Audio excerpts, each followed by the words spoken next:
Everyone, welcome to another stream. Sorry that took a little too long to get started. Had some things come up, unfortunately. But yeah, we're gonna play some Grafx-16 slash PC Engine tonight. This is something I've actually been doing a little bit on Twitch recently. I've just been killing some time, trying out some new games I haven't really messed around with before. And yeah. Should be a good time. I do see Mr. Milo has hunkered down, and also let me go get my discs.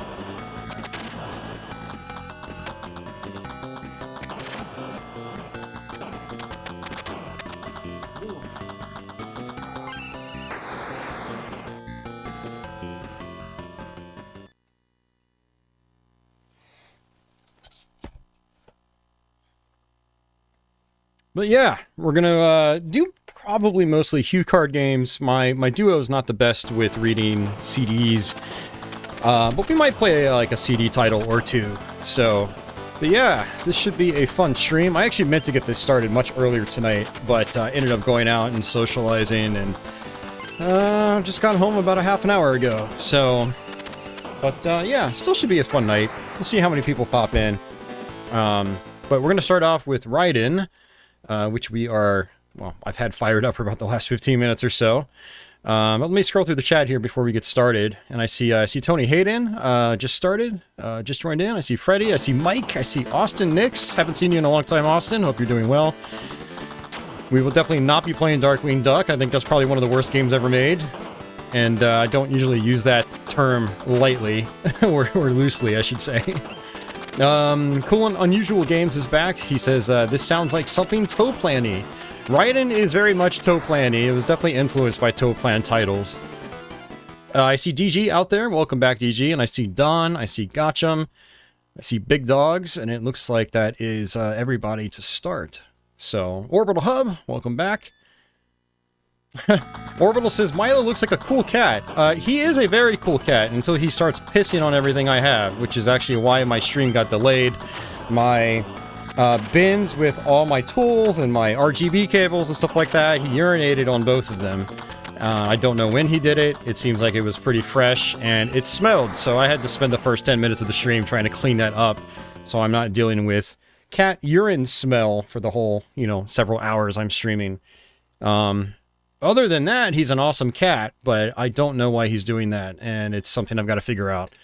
It's extremely frustrating, to say the least, especially when it's on my gaming items. It's one thing when it's on my couch, I can clean that up, but when it's on, like, my $250 Beatmania controller, that's another issue altogether, so...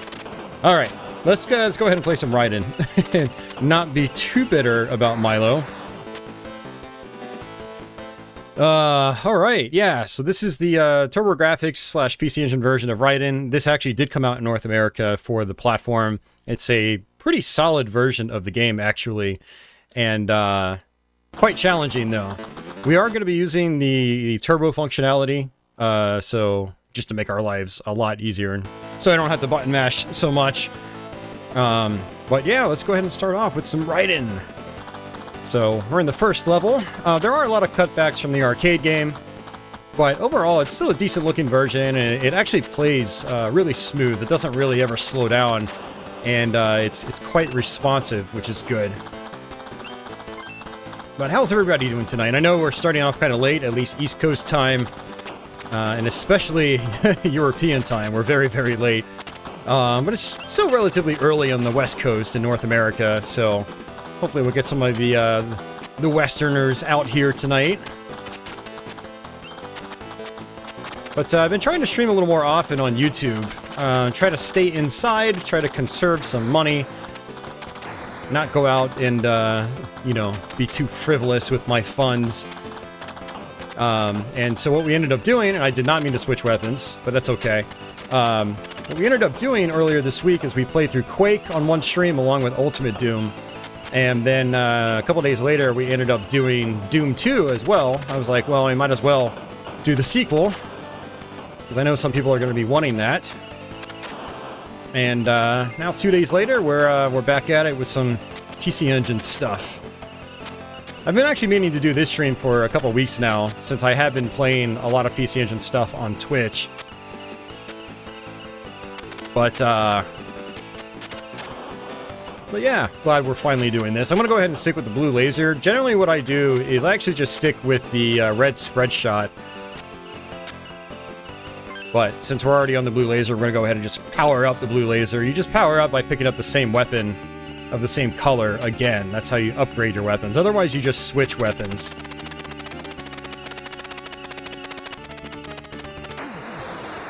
Easy peasy. The blue laser is very powerful, especially in this version of the game, it seems. This boss also seems to be pretty aggressive in this version, even compared to the arcade game. Stream was delayed by stream, yes, unfortunately. Unfortunately.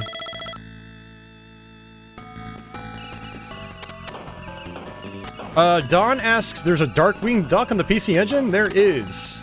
Unfortunately. Unfortunately, there is. Alright, I'm gonna switch back over to red because it's a nice, solid spread shot. Looks like I got an extra life. And I think that'll probably be our only extra life. I don't know if you can actually get more.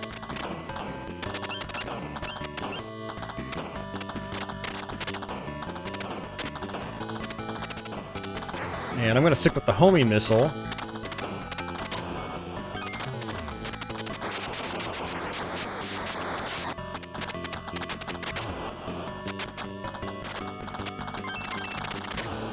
There we go.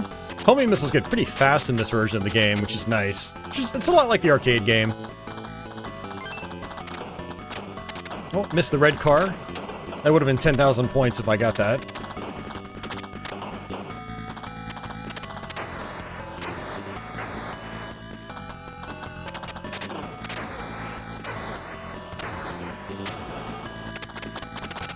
And one of the downsides of this version, it doesn't really have any like multiple layers of background scrolling, so a lot of the backgrounds in this version tend to look really flat. Whereas the Sega Mega Drive version, or Genesis version, along with the Atari Jaguar port, they have multiple layers of background scrolling. And in the first level, you don't really have that, even in the arcade version, but in the second level here, you do. That whole bridge section is supposed to be above ground, and it scrolls at a different rate than the bottom layer, and so it's this really nice little parallax effect.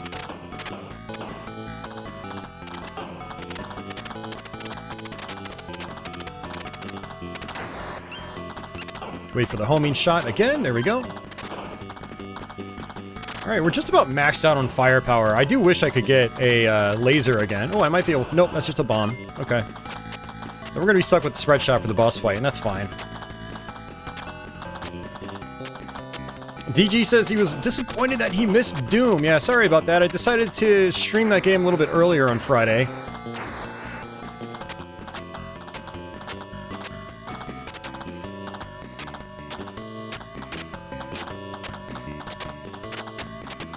And I did have somewhere to be Friday night, so yeah, I wanted to go ahead and try to knock out that stream the second I got off work, and so I was able to do that.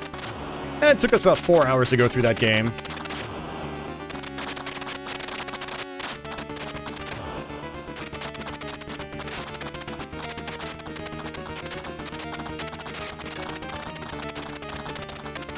This version of the game actually has checkpoints, like the Japanese version of the arcade game. So if we die, we have to go back to a checkpoint. And this boss's patterns are a little bit different than what's in the arcade game, too. Like, that second shot pattern was supposed to be like a circular shot, but in this version, he does this weird, like, flutter effect. And so some of these versions of Raiden, if you're really familiar with the arcade game, they'll catch you off guard. Freddy got off work a few hours ago.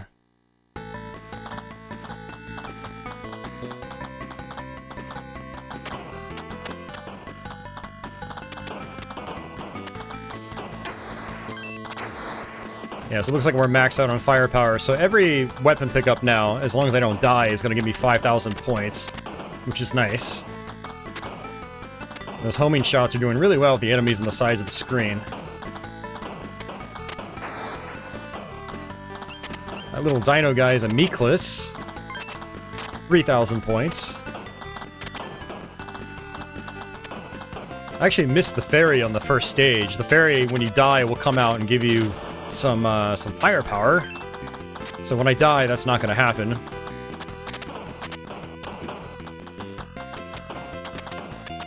Yeah, I actually did do, like a test run of this game last week. I was testing out the Hyperkin Specialist controller. Not a great controller out of the box. But, I actually sort of tweaked it. I swapped the D-pad plastic, and now it's actually usable. And Raiden was the game that I wanted to, test with it. And so that's actually the controller we're using right now. So my actual PC Engine Duo controller is flaky. Extremely flaky. Sometimes it works fine, other times it just doesn't want to work at all.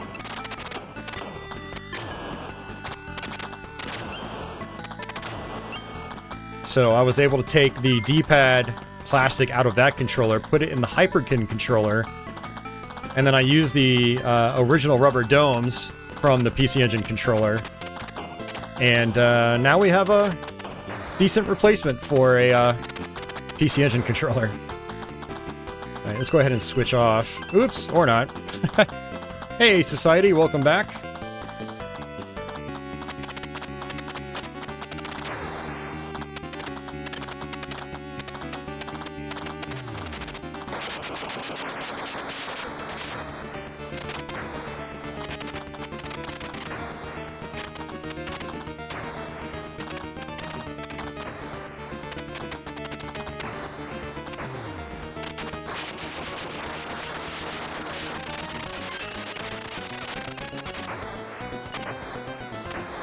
Now this boss, I think you can actually destroy the sides, and he'll just literally stop shooting. I discovered that last week when I was playing this.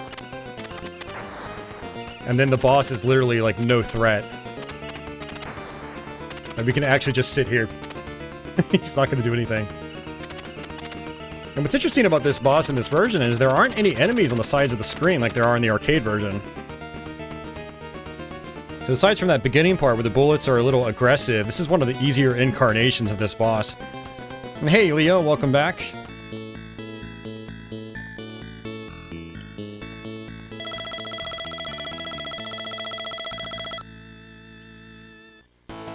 Yeah, we're gonna switch back to our red shot.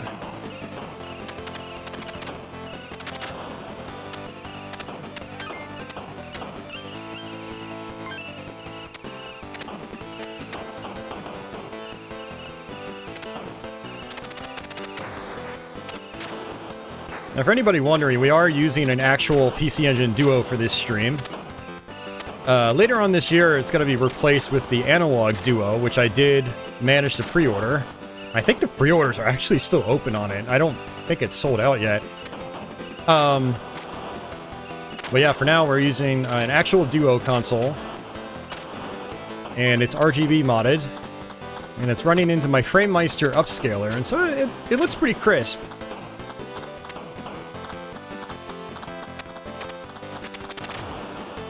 Raiden doesn't have the best use of colors. Some of the colors seem really drab in this version of the game, but there are aspects that look pretty good in this port. Overall, they did a pretty good job, especially considering they were just dealing with a standard HuCard.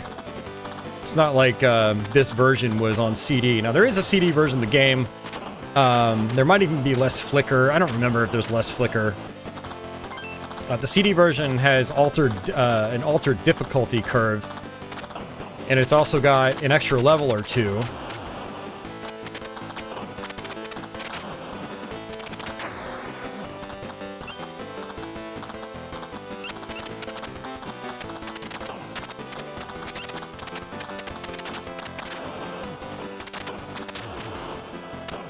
Alright, there's our fairy.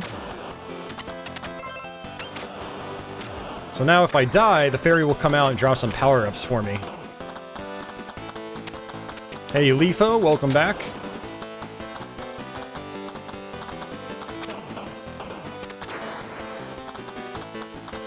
Actually, if anyone wants to check on the Analog Duo shop page on Analog's website, let us all know if they're actually still in stock.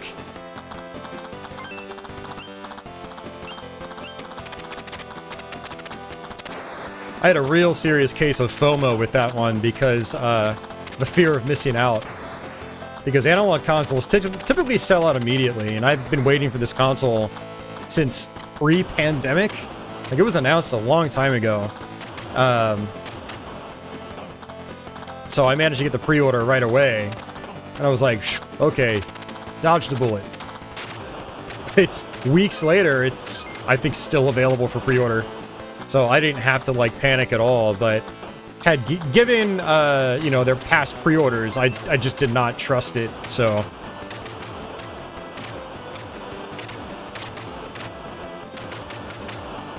So the Analog Duo, for anybody that isn't really familiar with it, it's going to be an FPGA recreation of the PC Engine Duo.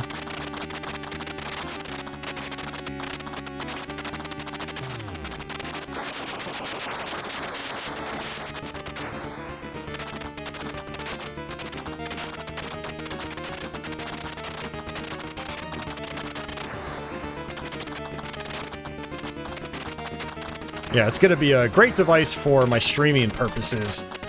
It's going to be fantastic.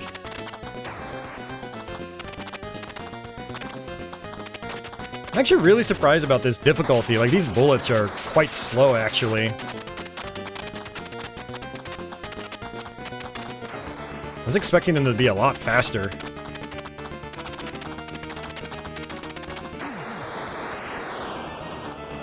Alright, good deal. Leo says pre-orders were still open earlier this evening. He just checked out of curiosity. Oh, nice. Thanks, Leo. And hey, John Smith, welcome back. Give me some really good points. And it looks like I think... No, did I pick up another extra life? I don't know. I thought I started with 3 lives, or maybe I just started with 2 and I got 2 extra lives.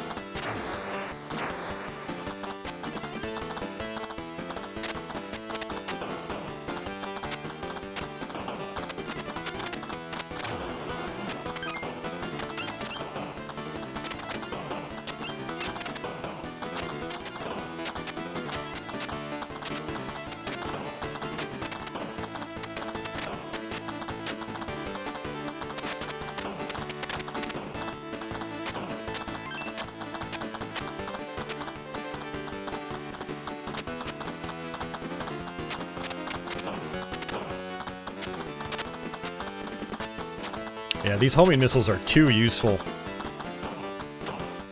And that's what I want.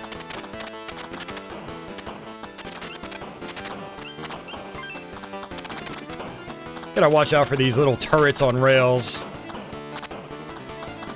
They do shoot. They do try to target you. They also come out of these buildings and sort of catch you off guard. They don't seem like they're too bad to deal with in this version, though.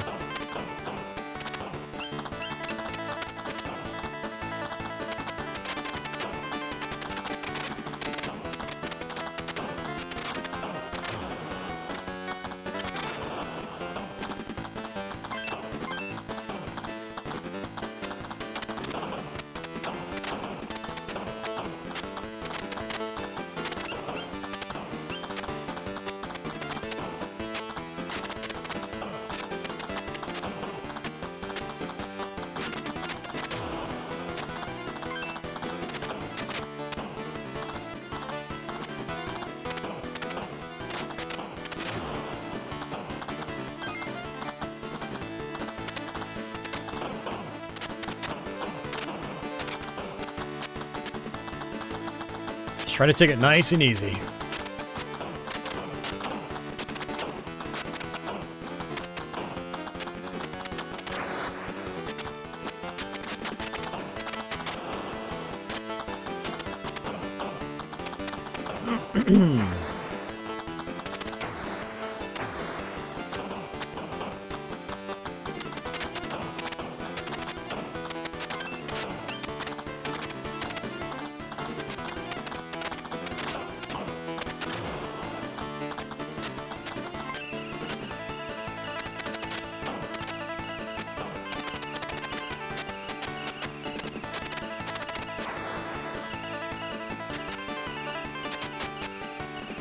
Yeah, I wanted to switch over to the laser for the boss fight, which is right here.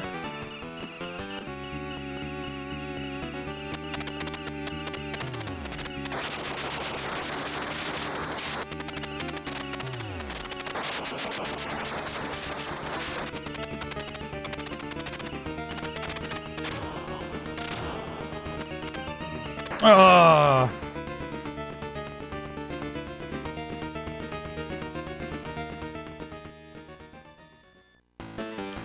Leo, no, I haven't gotten any email about the Super NT. No communication about it. Ugh. Oh, this is gonna be tough to recover.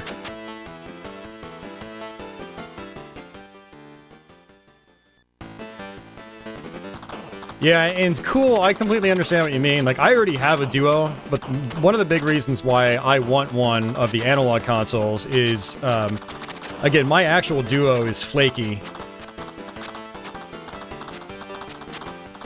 So I want something that's gonna be, like, 100% reliable. And then, supposedly it's gonna work with things like EverDrives, and I'm guessing it should read CDRs just fine. So it's gonna be, like, a really nice replacement for my flaky console.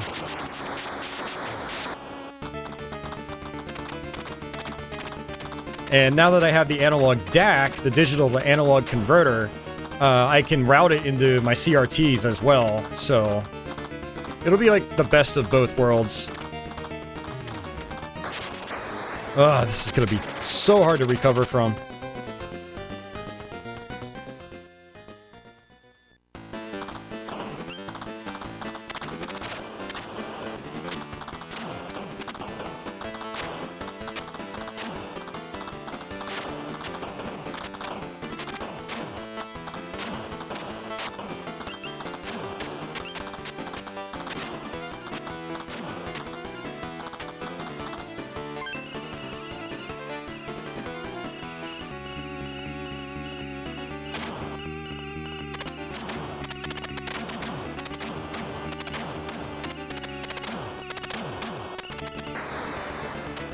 It's actually really funny. It's like, I'm not maxed out on firepower, yet the bullets feel like they're faster now.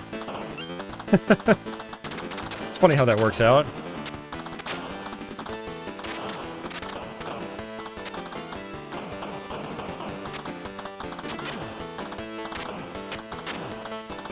I think I'm better off upgrading my red shot.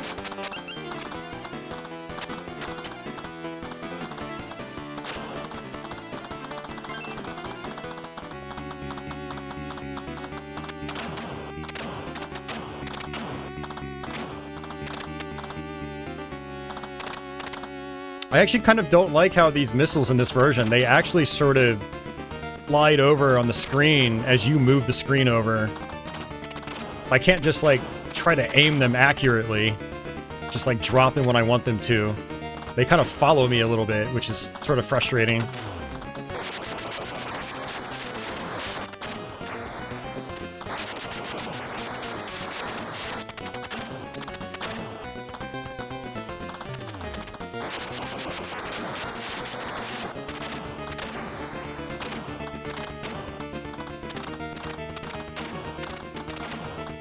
Oh, great, he's moving! I did not expect him to start moving. Ugh. That sucks, man. I should have been able to beat that guy. We're gonna try one more time.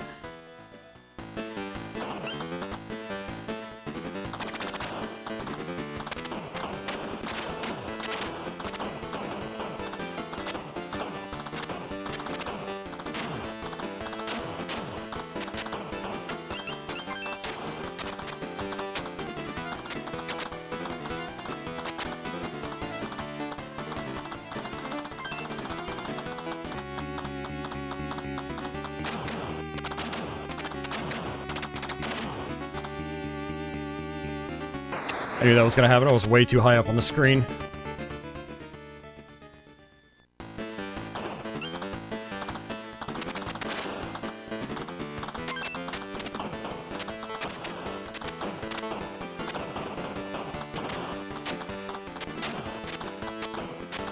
Yeah, so for anyone that hasn't played a lot of old school shooters, this is kind of what ends up happening in them. Especially the vertically scrolling ones. You end up dying, you go back to a checkpoint, and you don't get a lot of power-ups. So when you get back to the boss, you're really underpowered.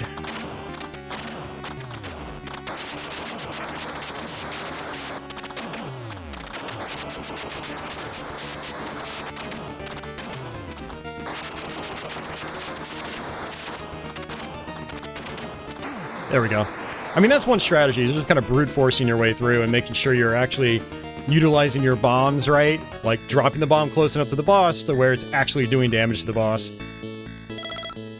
That's called getting Gradius'd. Yeah, I mean, Gradius is one of those franchises where, like, if you die, you might as well just restart the whole thing. Raiden can be like that a little bit, but usually it's possible to recover from all the checkpoints. It's hard, it's not easy, but it is possible.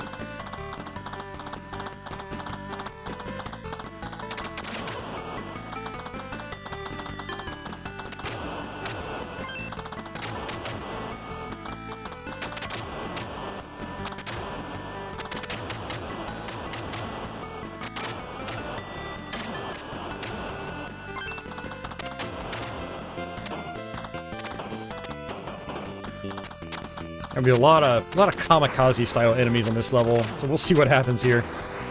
Also, there are these big like bomber ships that come up from the bottom of the screen, so I've got to watch out for those.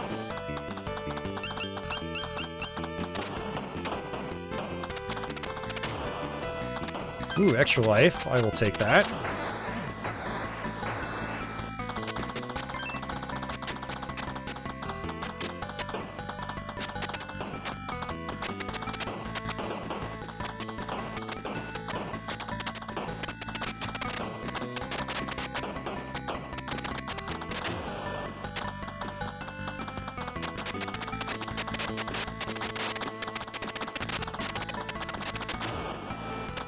Yeah, one of the things about this version of the game, too, that's always been a little jarring to me is the fact that, I guess in order to minimize flicker, they have...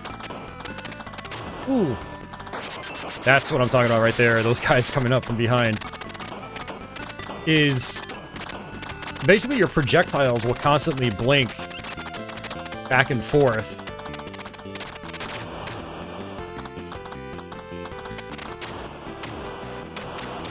And so, like, your projectiles don't look nearly as solid in this version as they do in other versions of the game.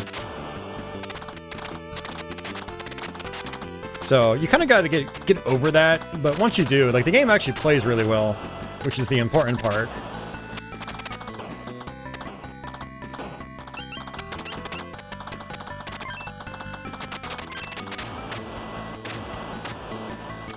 Oh my god, there's so much going on right now, it's crazy.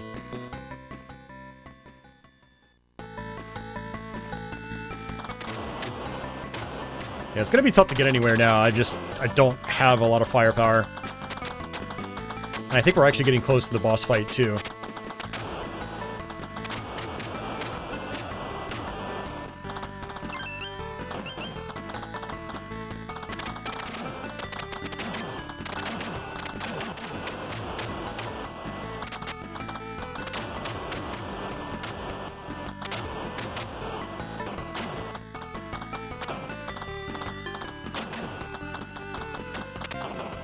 Just gonna sit in safety. That's one strategy in these older shmups, is just kind of avoiding enemies. Don't actively go for them, just stay away from them.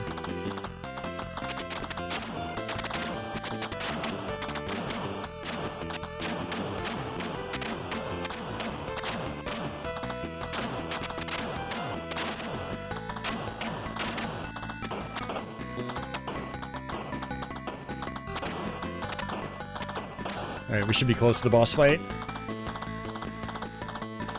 And I am just going to, just drop my bombs on these guys.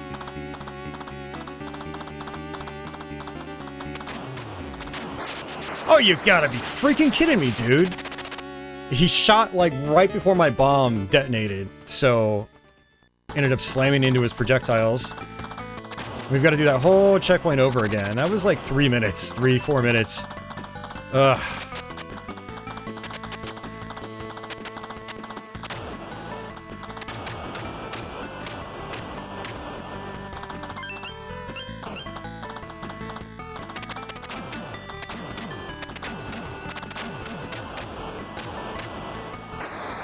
I got greedy. I shouldn't have done that.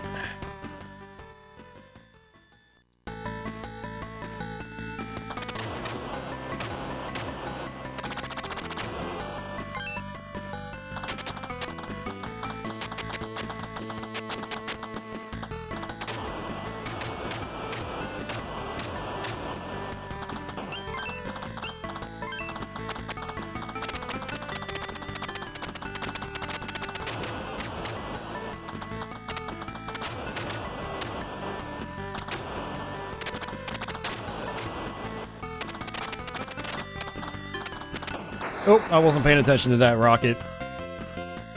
Oh, man. Alright, we'll continue again. Since we're actually making progress, I'll continue. Once I start hitting a brick wall, I will stop continuing. Whoa! Okay. Hey, Crestline, welcome back.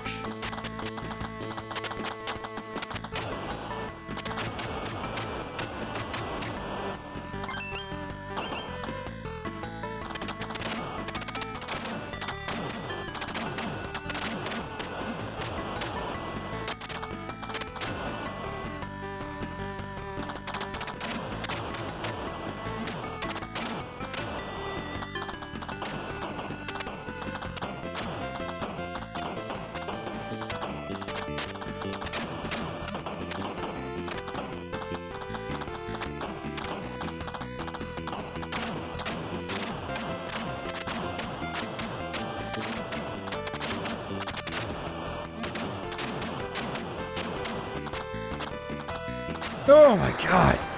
God, there's so much going on there.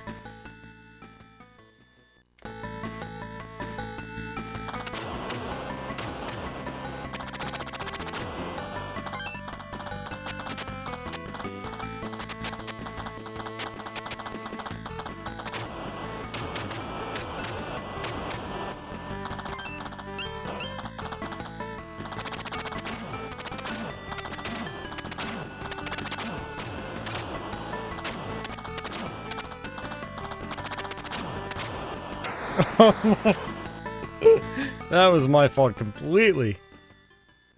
Ugh.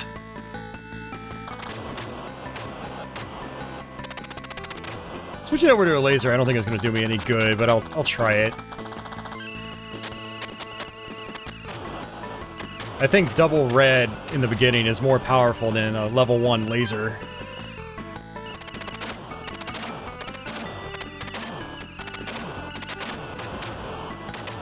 Maybe not.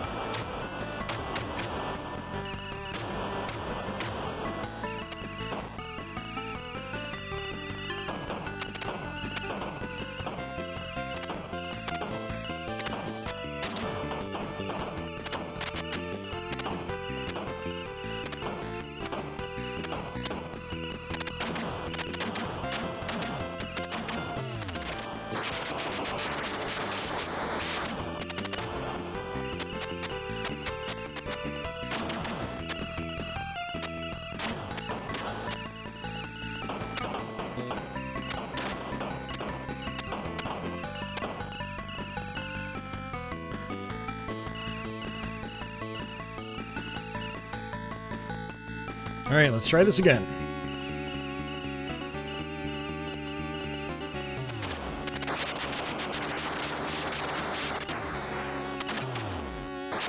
That spread shot is so fast.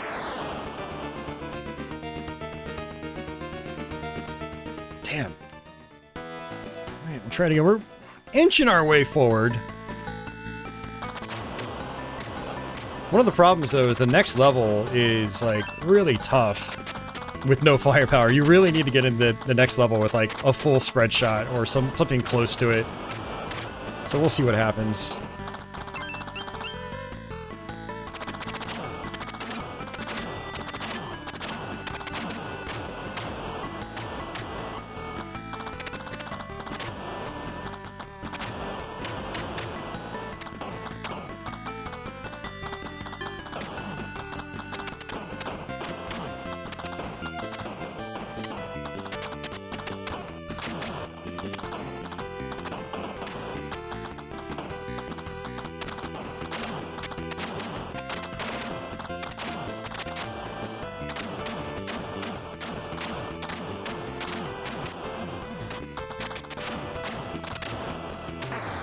Shit, man, come on. I'm making really stupid, simple mistakes.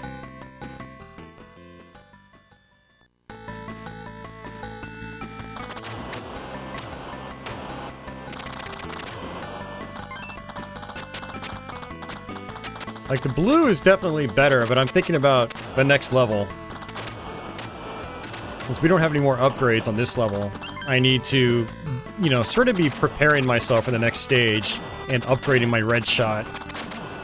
Assuming I don't die instantly in the next level, which is entirely possible.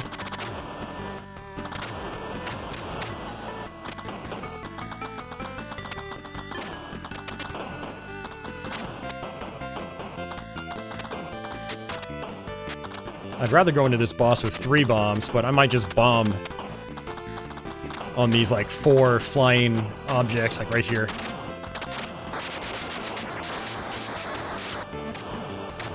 That makes it a whole lot easier. God, I wish they gave me at least one more upgrade, and it's so much you have to do on this checkpoint, too.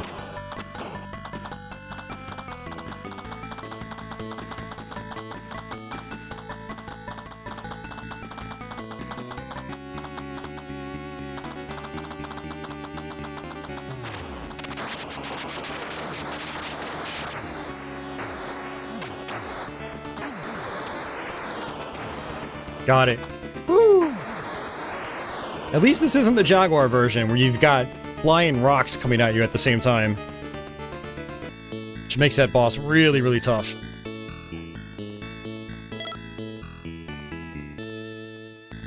Thanks, Tony.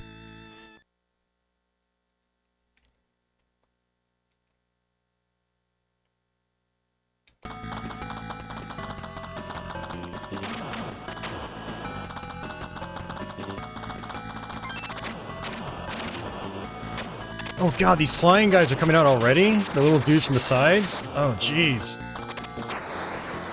They're not supposed to come in until, like, after this pattern. Wow.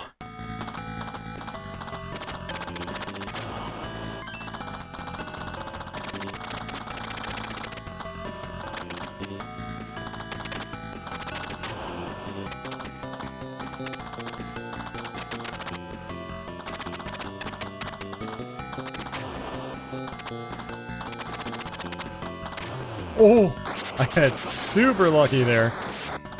Oh man, alright, well, let's see what happens here.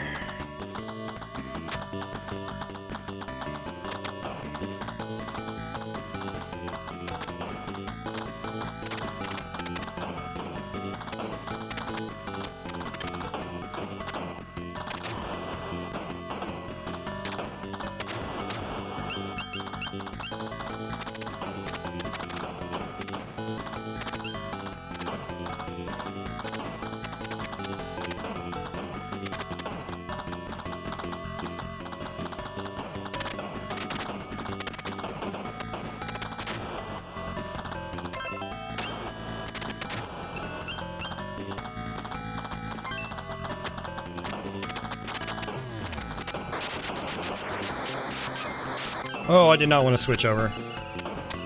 Oh, jeez. This is crazy. Hey, William. Welcome to the stream. Man.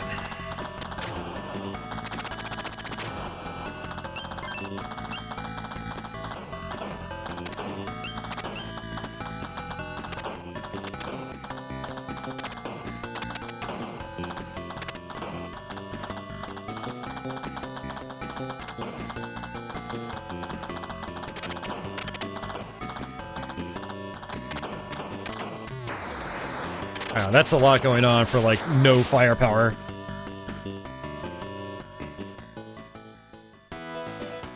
Keep pushing forward.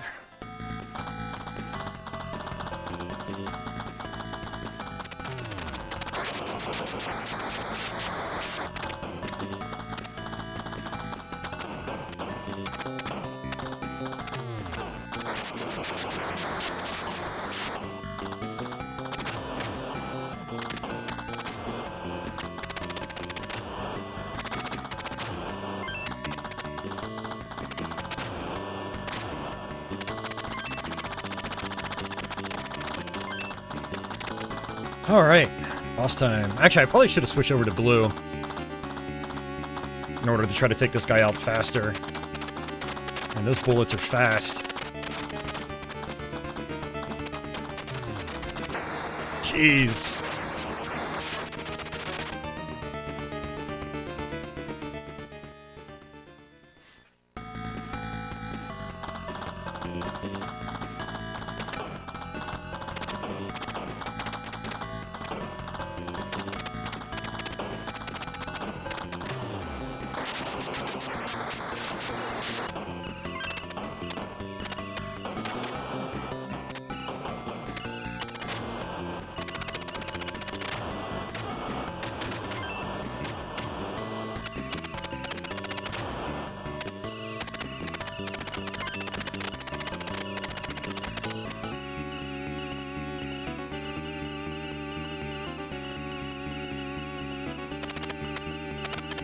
Oh, those bullets are so fast. Man. Like, some of the bullets in this game have been like ridiculously slow compared to other versions, and then some bullets like that are like stupid fast.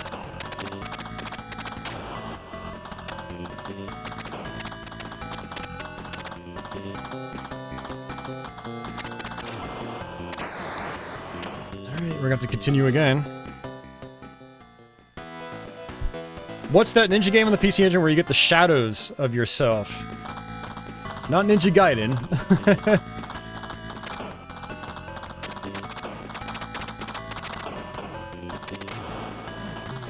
Ninja Spirit is what it's called.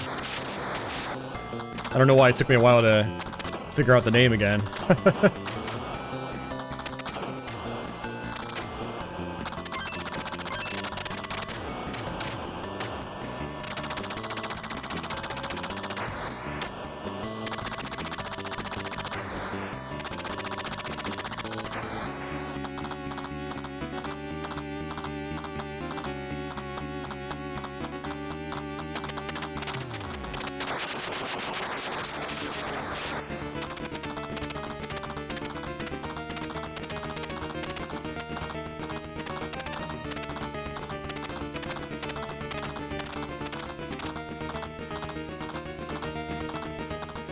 Oh.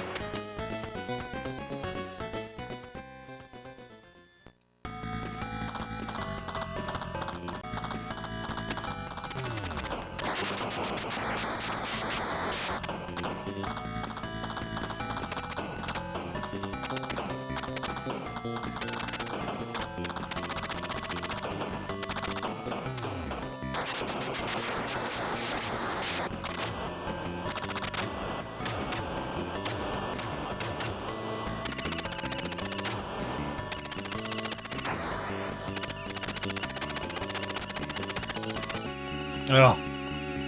Yeah, I guess as you destroy those things, you'll destroy the turrets up here. And I screwed that up. Thought I had the timing right, but apparently not.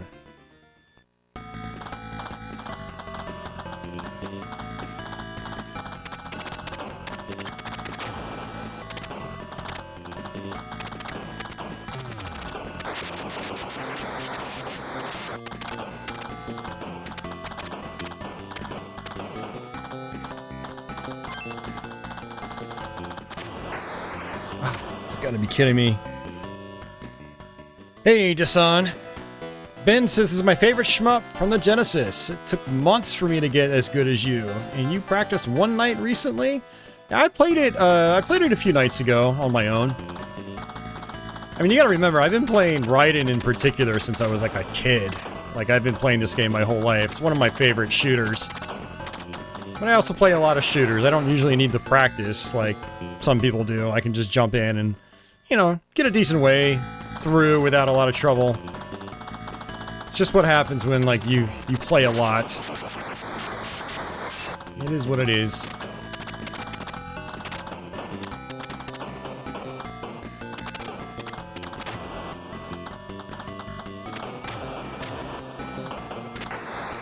Yeah, such simple deaths, man. I just keep running into, like, a single lone bullet.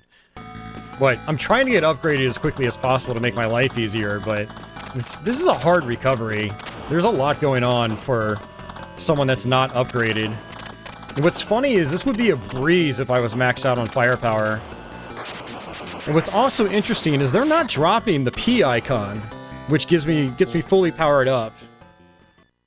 And that's it. That's game over. God, that sucks, man. Hey, Burgle Cut, you're welcome. If you've been watching them, I appreciate it. Thank you. I'm glad you've been enjoying them. Damn, see, like, if I didn't die in the beginning, I was able to get upgraded, that part would have been so much easier. So that's definitely a level where you don't want to die. If you die, it's rough.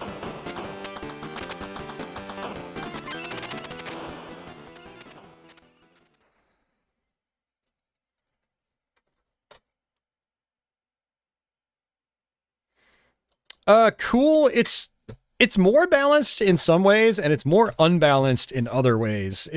That's what's really interesting about all the different conversions of games like that. What I find really interesting in that version is it doesn't seem to have any form of rank, which is the game's like on-the-fly difficulty adjustment based on various factors like how long you've survived, what your firepower level's like. It doesn't seem like whatever your firepower level is in that version, it doesn't seem to make a difference. Hey, Phoenix, thank you very much for that. Much appreciated. Yeah, thank you very much, Phoenix. Hope you're doing well. Thank you, thank you. Yeah, Milo's definitely not sweating it. So what we're going to do is go to something that's not shmuppy. And let's see. I'm trying to think of like games I've played in the past on these PC Engine streams. All right, this is going to be a really goofy one actually. But it's a little Wonder Boy and Adventure Island like.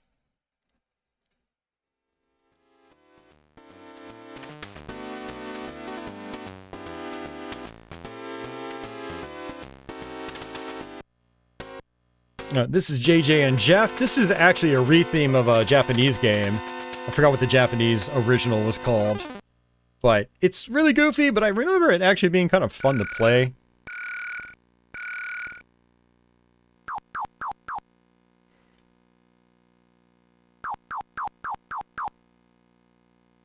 A very rich man has been kidnapped. Yes, sir. I'll get on it right away.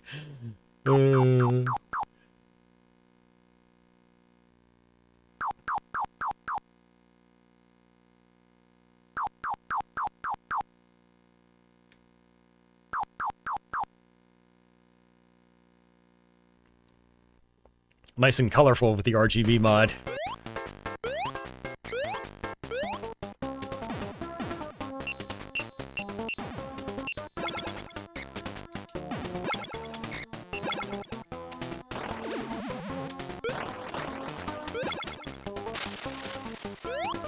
Alright, I had to figure out how to play this. It's actually been a long time since I've tried it.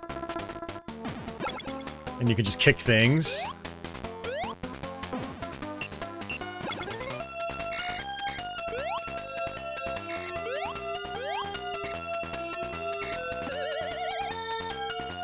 I guess I can go in these. Alright.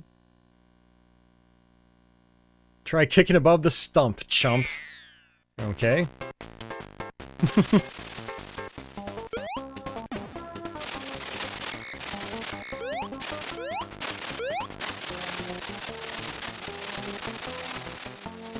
Seems like there's a lot of secrets in this game.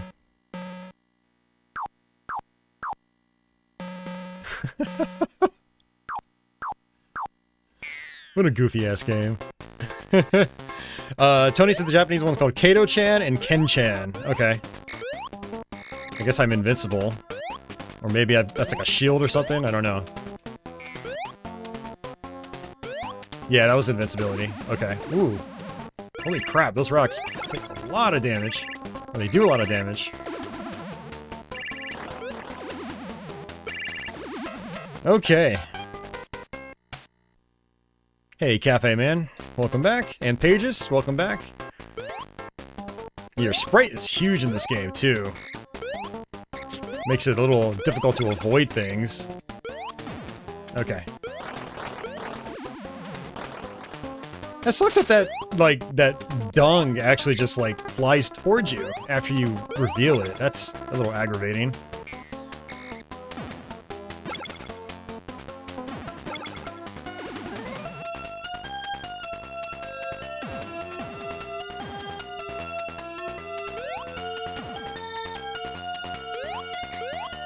Yeah, so you can see how this is a lot like Adventure Island or Wonder Boy with its platforming. That's kind of why I wanted to give it a try again today.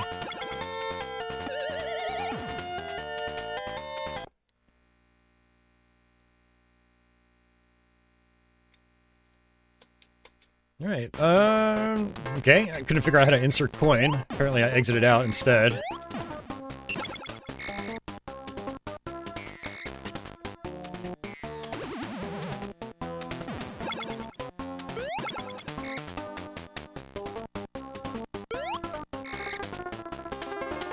Alright, cool.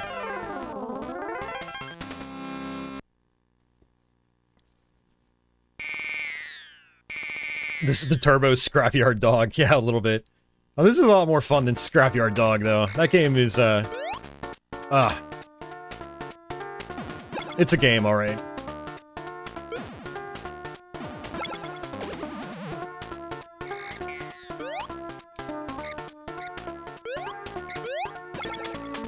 Yeah, so what really makes this different from Wonder Boy or Adventure Island is the fact that you don't really have a long-range projectile that you just, you know, you're not running and shooting at the same time.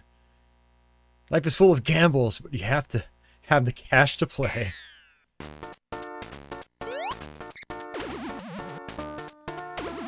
Jeez. I think a lot of these enemies you're better off just jumping over.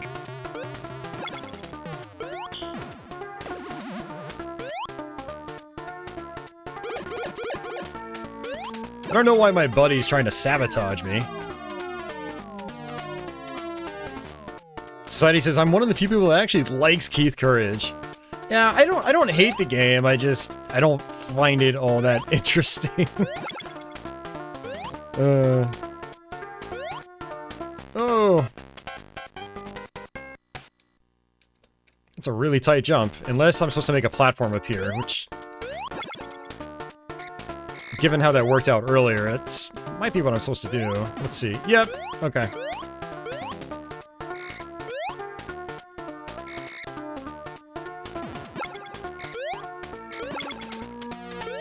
But yeah, this still has, like, the same time mechanic as Wonder Boy or Adventure Island. You need to pick up fruit to, you know, make your time bar, fill back up. Hey, Internet Junkie, welcome back.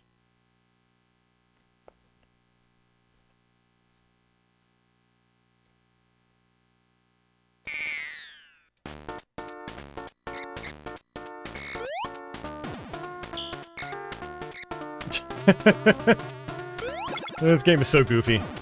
That's what's fun about it. And I guess I can hop on stuff? Okay.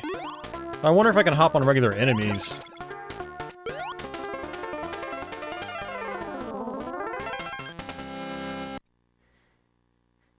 Yeah, cool. I mean, if you've got a PC Engine, and if you don't have it, I highly recommend an EverDrive.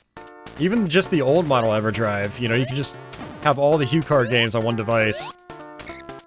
I wonder if I can hop on these? Yeah, okay.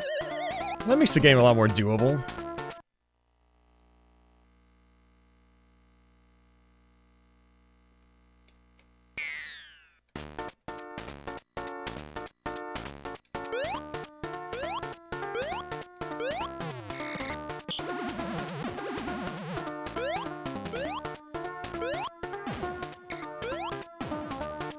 Yeah, that makes things a lot easier. Wow, okay. Whoops! Okay, instant kill.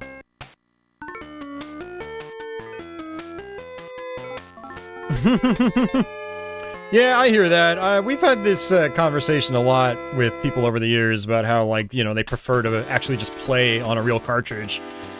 Alright, now that I kind of know what I'm doing, I'm going to play it again. But I mean, I don't know, for that, I always tell people, like, just kind of don't think about it, just make yourself play the games from the flash cart. You know, it's kind of like a discipline thing. You know, I had the exact same problem when I first got flash cards, so I don't have that issue that much anymore. Alright, I don't even want to... Yeah, look at that. That's garbage. You kick it and, like, the dung just flies in your face. But, yeah, even though I've got lots of flash cards and whatnot, I still buy cartridges. But I try to be, like, reasonable about it. Like, I'll never own a Legendary X2 because it's way too much money. It's like, I can do many better things with that money, you know? But, you know, I'll have a grand old time playing it on my flash card. We might even play it later tonight, depending on how I feel. I haven't played it in a while. Definitely cannot touch those, jeez.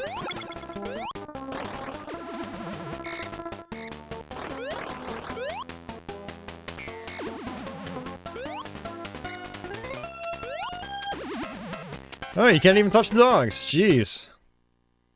Can the EverDrive work in the Analog Duo? Analog says that, it should. Actually, let's, do the other character.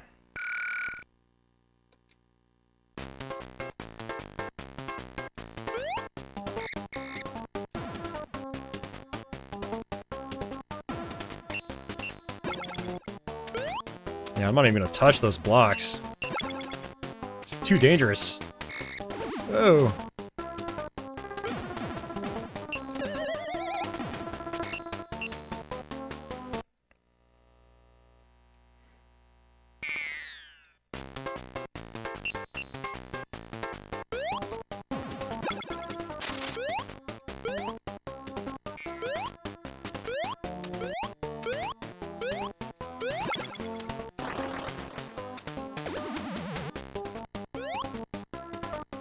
But I kicked the dog.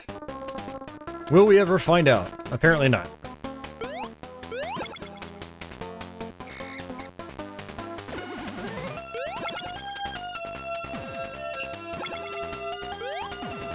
Okay, I can hop on those guys too.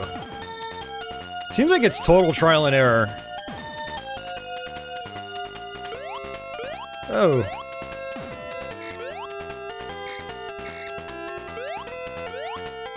Star Blazers, I'm getting one. I pre-ordered it.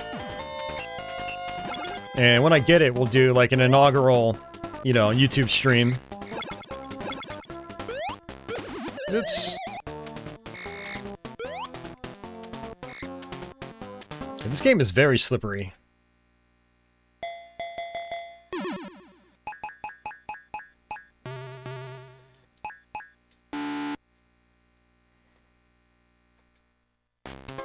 Yeah, you have to press up to add coins, apparently.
Get some health back. Save your coins for the fun and excitement of the slot machine. I don't think they let me use the coins any other way. Not that I figured out yet. Dude, that dung is so annoying.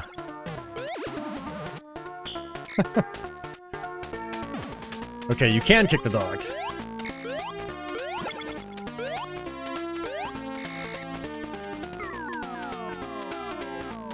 Have I played the Newtopia games? Yes, I played them a little bit.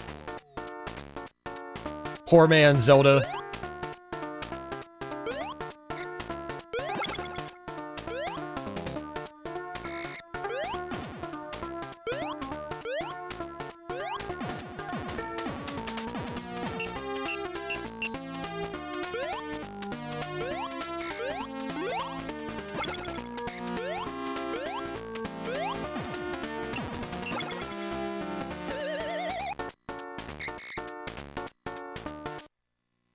Yeah, this game is definitely a little tough to play. Like, it's very slippery.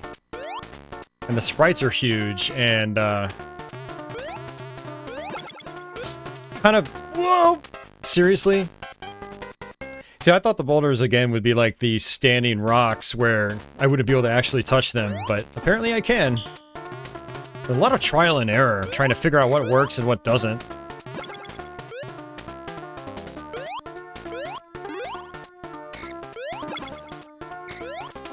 Yeah, there we go.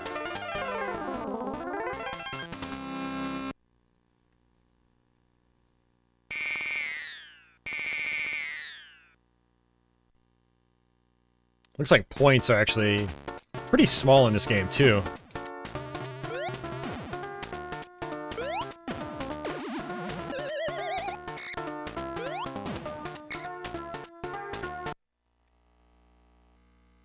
Why am I always such a nice guy while you're always so mean? Wow, wow, wow. I do like the humor in the game. I mean, there wasn't actually much humor to that one, but still. Some of the humor has been kind of funny.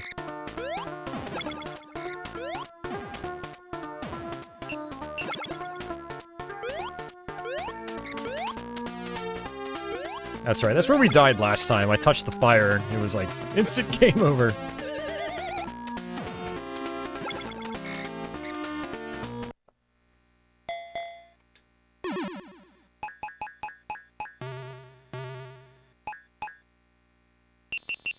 Oh, okay.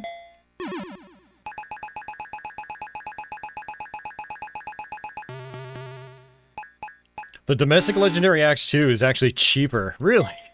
That's actually very interesting.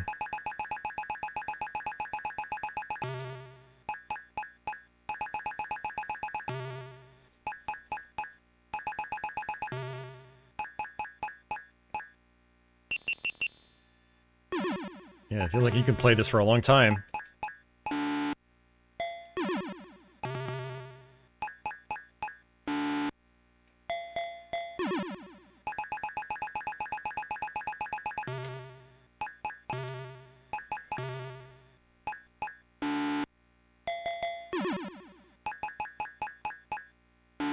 Nothing.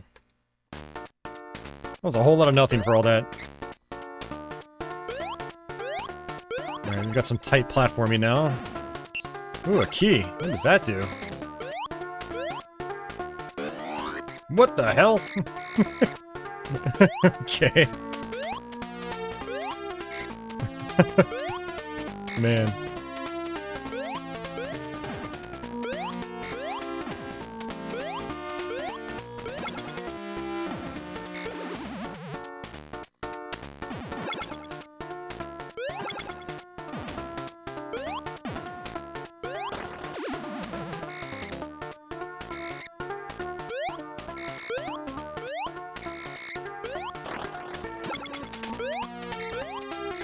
I guess the french fries don't actually give me any health back, which is weird.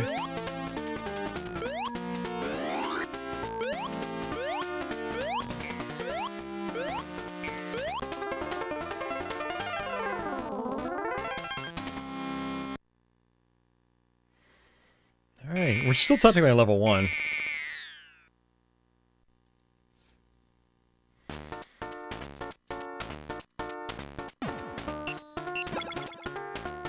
Will we find out what the key does? Oh jeez, these are tiny platforms. Oh my god, you gotta be kidding me, man. It's one thing in Super Mario Brothers where, like, the physics are much more manageable, but you're so fast and, like, slippery in this game.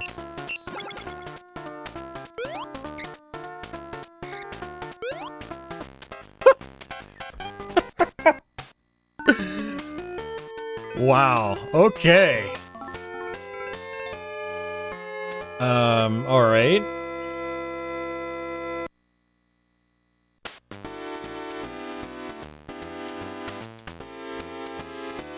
I wonder if you get no continues. Let's see. I'm gonna go to game FAQs.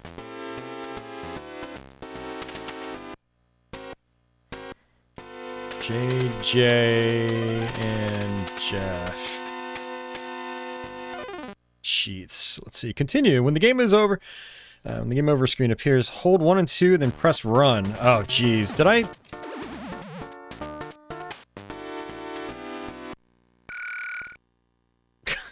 So you've got to do it when the game over screen is up. Oh, man, that sucks.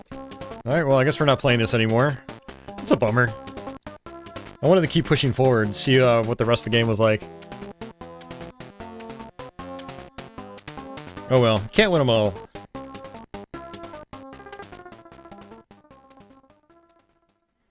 Yeah, Society, that wasn't just one derpy dino, that was like a derpy game.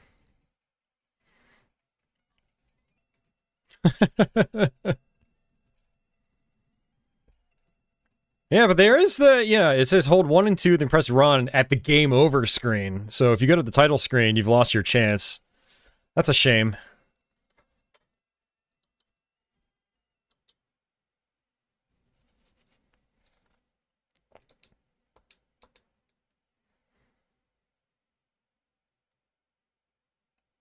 Yeah, some very interesting games on this platform.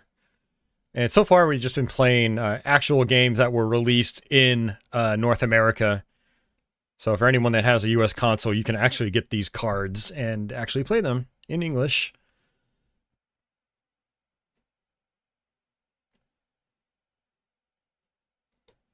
Alright, hopefully I don't get a copyright claim on this, because I've gotten copyright claims on the arcade version.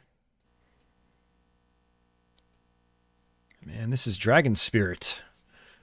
Arcade game by Namco.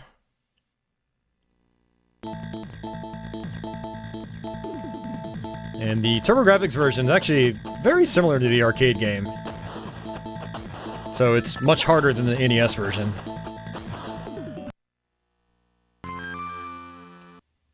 Now I'm going to go ahead and turn my turbo switches on. But this is like a little bit like Xevious, where you've got shots that go through the air, and then you've got ground-based bombs, or missiles, whatever you want to call them in this game.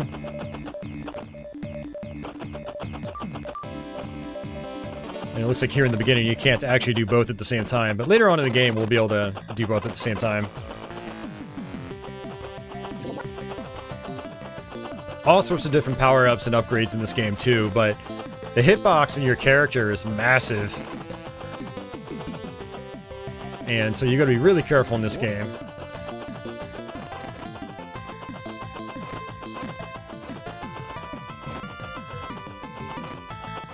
I actually did play this one last weekend as well, so I am kind of warmed up to it. But we'll see what we can do. I got to what I think is the last level last weekend. That was the first time I've done that in any of like the arcade versions of the game, like any of the versions based in the arcade game where it's, you know, more faithful to the arcade game, I mean. The NES version's obviously based in the arcade game, but it is like ridiculously easy. It's like a baby shooter, which is fine.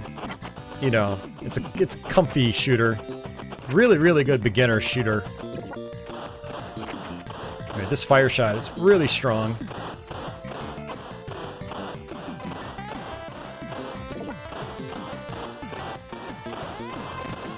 I hope you guys are enjoying the TurboGrafx and PC Engine games tonight. I know it's late for a lot of you. Yeah, it's almost midnight already. Eastern time, anyway.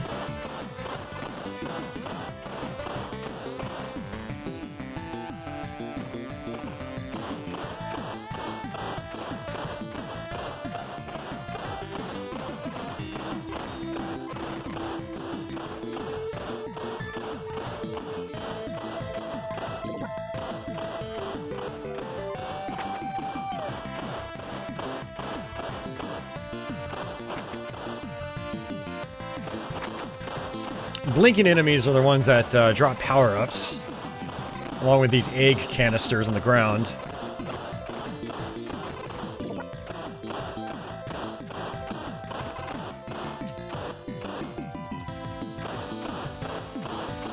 Tony says it's very enjoyable. Well, thank you, Tony.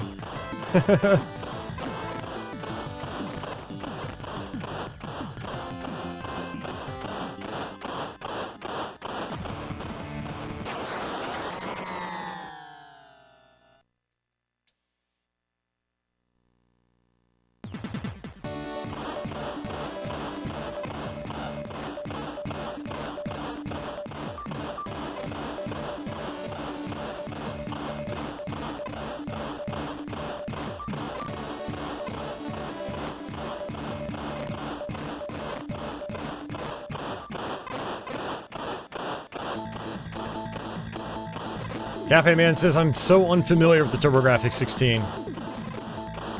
Hey, Avenue Pad. You should get familiar with the Cafe Man. It's a good system.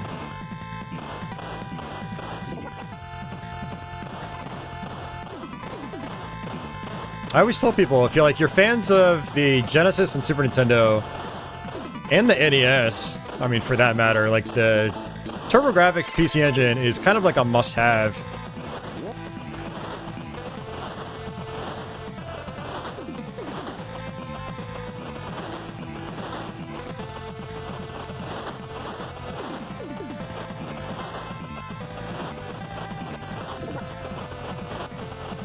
It's the same era of gaming. It goes hand in hand with those other consoles.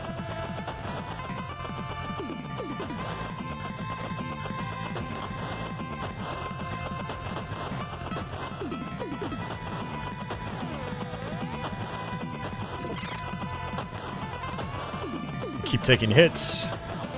One more hit and I'm dead.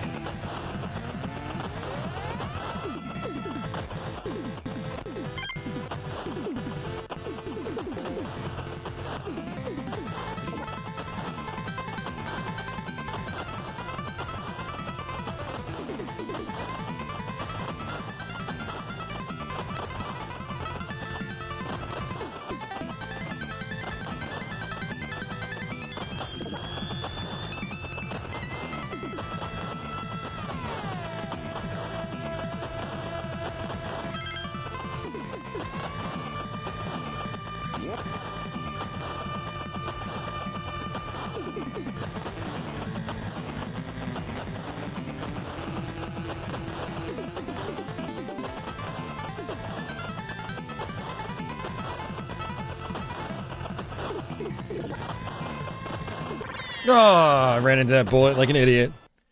Having Raiden flashbacks now.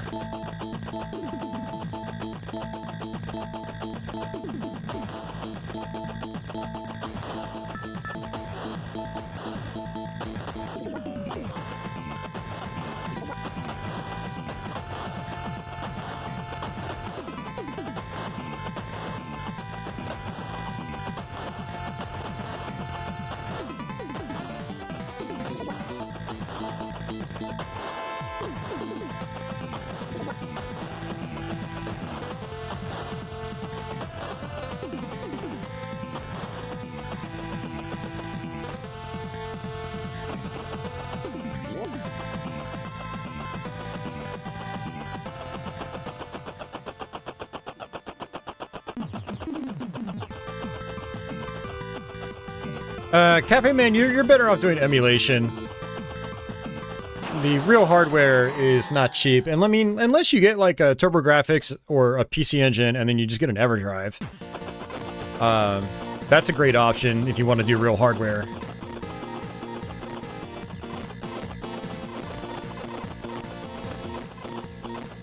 I mean, TurboGrafx emulation's been awesome for a really long time, so I mean, that's not a bad option at all. You can just do like a Raspberry Pi or something, or any software emulation on a PC, but I know Uberdisco, he does a lot of, you know, TurboGrafx on his RetroPie, and I've tuned into his streams, and he's got a way of doing composite from it. I'm like, it looks just like the real deal, so it's a good solution.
Got some slowdown.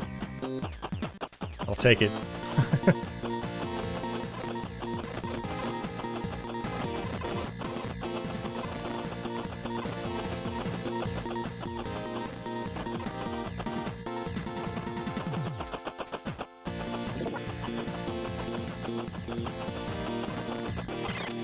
Oh, I took a hit. Come on. And another hit. Jeez, man. That's mean. What the freaking hell? Are you serious? Enemy went behind my health bar. I didn't see it shoot until it was too late. Notice how your health bar actually blocks things on the background. You gotta be careful about that.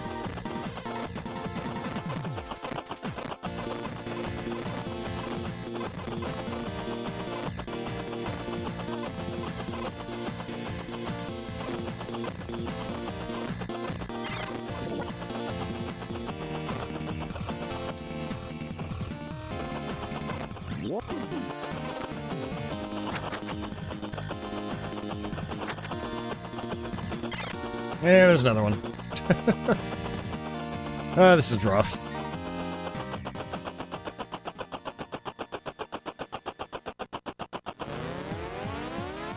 Alright, so we just use our bombs on this fight.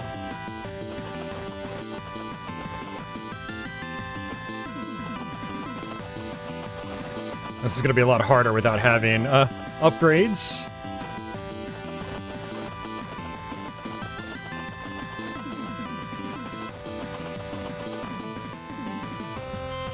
This game actually derives a lot of its difficulty from you dying and losing your firepower. It's not that bad if you're upgraded and you play smart. But I am not upgraded right now.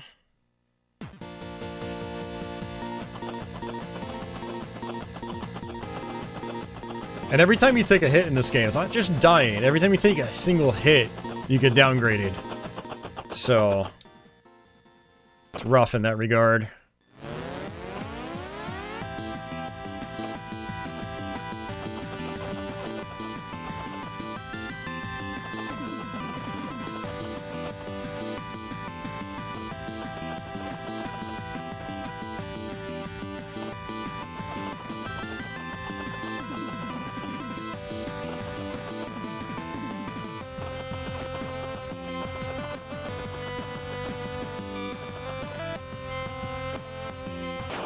Alright, there we go.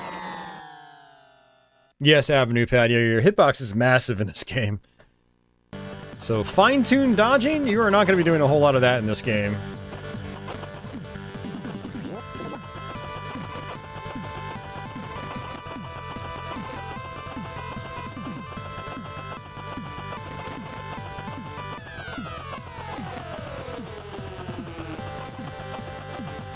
Ah, really wanted to kill that guy.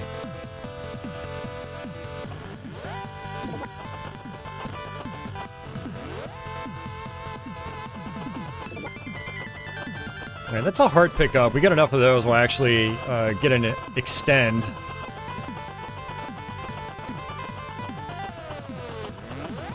Actually, I don't remember if it's an extra life or if it's just like health refill. Either way, it's worth it.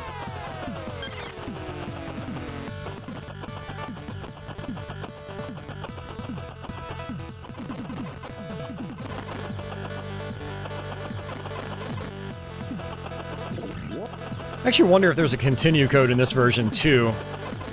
Because the other night when I played this, I got a game over towards the end of the game, and that was it. Right back to the title screen.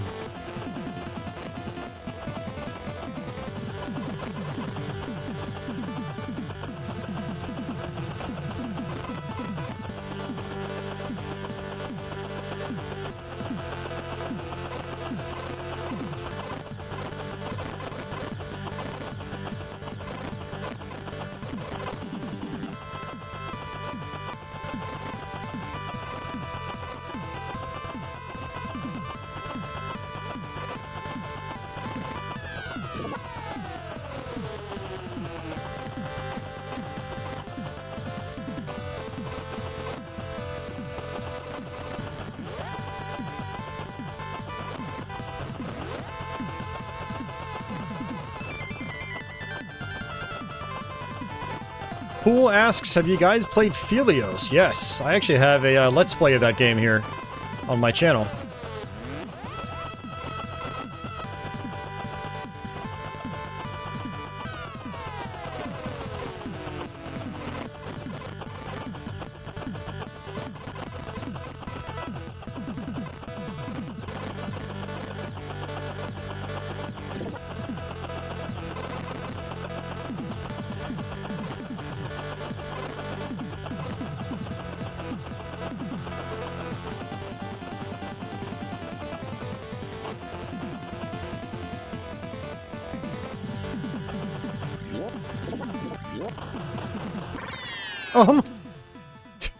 I didn't even touch the bullets. The hitbox is like even bigger than you would expect it to be. Hey, Zotmeister. The TurboGrafx does like its shmups, absolutely, but to be fair, it does have a lot of non-shmup games, unlike the Neo Geo.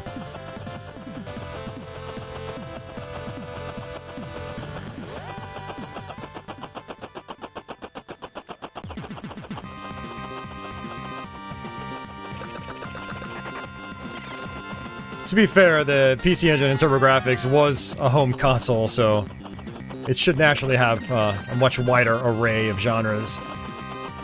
But yes, I think it's got over 100 shooters. Like, it's a ridiculous amount.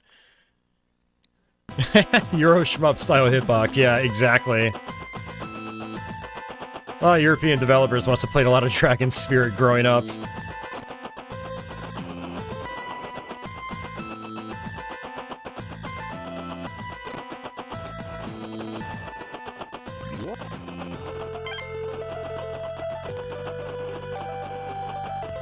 Yeah, I mean, of course, like Cool said, the Neo Geo does have a lot of other non-fighting games as well, but it is, you know, if you look at the entire game library list, like, it's a huge percentage of it is definitely fighting games. Like, there's no ifs, ands, or buts about it, but yeah, it does have a lot of other styles of games as well, and it's actually got a decent shoot-'em-up library as well.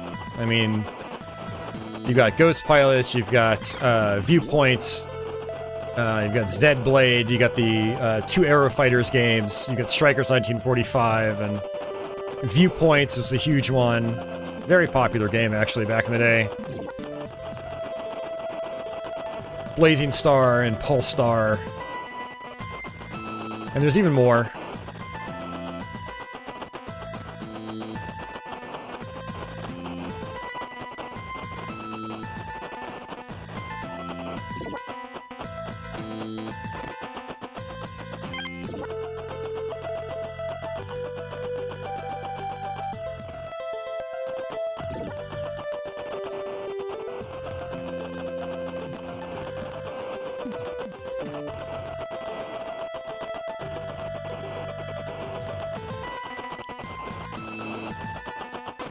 And there's a bunch of, like, side-scrolling action games on it. There's, you know, run and guns. You've got, obviously, the arcade sports games. You've got quite a few puzzle games on it. You know, I'd say overall, it's a good, varied platform, but it does, a lot of its other games do kind of get drowned out by the amount of fighting games.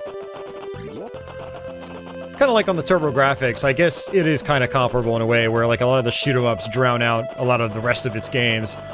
But it's got a lot of other games. I mean, it's got a bunch of, like, you know, adventure and role-playing games. Lots of platformers and stuff like that.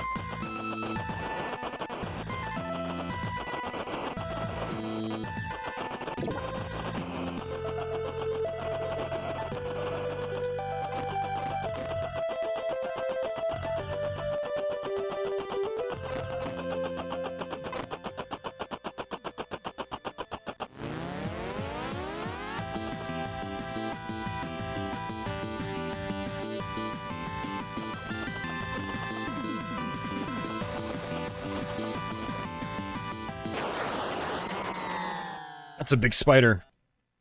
Zomeister says Blazing Star is so good. Yeah, Blazing Star is one of my favorite shooters on that platform.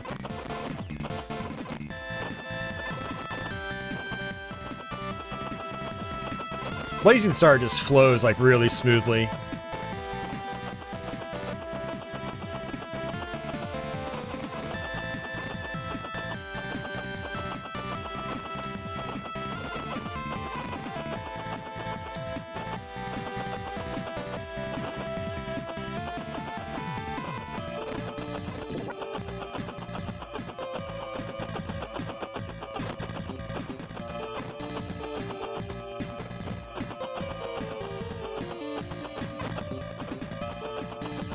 Hey, 90s gaming guy, welcome back.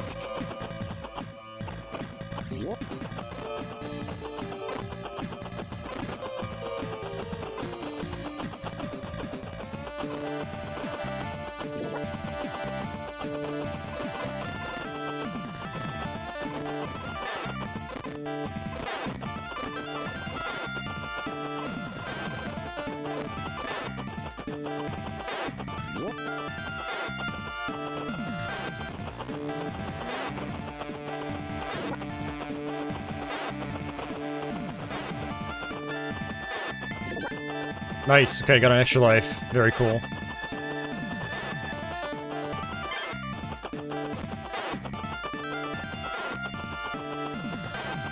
Cool says, what's unusual about Turbo is there aren't all that many platformers. There's actually quite a few. There's actually quite a few platformers in the system. Obviously not as many as the other, you know, competing platforms, but there's... I mean, I can probably think of like 10 or 15 off the top of my head. Yeah, you got Legendary Axe 1 and 2, you've got Keith Courage, you've got Dracula X, you've got Legendary Axe 1 and 2, you've got JJ and Jeff, which we just played, you've got New Adventure Island.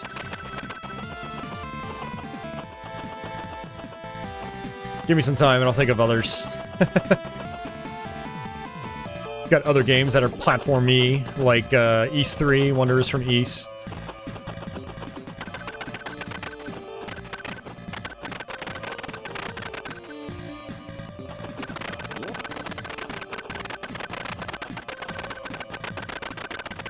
Jackie Chan's Action Kung Fu. What else is there? I know there's more. I don't like those skulls, they actually hurt you.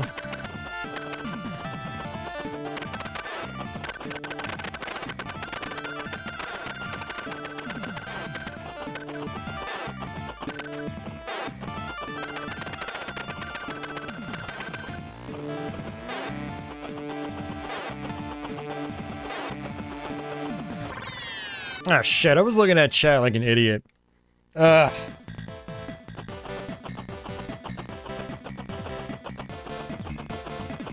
Oh, yeah, that's right, Wonder Boy Dragon's Trap did get ported. And then, I think it was that the Dynastic Hero on TurboGrafx? I don't remember.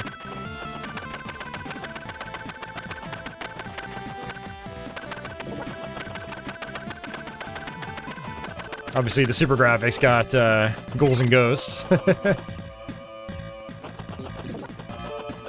It also got the pseudo-sequel to Keith Courage. But yeah, I would agree that a lot of the platformers on the system, they're not quite up to par with the competition, though I'd say Legendary Axe 1 and 2 are definitely up there. They're really solid titles. Obviously, Dracula X is a top-tier game, no matter how you look at it.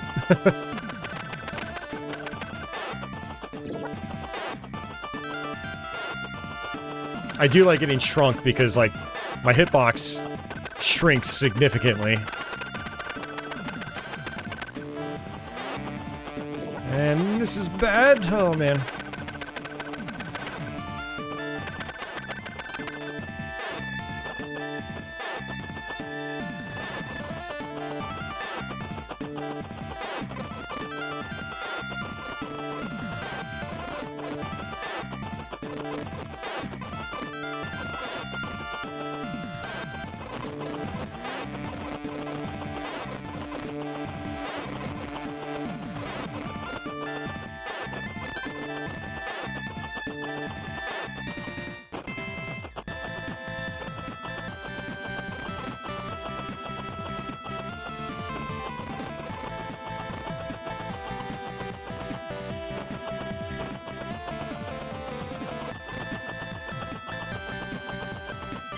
Oh, it's not good.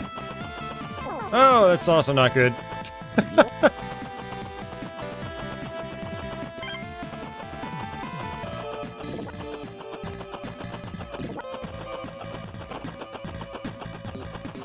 Yeah, a lot of these levels go on for way longer than I remember.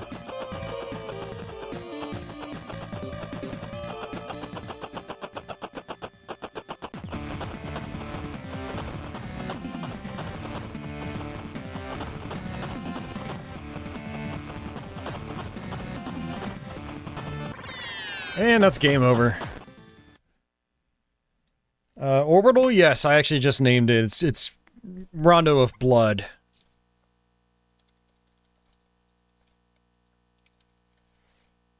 Yeah, so cool. I will, I forgot the name of it. I'm gonna look it up right now. Yeah, it's Granzort. That's what it is.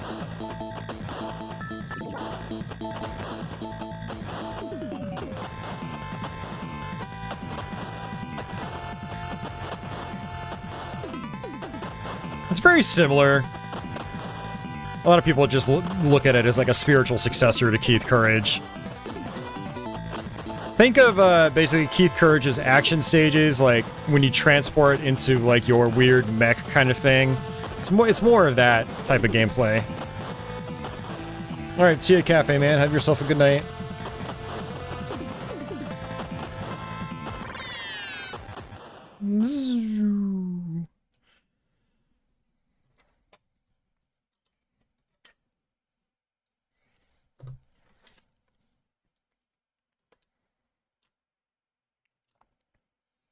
All right. I'm only kind of bouncing around all over the place. I'm probably not going to mess around with stuff like Newtopia or Military Madness tonight. I have shown those off in previous streams. But let's see.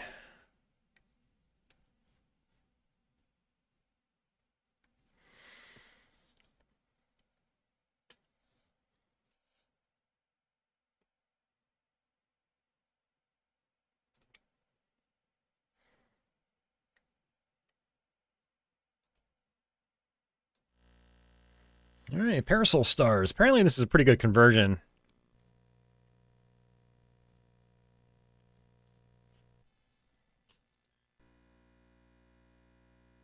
I've never actually messed around with Parasol Stars all that much, but I did have this back in the day. This was one of the first, I think, TurboGrafx games I got, but I still didn't play it much. A lot of people seem to really, Wait, there's no arcade version of Parasol Stars? Really? I always thought there was. Maybe, oh, maybe I'm confusing it for Rainbow Island. Let's look it up.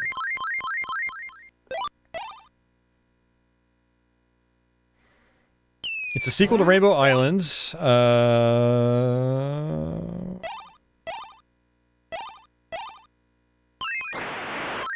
Yeah, okay, so it's developed for the PC Engine, but it did get ported to other systems, which always made me think it was an arcade game. So it's on Game Boy, it's on NES, it's on an Atari ST, which is where I actually last played it, and it's also on the Amiga.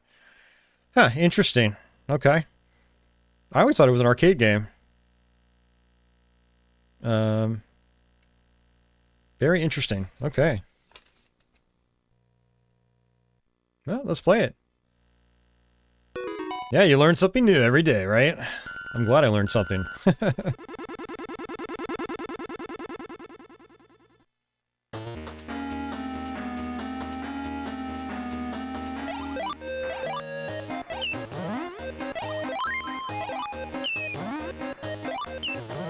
Yeah, so I guess you just pick up enemies and throw them back. And it seems like you walk pretty slow in this game.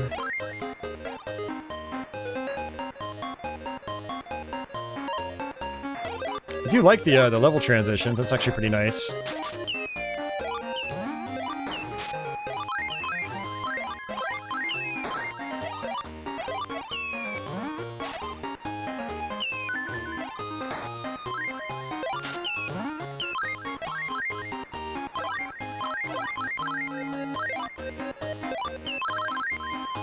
Oh, cool. You can throw the water to pick up your items for you.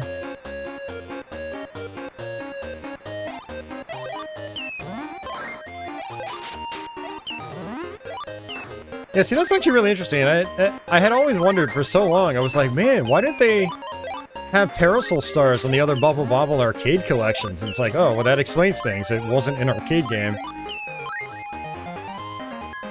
Yeah, I had no idea.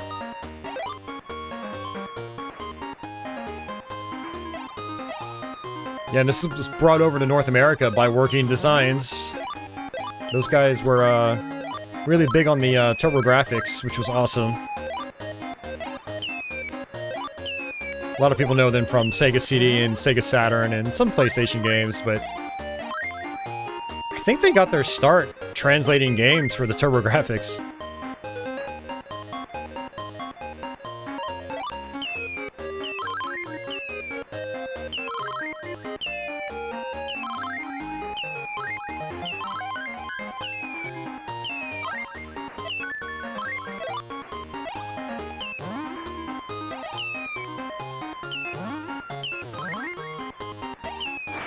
Oh, that's right. You can, like, build the water up. Okay.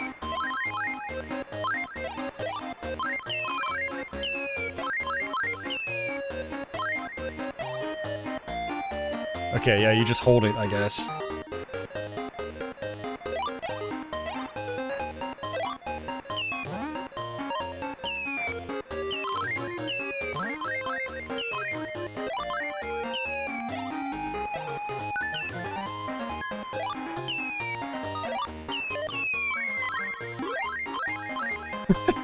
I mean, it's definitely cool with all the huge sprites and stuff like that.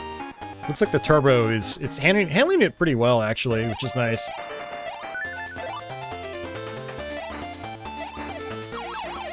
Hmm.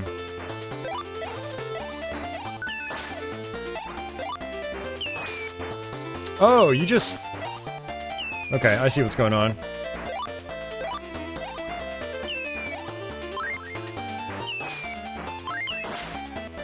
Interesting.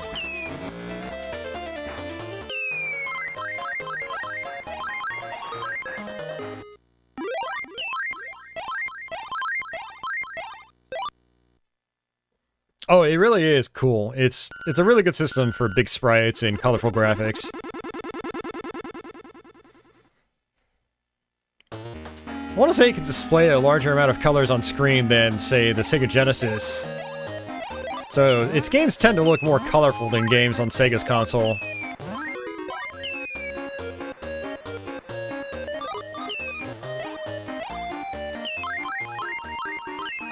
But the palette itself usually isn't as good as what you get on Super Nintendo. So, it's a kind of an interesting middle ground compared to those other two systems.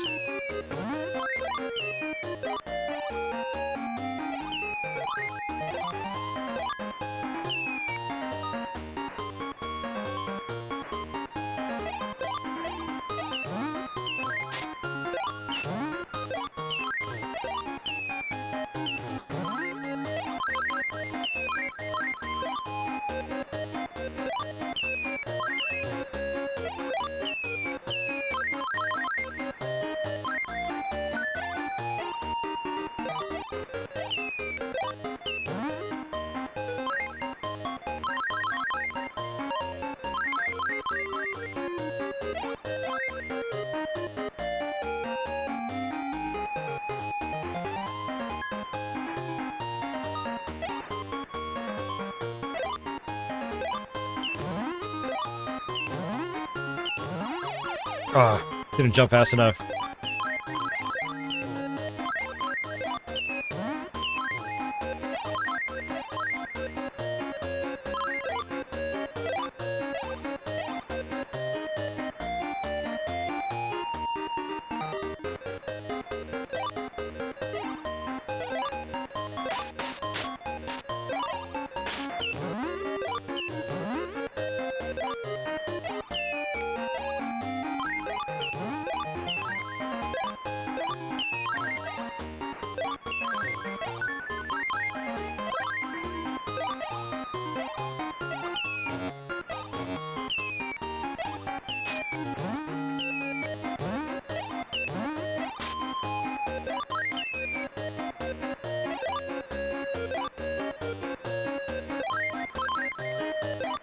Uh-oh.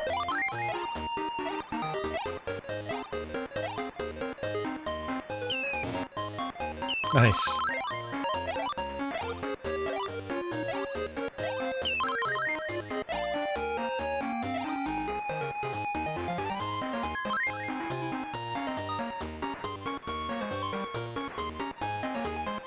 Gotcha Mask, is there an SNES version of this game? There is not. And Cool says he can't think of any single-screen platformers on that console, and I'm trying to think of other ones.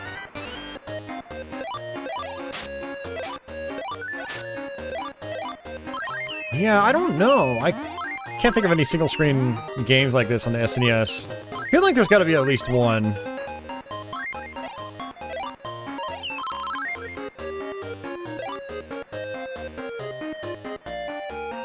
Ugh. Should have let go of attack.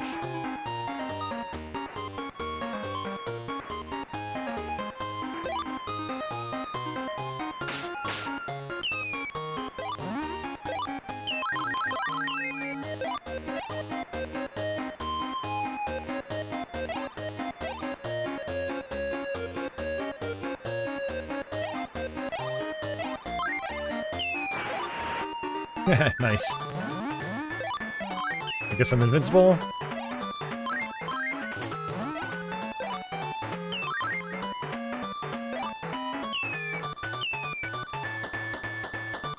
Still one enemy left.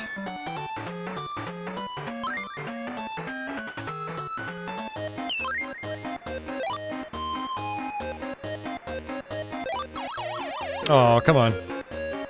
Alright, see you, gotcha. Have a good night. Yes, actually you're right. Cool, there is Buster Brothers. Yep, I forgot about that. That's also on PC Engine CD. Actually, I think that got a TurboGrafx CD North American release.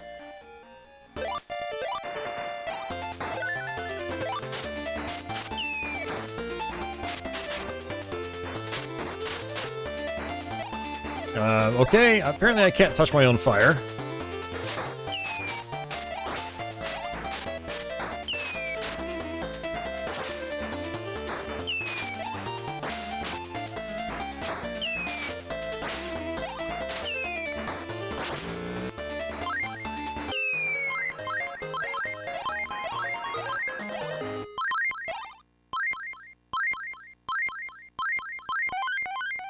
Nice, extra life.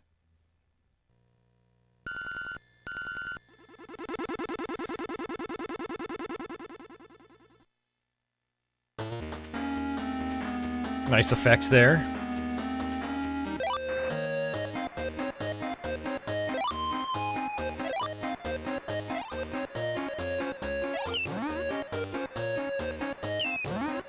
Oh, come on. I didn't mean to slip off the platform like that.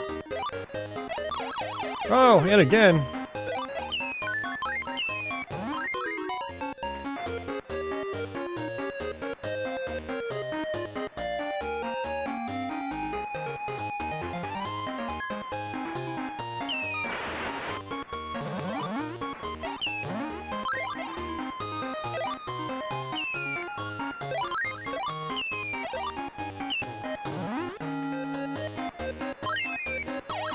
Oh, I'm just getting wrecked here.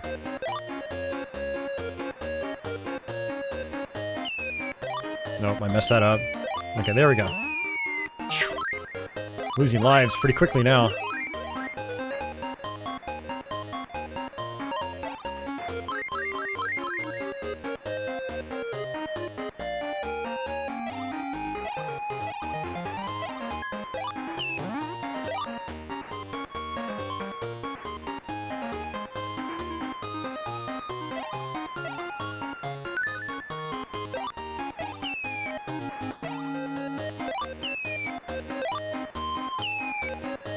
I wonder how the NES version of this compares. I mean, it's gonna be heavily downgraded, I'm sure. But a bunch of these Taito games were ported to that system.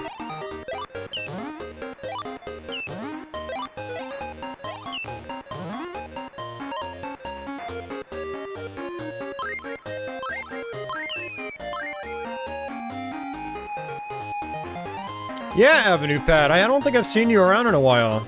There's actually been a couple people that have popped in tonight that I haven't seen in forever, so it's awesome to see some old faces.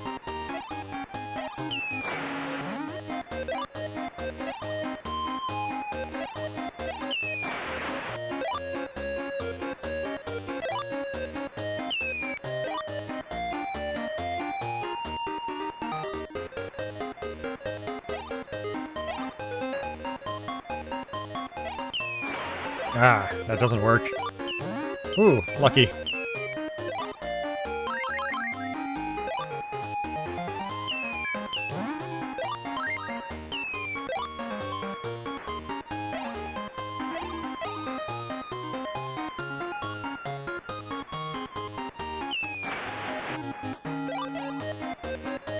Oh, you can bounce off the bubbles in this. It seems like it. Oops. Oh, I think that's game over. You ordered an analog duo. Nice. Yeah, me too.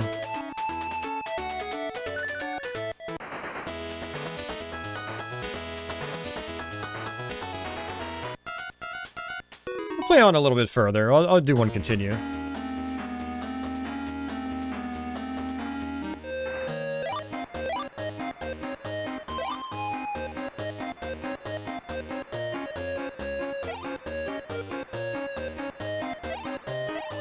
Yep, you can bounce off the bubbles.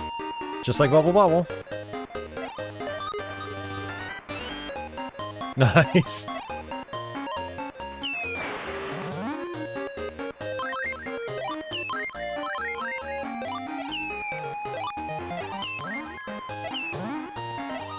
What does that cross do?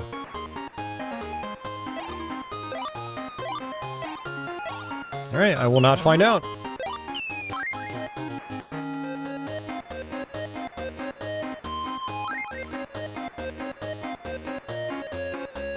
Yeah, even though your duo is in good shape, yeah, you cross your fingers every time you turn it on. Yeah, me too. My duo just doesn't like CDRs for the most part. So I feel like the analog duo, I should be able to do that without any issue. Theoretically, we'll see.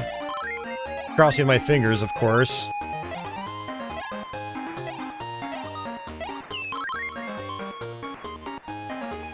Plus I have the analog DAC, I'll still be able to use it on a CRT.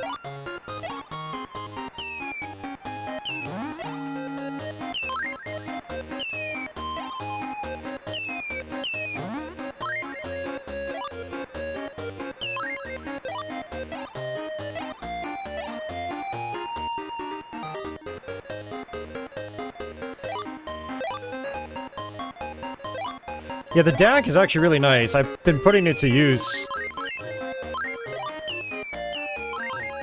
It makes more sense if you have a bunch of analog consoles. Instead of, like, just one.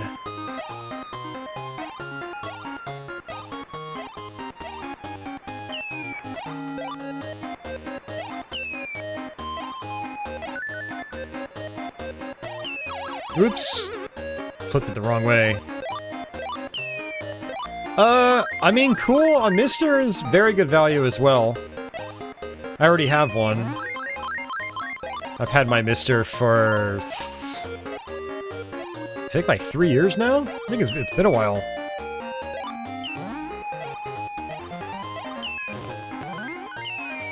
But the Mister has some, you know, downsides to it. It's not perfect. You get the Mister for a variety of platforms, though, not just, like, one.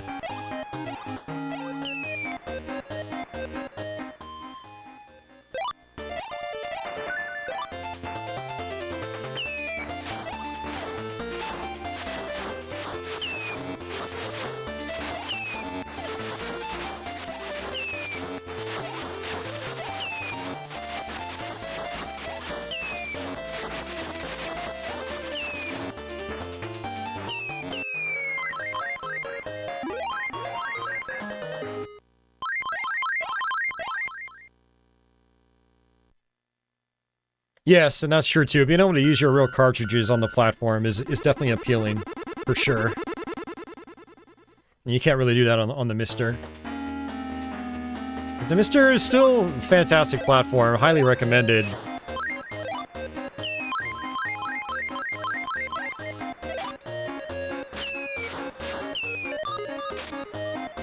Yep, I knew I was gonna die there. That was a bad call.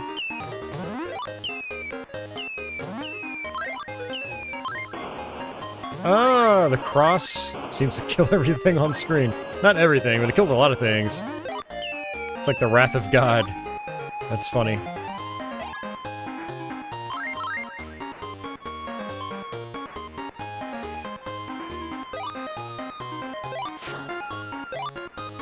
My biggest thing about the analog consoles is it makes my life a lot easier as a streamer. No signal drops on my capture card, you know, nothing like that.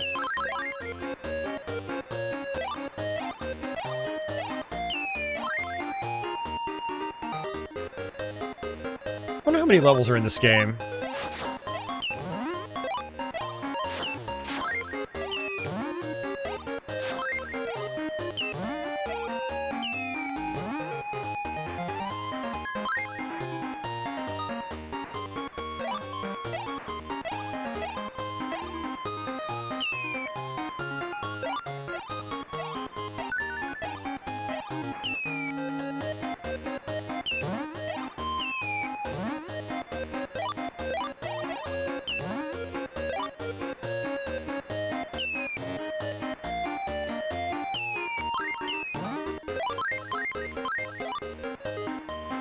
Yeah, so there are definitely some gimmicks where they want you to actually shoot with the lightning bolt. It's pretty neat.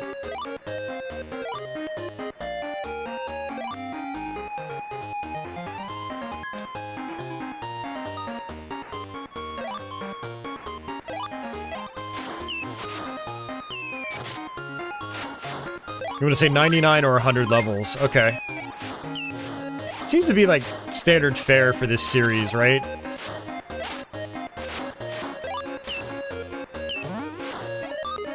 Ah, I keep turning the wrong way. Alright, that's it. That's cool. Really fun game. I am not going to continue. We'll pop in a different game. Yeah, that's pretty cool.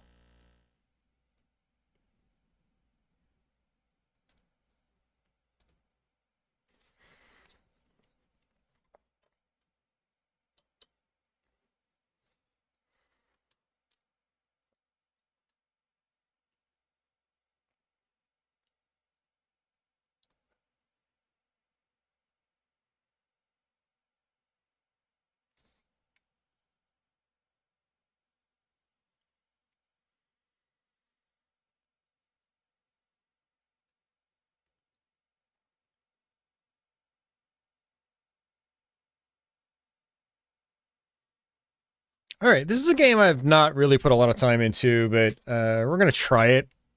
It's been a long time since I've tried it. But let me, I'm gonna go use the bathroom real quick. I will be right back. I think I'm gonna grab some water too. I do need some hydration. I actually was gonna start this stream a lot earlier today, but I ended up going out to one of our local breweries, and they were just feeding me beer left and right, and so, like, I'm kind of... kind of dehydrated right now. Definitely need some water. So, yeah, I'll be right back, guys. Don't go anywhere.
All right. Got some seltzer water with some artificial flavoring to go with it.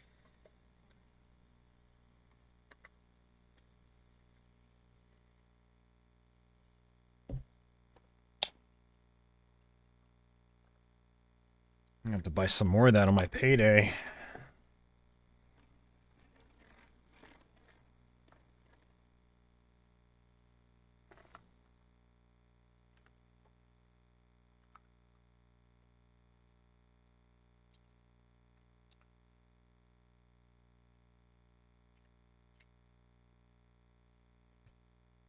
Oh man, refreshing.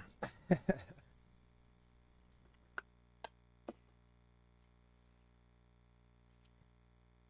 right, I'm gonna pour some more. Let's sit on the ice for a little bit, and I'm gonna start playing.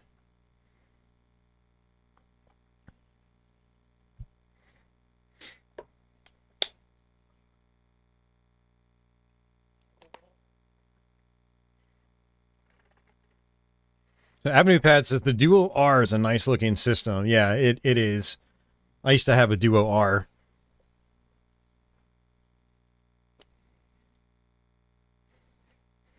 I had always wanted the Duo RX. But I just have a standard PC Engine Duo myself. Alright. So this is Shockman. I feel like I've probably played this on stream just a tiny bit before, but yeah, I don't really have a lot of experience with it, despite owning it back in the day.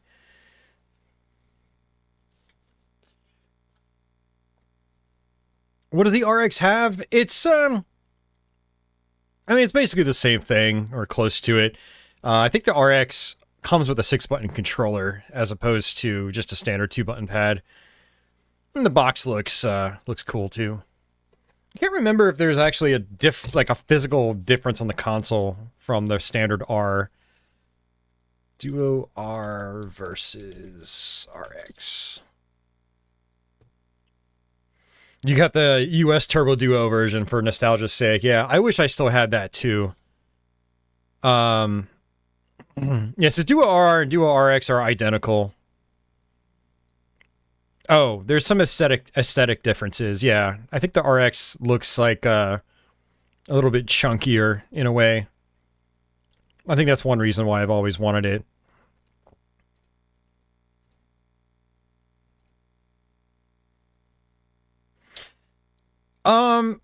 Yeah, I don't know about the Duo R's having better caps, but I've heard the RXs do, but like, I feel like with any PC Engine Duo console, you should probably get the caps redone regardless.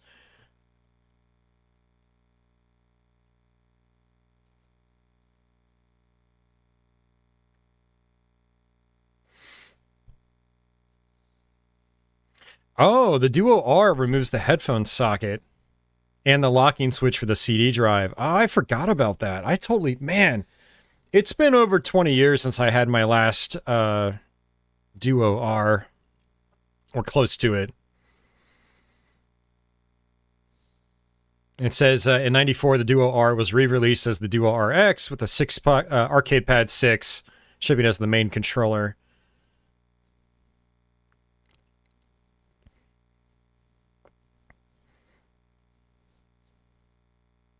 Yeah, so there should be some aesthetic differences between the Duo R and Duo RX. Let me see.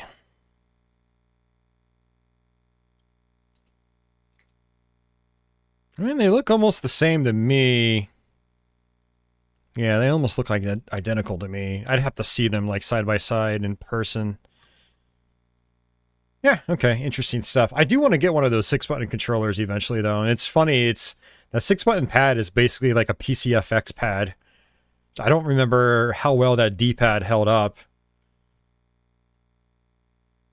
So I probably should have done this, too, but this is what I'm looking at. Yeah,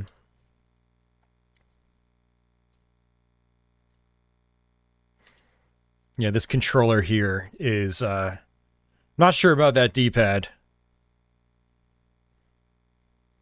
And I haven't used a PCFX in forever. I used to have one of those too.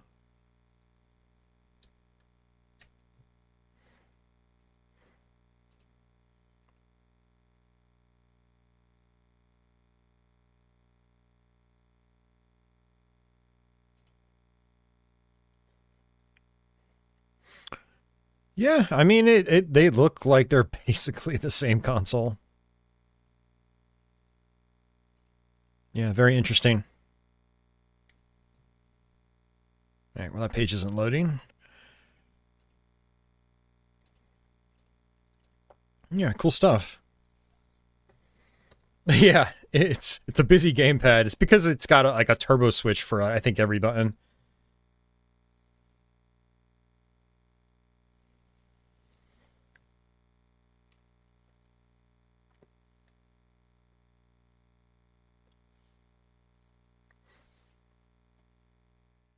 Yeah, the unfortunate thing about the PCFX is that there's just not a lot that's English friendly, but there are still a couple of cool English friendly games on it. I actually want to try to play Zoroigar again. I haven't played that in about 20 years now. I had a PCFX and I had that, but I sold it. I think I sold it in 2005. Been meaning to buy another one, but been really bad with money, so I haven't been able to save up to buy some of these other more obscure consoles again. But I think Zangeki, is that the name of it? I think it's Zangeki. That actually looks like a really cool game on the system. But I'm trying to think of like other games that would be interesting to play that are English friendly, and I don't think there's a lot. So, and I don't think there have been a lot of translations either. But yeah, this is Shockman. Apparently it plays a little bit like a Mega Man game, but I've never gotten that far, and I don't remember if I've actually played this on a prior YouTube stream, but...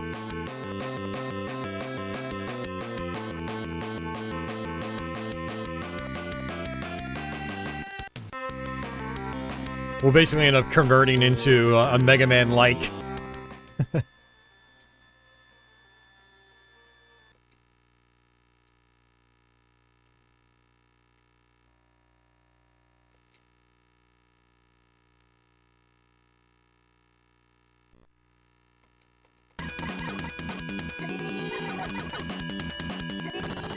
Looks like we got a charge attack.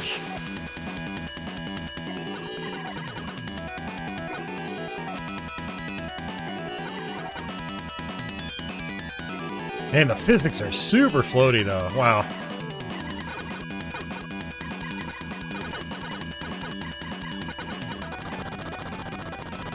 Yeah, it's not responsive like a Mega Man game, that's for sure.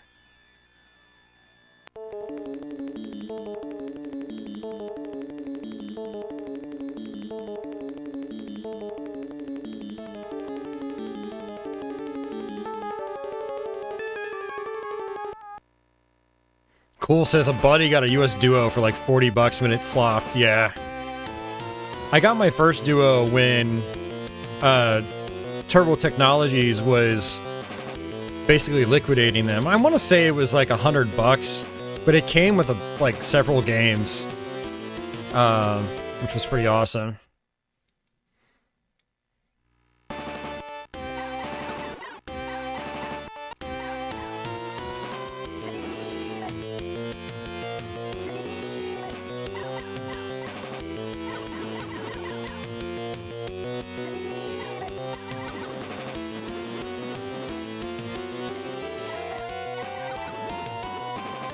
Like, I barely even remember this. I don't think I've ever streamed this on YouTube before. But this will be interesting.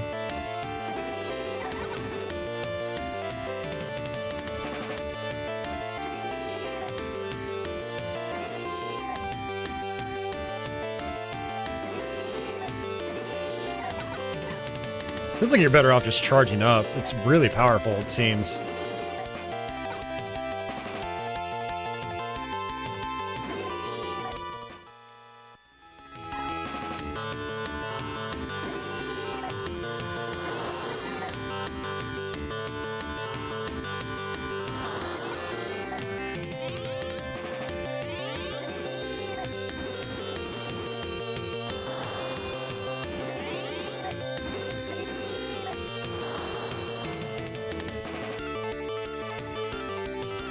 Whoa! Okay, what the hell is going on? Okay, so if you fall into a pit, you kind of come back? Okay, it's interesting. It's also one of those games where you can't go off the bottom of the screen. The screen doesn't scroll back with you. Oh, it does, sort of. That's weird.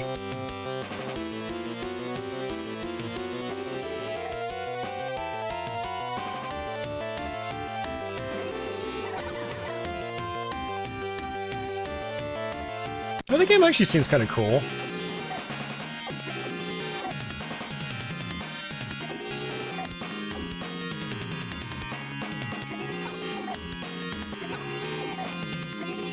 Oh, jeez.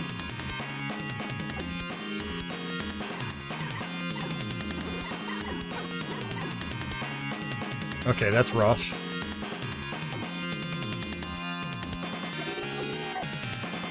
Oh, you can actually aim that upwards, apparently. That's kind of cool. And you can shoot up, too. Okay. Alright, we got it. First try.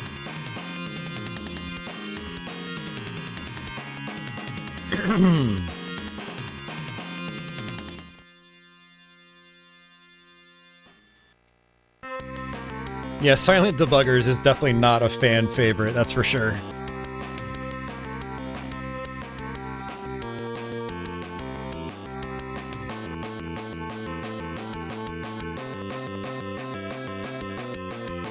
Oh, you had a choice between that and Adventure Island. You didn't get Adventure Island? That sucks. Adventure Island on the PC Engine is very good. I've got a full Let's Play of that, I think from about 5 years ago. Pretty awesome game. I guess we got the Shock Marine. It's gonna turn into a shmup. Yes! This game actually does seem pretty cool. Okay, I can't touch walls, though.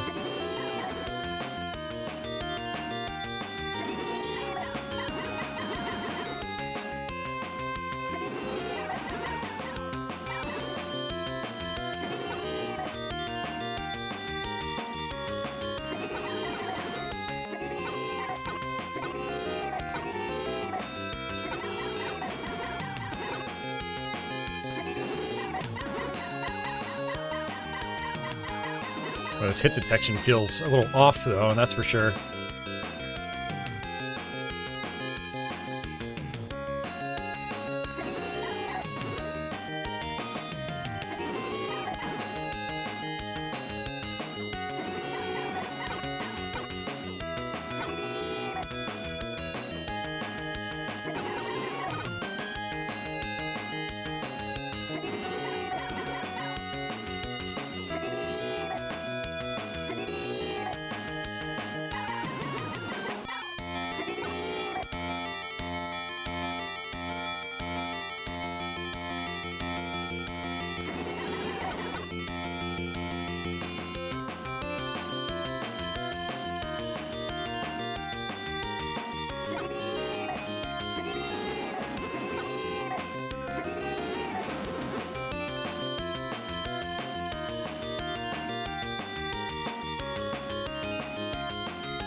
Wow, are you serious? You can't turn around?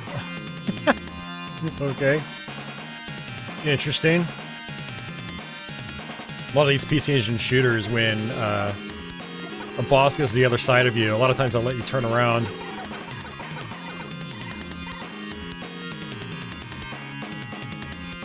I actually wonder if I can just do this. Ah, sucker.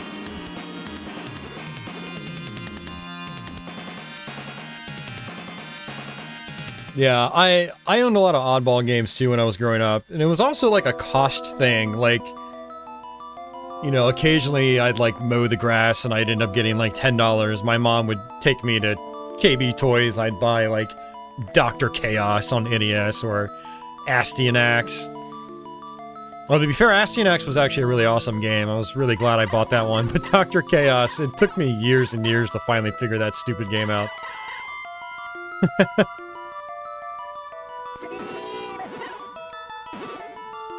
I totally would have been one of those kids that would have bought Silent Debuggers because it looked cool.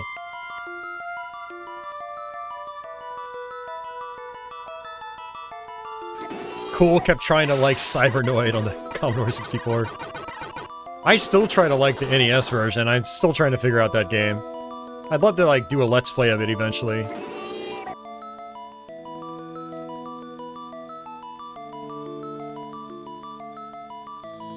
Not a lot going on in this auto-scroller.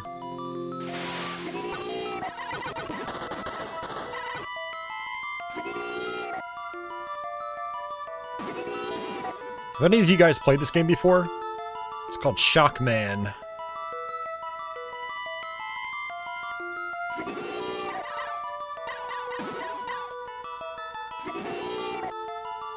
Oh, it looks like these platforms fall if you sit on them for too long. Crestline has never heard of it.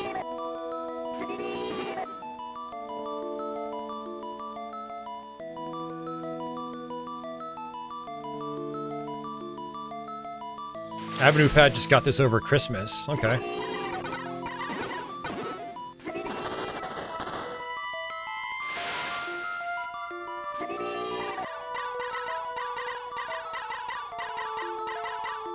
Pool says he's got the third game in this series. There were other games? What's the Japanese name, and what are the other games in the series? And is this the first, or is this, like, the second? Or maybe it's the third, I don't know.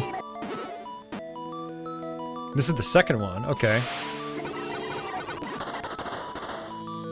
Yeah, what's it based on?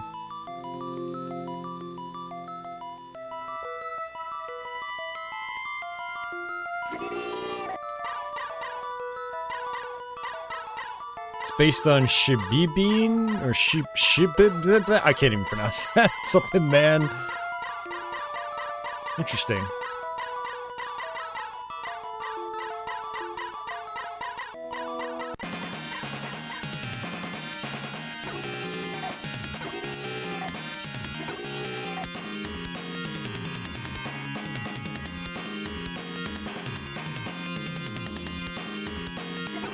Whoa, that is extremely cheap. That dude took away like half of my health bar in one hit.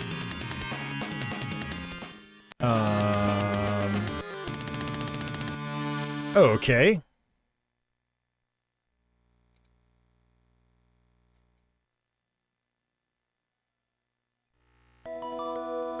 Oh, it's automatically going to continue me. Cool.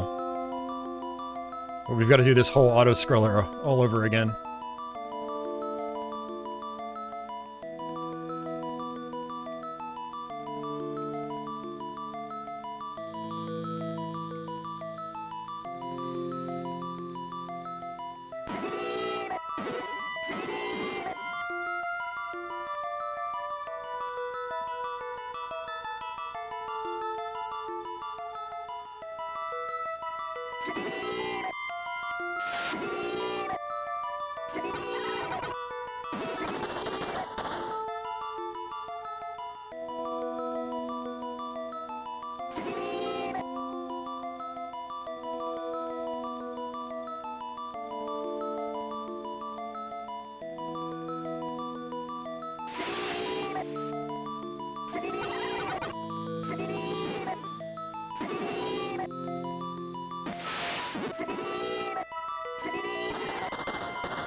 Well, I don't think there's much in the way of health refills, though.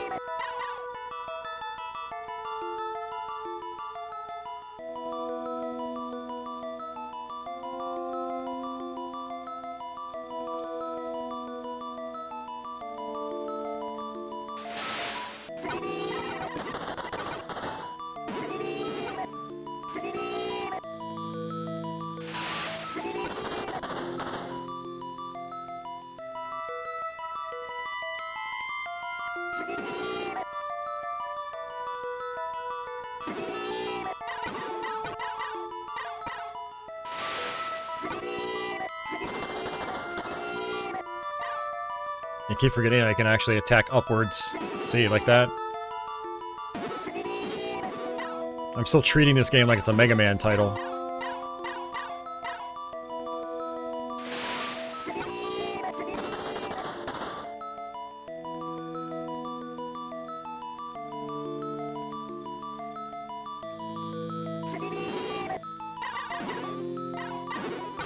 Ah, there's some health.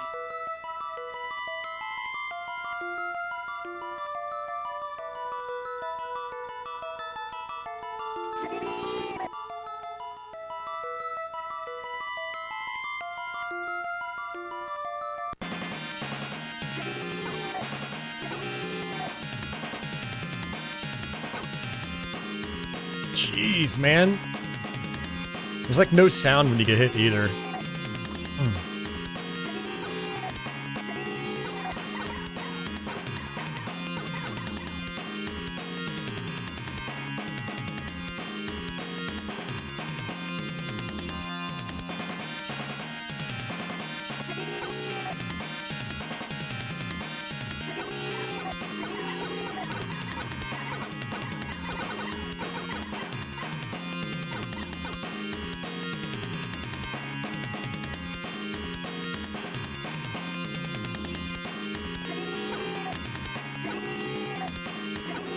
Oh, we got it. Yeah, it looks like he's got a discernible pattern, but it's kind of hard to figure it out at first. Whew.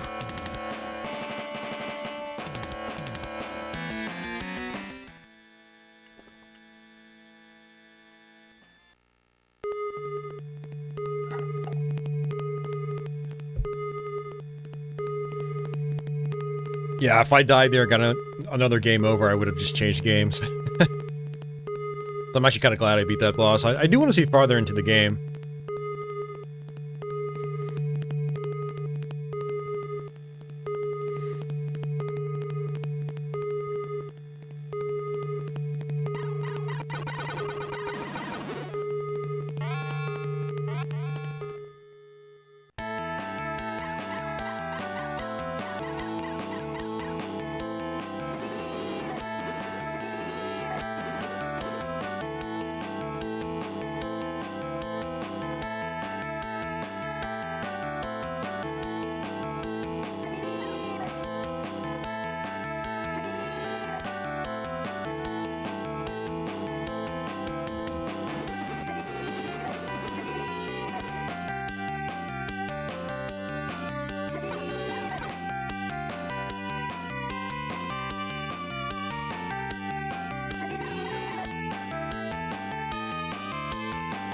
And one of the things about the movement in this game, it's like it's really stiff to get going.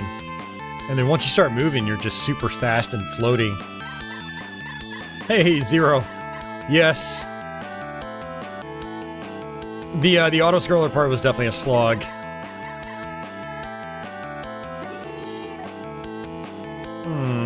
We'll see what that does.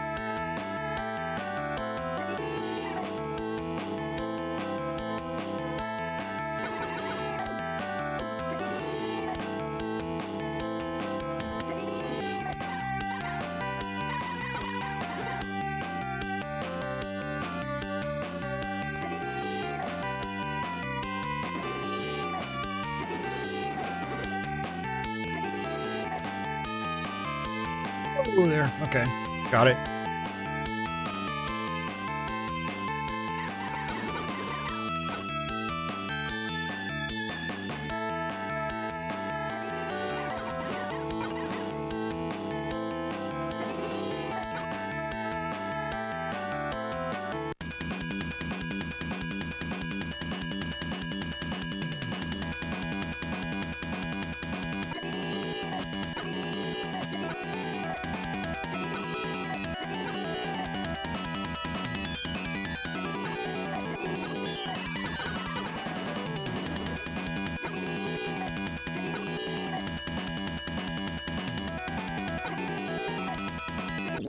Jeez. Okay. I really wish there were, like, some sounds when you took damage. It feels so weird when, like, you get hit and it's like a bunch of your health gets taken away, but there's no sound effect to accompany it.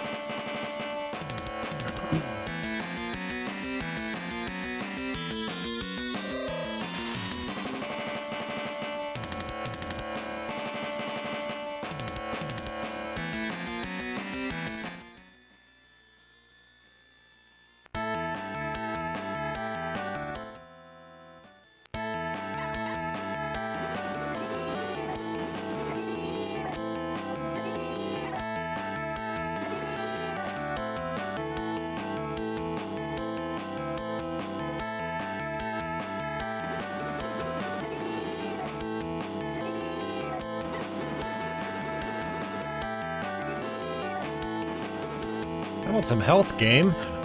That would be nice.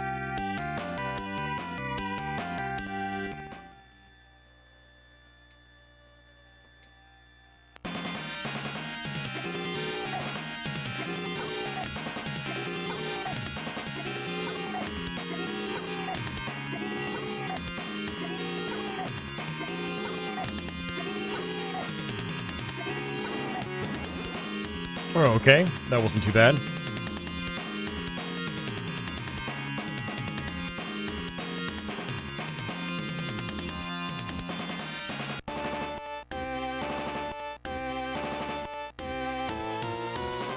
Another shooter section, I guess.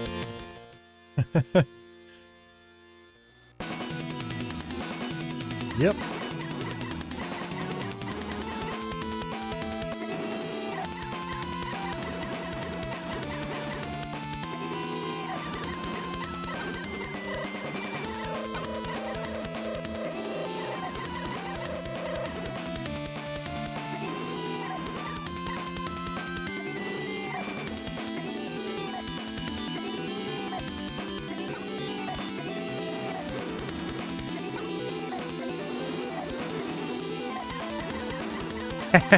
Yours, it's time for Wily's castle. Right? Well, the guy does want us to meet him at a castle, so that's where we're going to, I guess.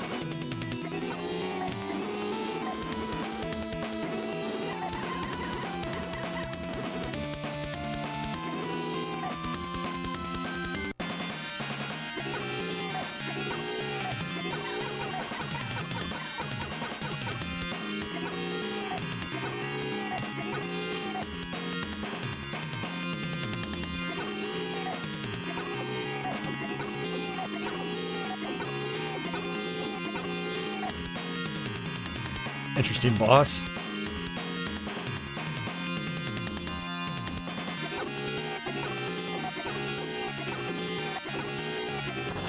Not too bad.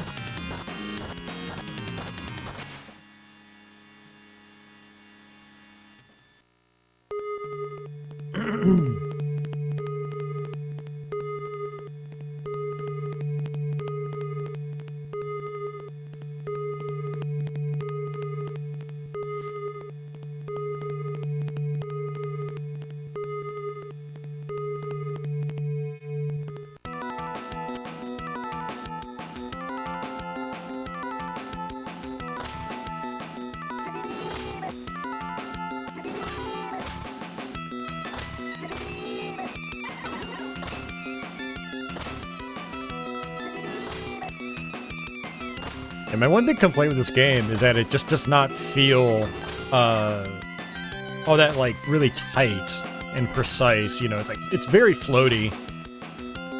So, like, it looks like Mega Man, but it definitely does not feel like it.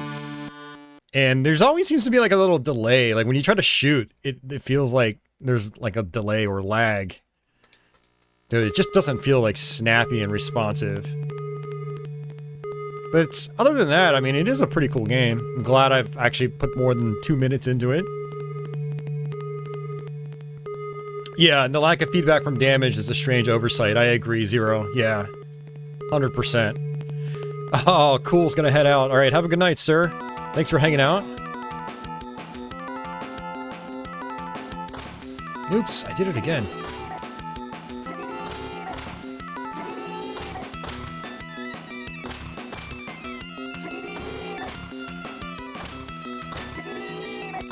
Yeah, like this is really simple stuff right here.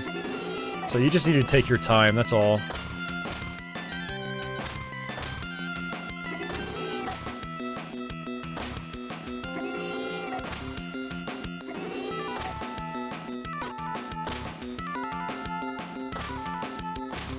Yeah, there's no jump sound effect either. Like, there's no sound when you land, there's no sound when you jump.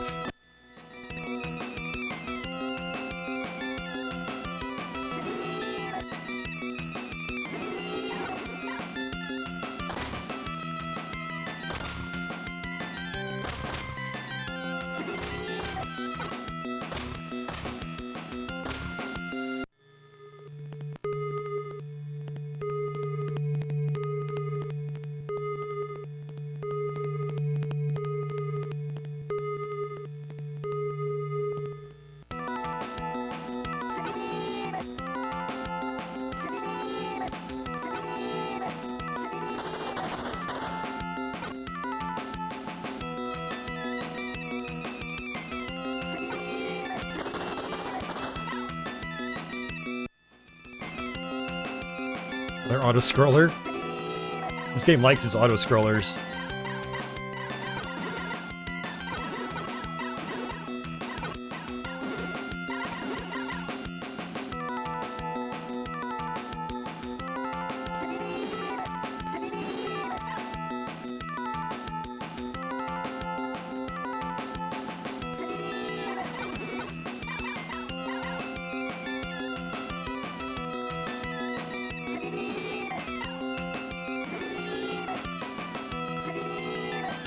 Jeez, okay, this is getting a little difficult now.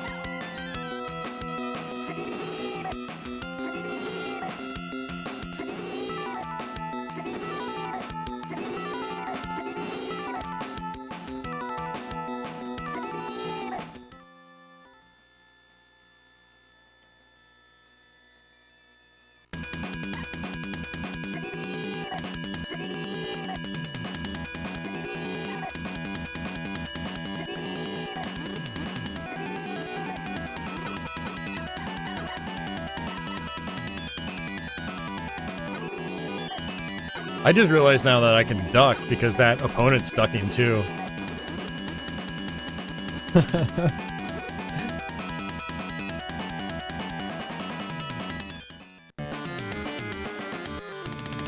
I do wonder if you get infinite continues. But there's no continue screen. You just hit the run button again and it just puts you back where you left off.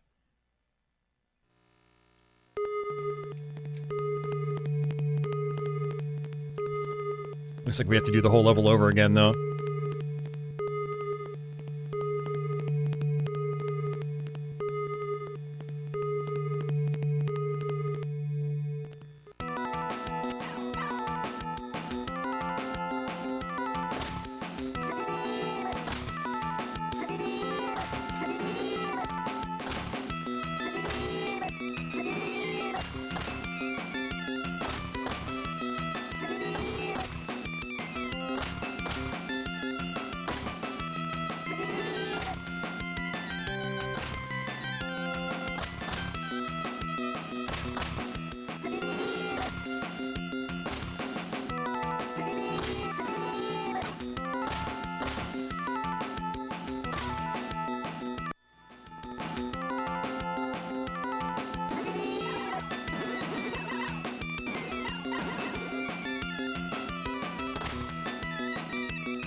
Alright, not too bad.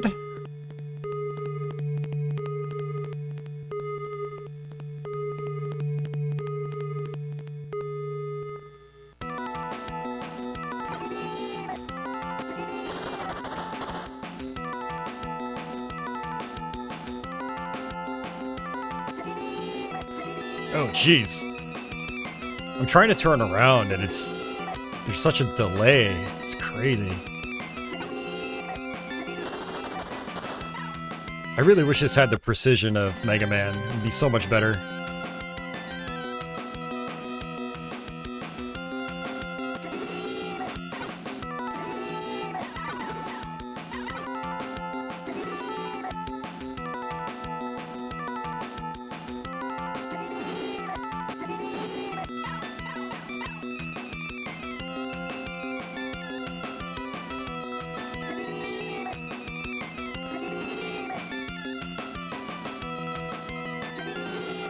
Yeah, that duck functionality is helping out a lot.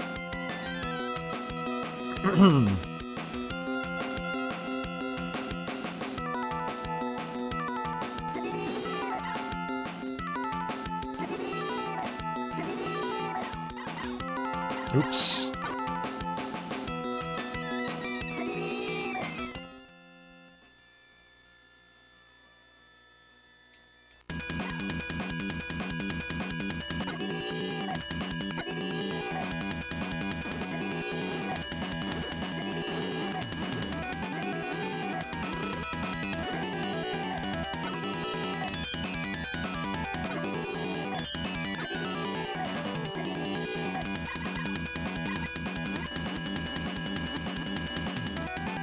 Oh, I thought I was gonna jump that.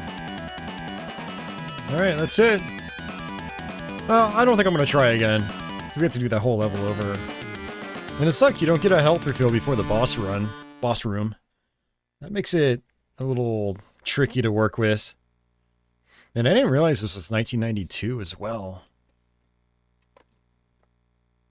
Here, let's, I'm kind of curious, actually.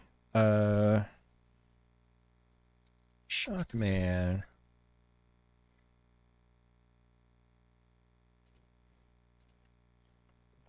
So, Shockman is a 1991 video game. Exclusively for the Grafx-16.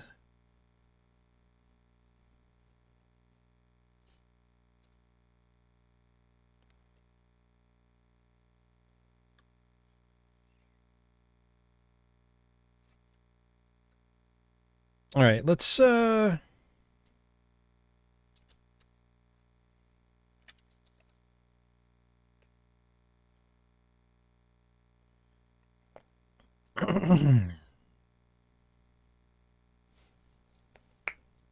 Raiden Lord, welcome back.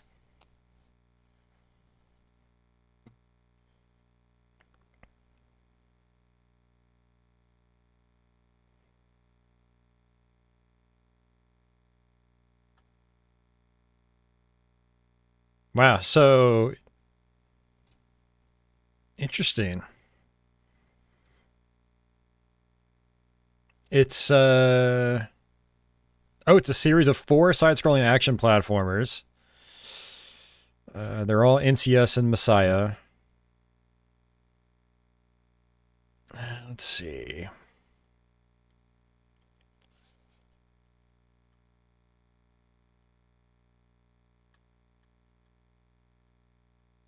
I'm trying to figure out just like which ones there are. Okay, I see.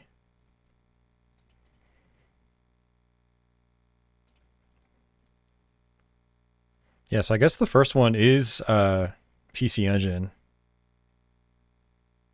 Part 3 is also, it's a PC Engine CD game. Wow.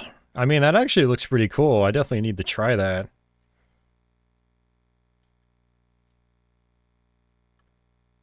And then there's a Zero, which is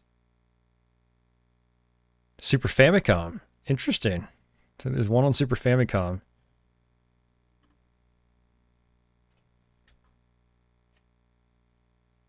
There's a truck with the Messiah logo. Yeah, they did some stuff on Super Nintendo as well, if I remember correctly.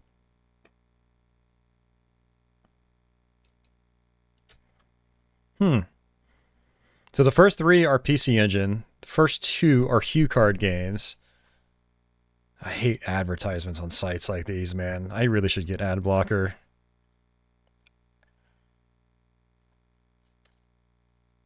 I don't have any ads on my website.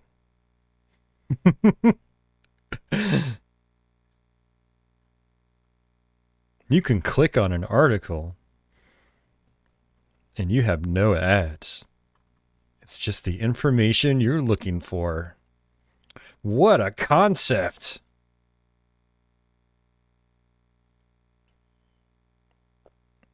But yeah.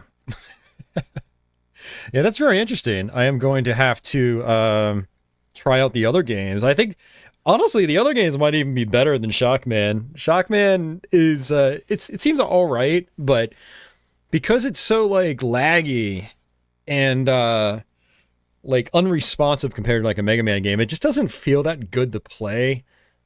Now granted, it might feel a tiny bit better on my CRT since I am going through my upscaler right now, but that doesn't usually add that much input lag. So, you know, I was playing Raiden and stuff like that just fine, so this feels really weird in comparison. All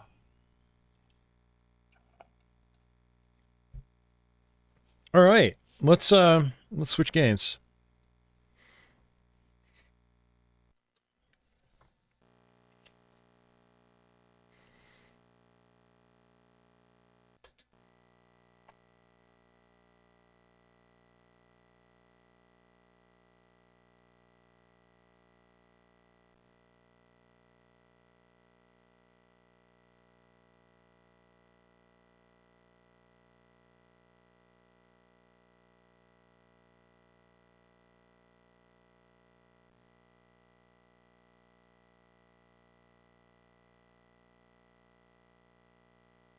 Let's go back to a shooty game. This is a really good one.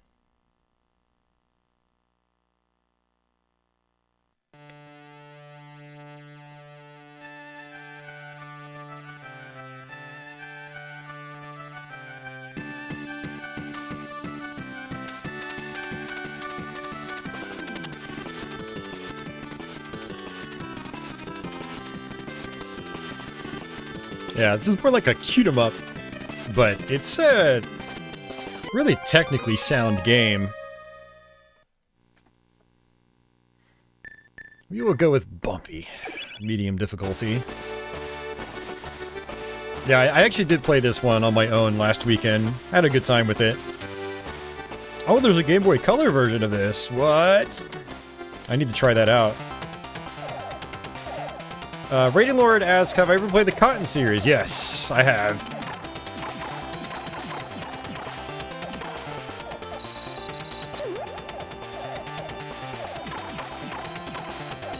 This is also one of those games where you don't really need to use the turbo buttons, or turbo functionality. It's got auto fire built into the game. But yeah, you do pick up money here. And you do access shops for better weapons and stuff like that.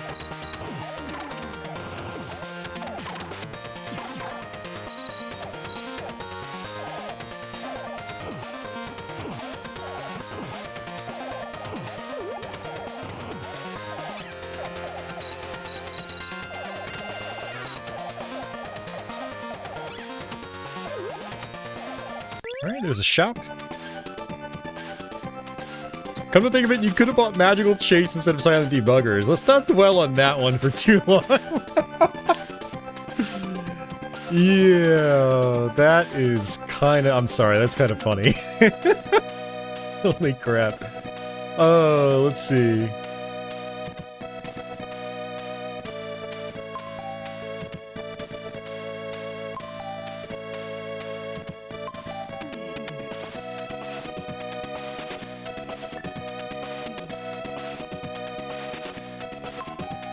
Recovers 2 hearts. I don't need that.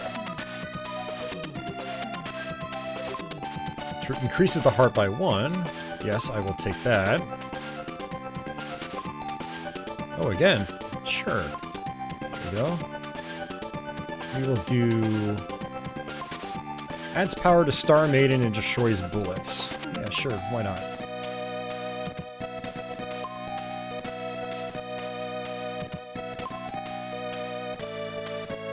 That's it. Yeah, Zero, that's why we don't dwell on it. This game is absurdly expensive.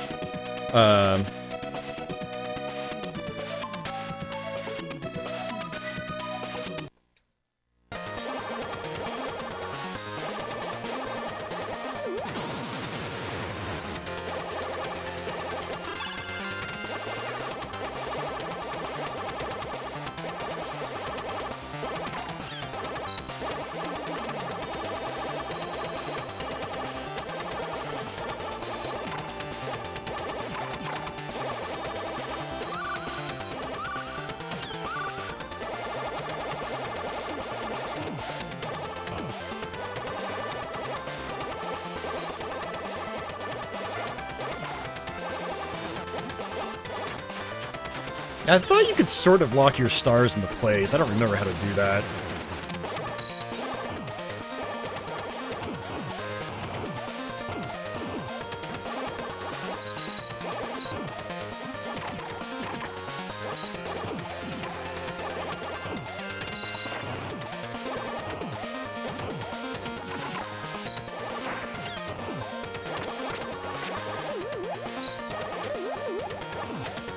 Looks like our lollipops give us some health back.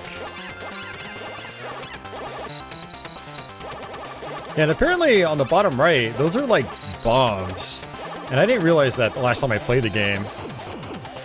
And you double tap one of the buttons in order to activate them. Ooh, there we go.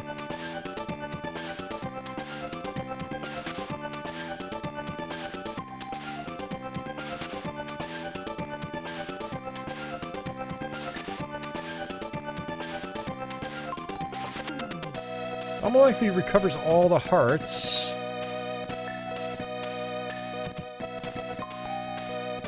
I assume that's like when you die. It didn't clarify. You can lock the stars in front of you. That's what I thought. Do you remember how to do that? I'm like trying all sorts of different button combinations and I'm not figuring it out.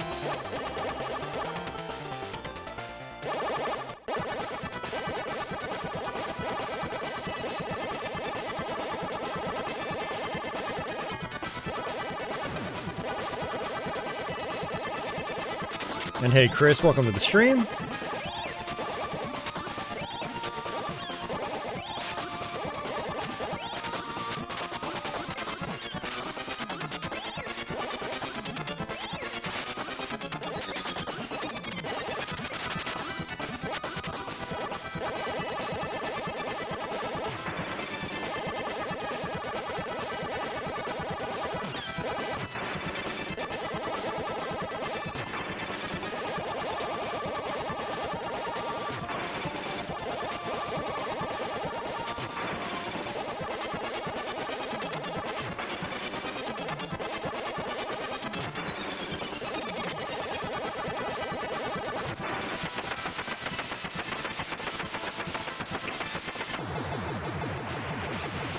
I think you have to double tap button one quickly with them in position.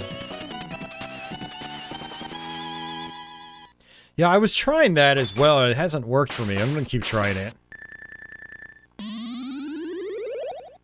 Yeah, I see the potion next to my health bar. That must mean, like, it'll automatically refill my health when I die.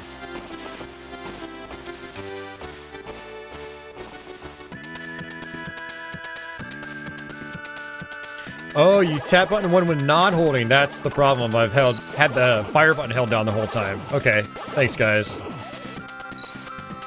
Yep, just figured it out. Thank you, thank you, thank you, thank you.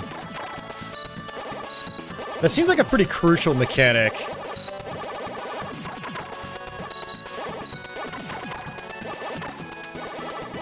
Now this, we were talking about color palettes earlier. This is a really nice and colorful game. I love that green. It's like very bright.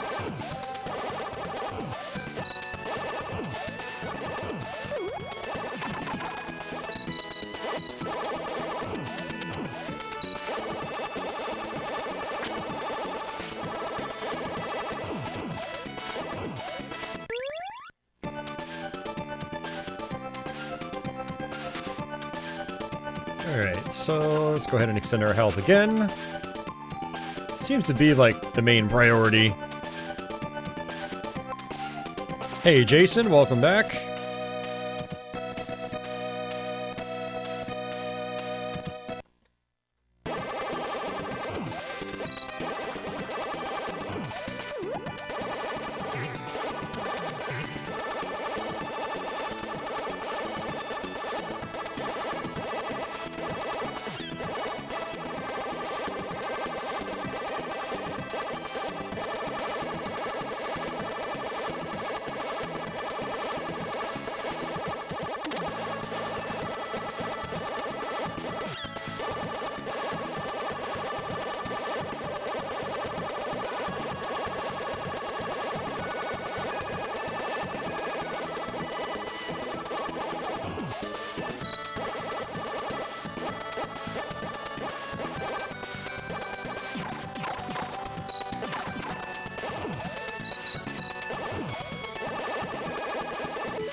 Nice.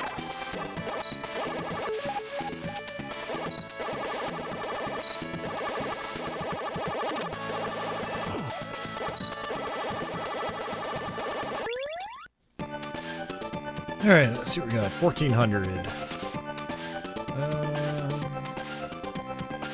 Oh my god, I think there's a mosquito flying around in my apartment. I keep feeling it smacking the back of my neck. Oh man. Yeah, let's just grab some of these, I guess. Actually, we should probably try these. I'll grab that too.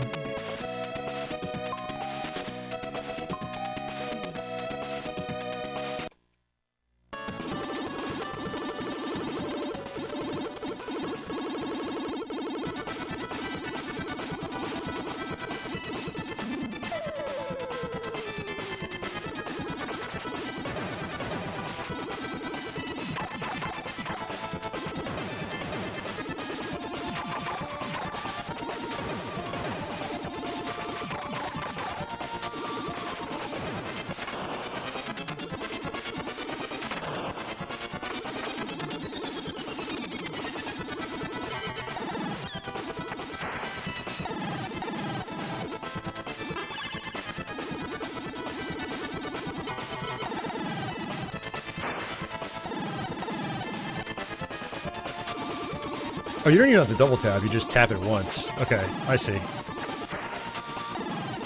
Oh no, they're locked into the wrong position.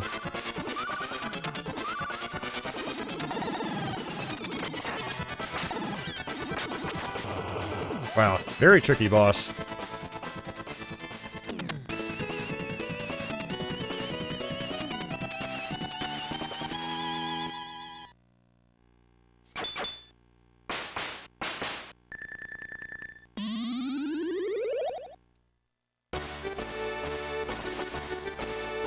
They look like bullet bills.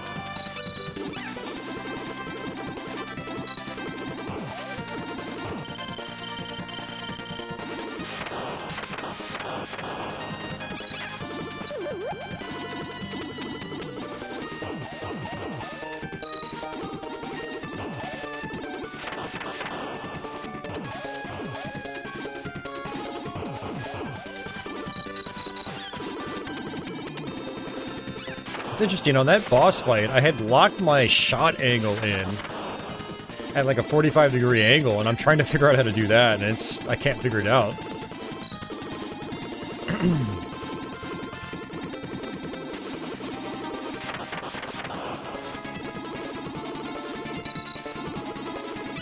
Unless maybe it was a result of that bomb I used, or that special ability. Oh no.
Alright, let's... What is this? It would make you energetic! Price is 500. Sure. Okay, I will take it. Let's extend our health bar again. Cracker Ball. Adds power to start Maiden's bullets. Okay.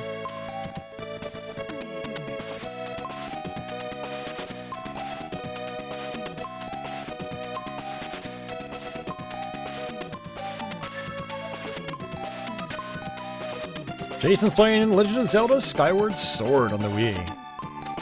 Nice. I need to play, Tears of the Kingdom. I bought it like a month ago when it came out, and I barely touched it.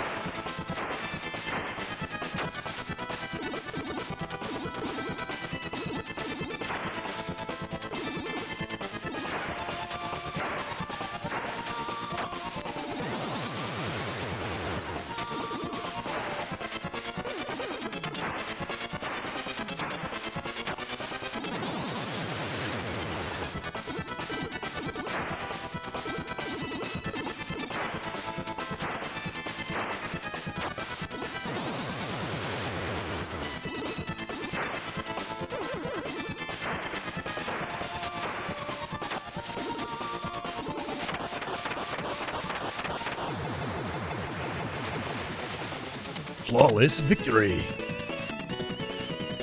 Did I ever play World of Warcraft? I did not. Zero's been getting into Street Fighter 6. It's so good. Hell yeah. Yeah, I haven't read anything or watched anything about Street Fighter 6. Avenue Pads, I still have to pick that up as well. There's so much to play. I feel like I haven't given my Turbo enough love lately.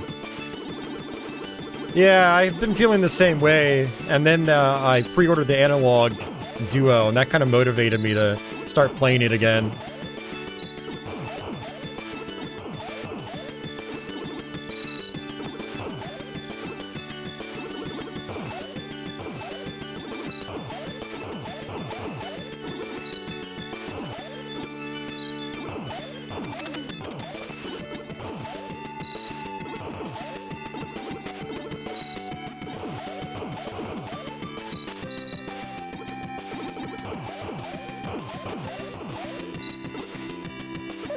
Oh, nice.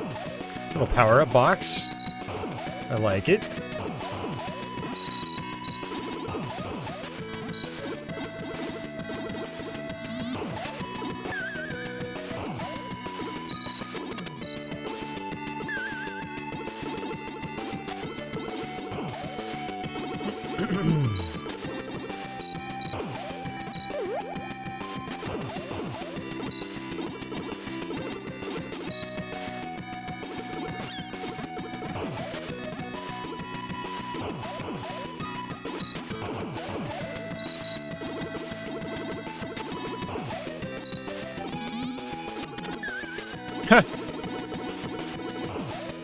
Enemy spawned behind me.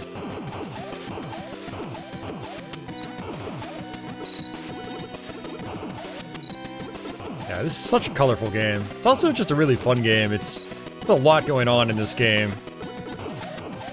I would not call it an easy shooter, although I guess if you put it in the easiest difficulty, it's probably a lot more manageable.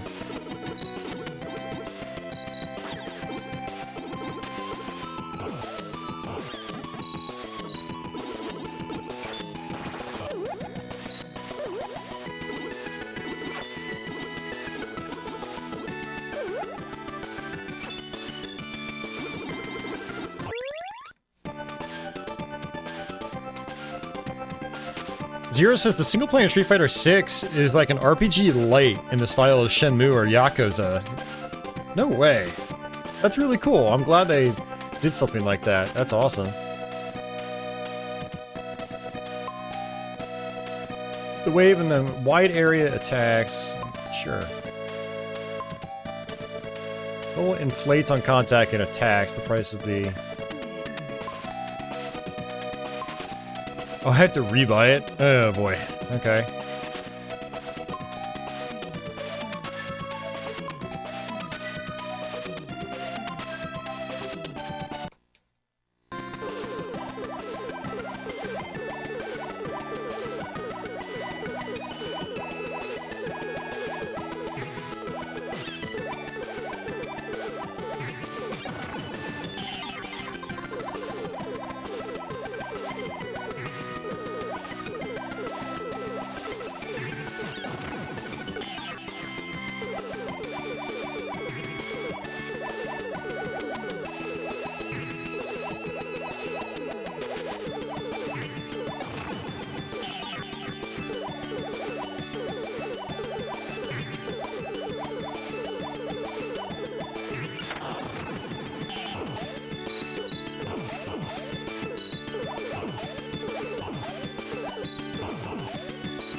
Oh, there.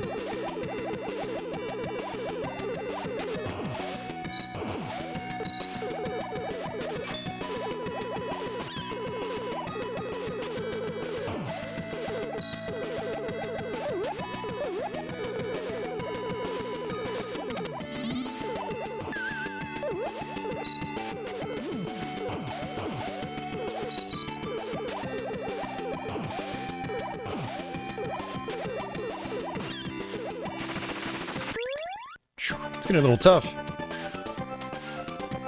Virgil says, I still need to go back and watch your Atari 50 stream. That was a really fun stream.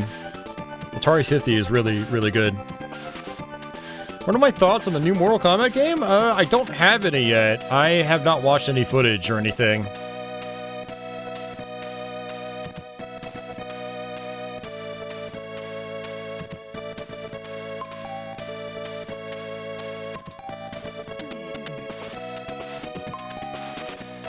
I've heard that apparently the graphic style is like a little more cartoony than the last couple of games. So yeah, but I haven't actually seen anything yet. I haven't really been paying attention a lot to a lot of modern games. Today, as of doing this stream, Microsoft did do their Xbox showcase. I do kind of want to check that out. Although apparently there's still no news of Perfect Dark. I have no idea what's happening with that game.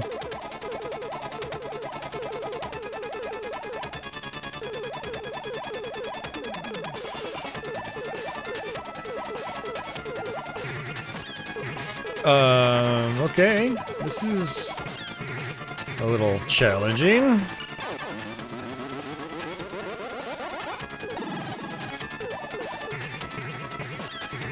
Oh, you can just block him with your shield. Okay, I got it.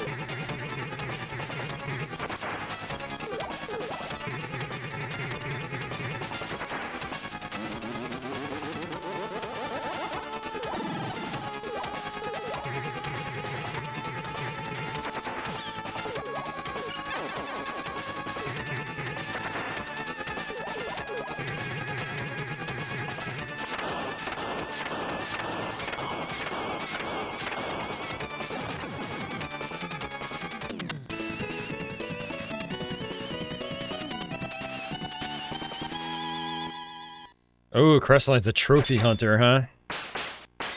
Hey, thanks, Tony. Yeah, so I don't even remember if I ever made it this far. He's got a hockey mask on. It's like the Splatterhouse mask. That's funny. Yeah, I don't remember if I ever made it this far, so I'm just kind of figuring some of this stuff out on the fly. Yeah, I don't even remember this. I'll have to go refer back to one of my older streams. See if I actually made it here.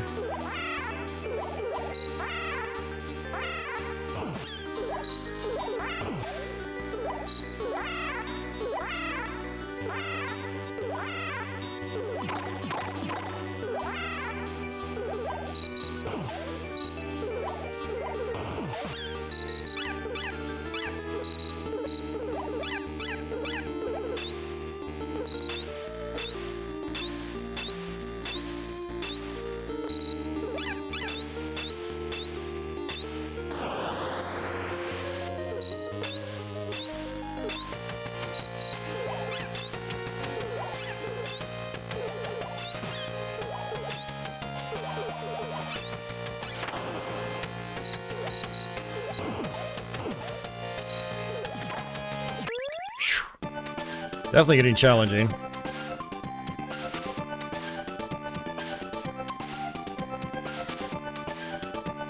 Homing! Cyclone. Alright, sure, we'll do that. Adds power to Star Maiden and destroys bullets. Okay.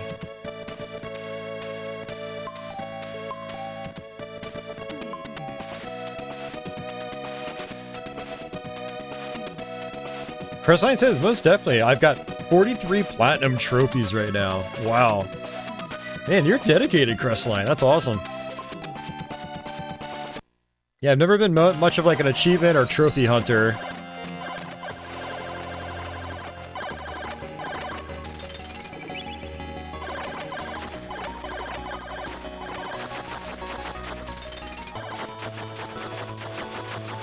I love the use of colors on this level.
Oh man, alright. Get our health back again. Price, it looks like this is like Fantasy Zone where the prices keep going up. On certain items at least. Oh, actually I wanted to check out Cyclone. Some of these weapons are for your stars.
One thing that's kind of cool about this game is, before you go into a level, it shows you, like, a mini-boss. You think it's, like, the real boss, but it's not.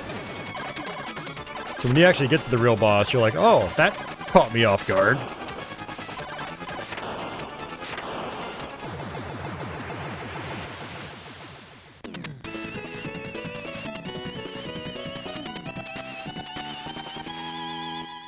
Yeah, really nice, looking level there.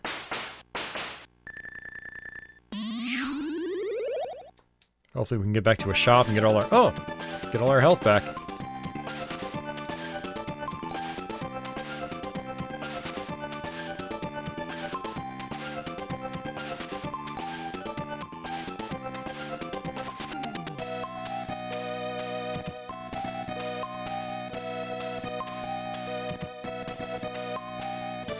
Yeah, I was thinking the same thing, Tony. Like, because I think this is the first time it's just dropped me right into a shop. Like, after beating a boss.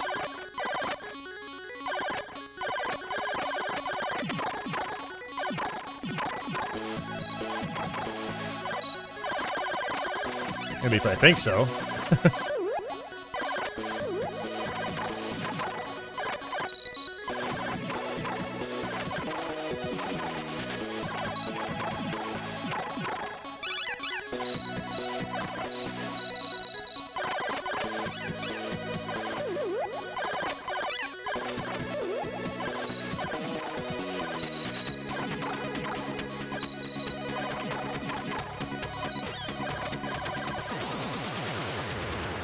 Boss rush? Yeah.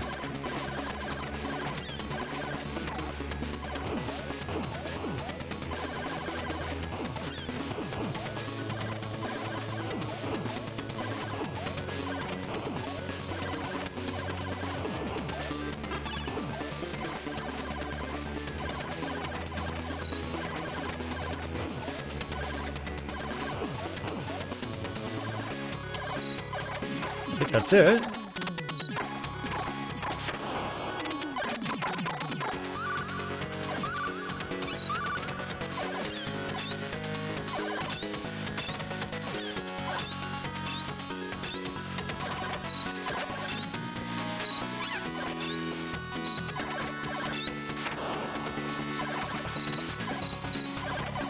Yeah, I've definitely not made it this far before.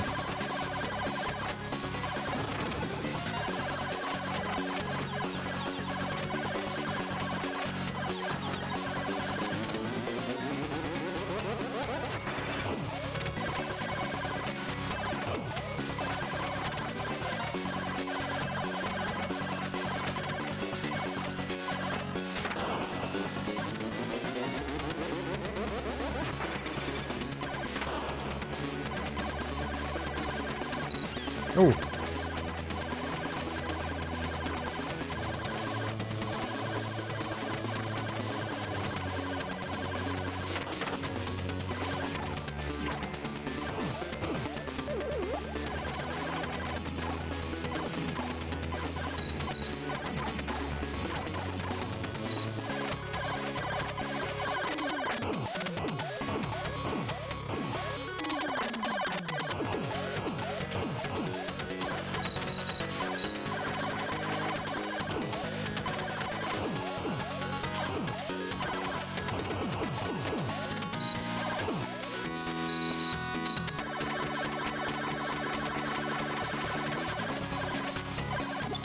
A lot of new enemies here.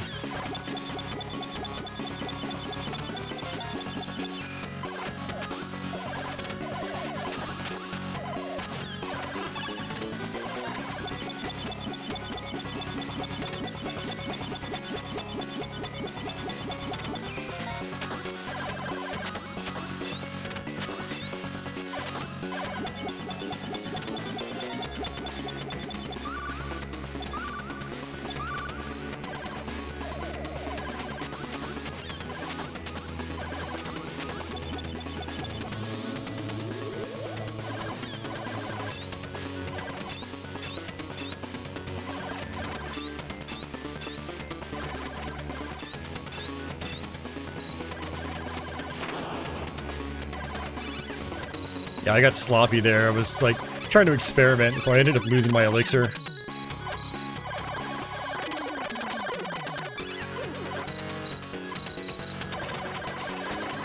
Hey, Ronin, what's going on?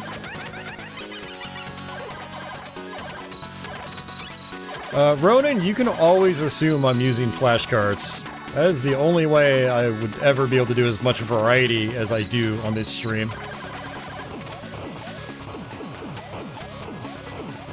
I live and die by flashcards on this channel. Otherwise, there's no way in hell I'd be able to cover as many games as I have.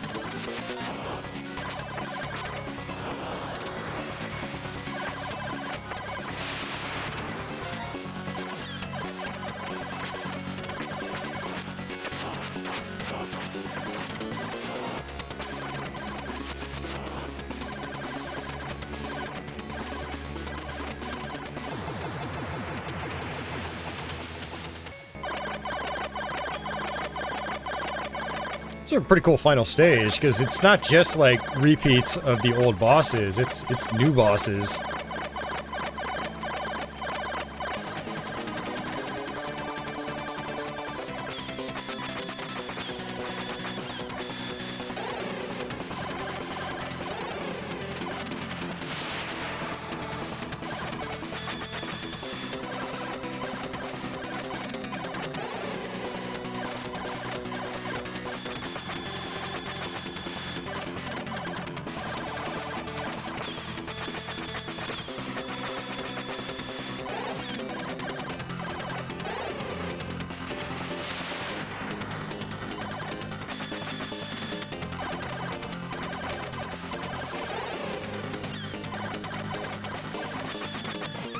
Oh.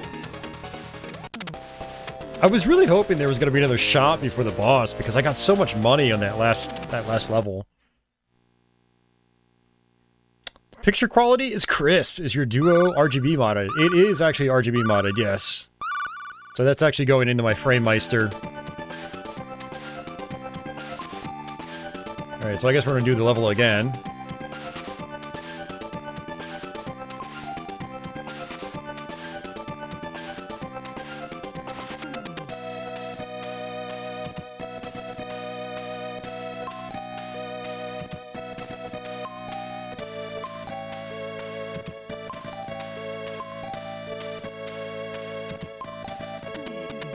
Alright, let's try this again.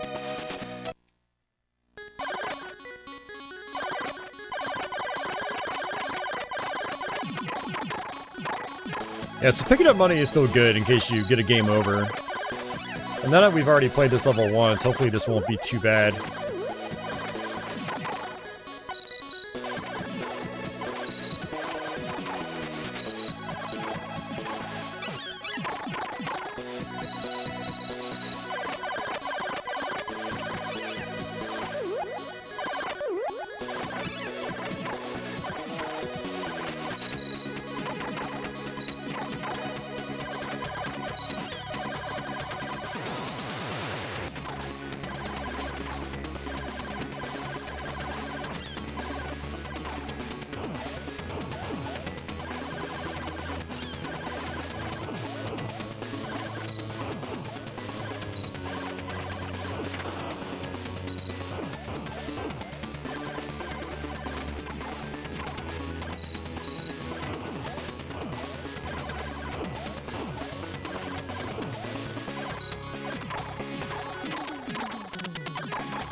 Nice. That was much faster that time.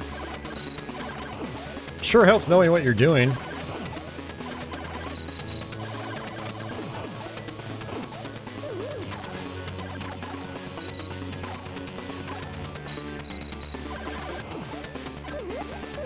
And by knowing what you're doing, I mean like knowing the patterns and stuff like that.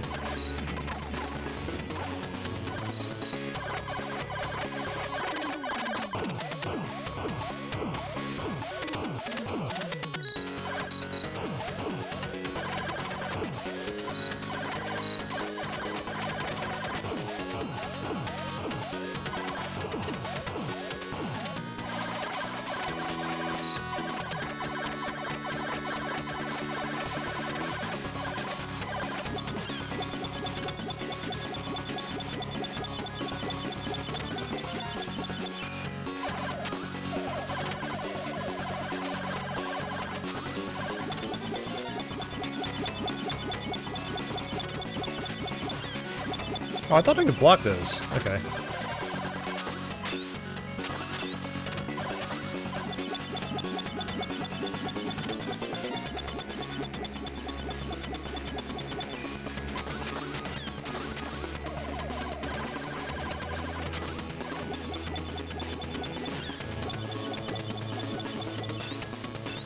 Damn.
Not much in the way of health pickups on this level.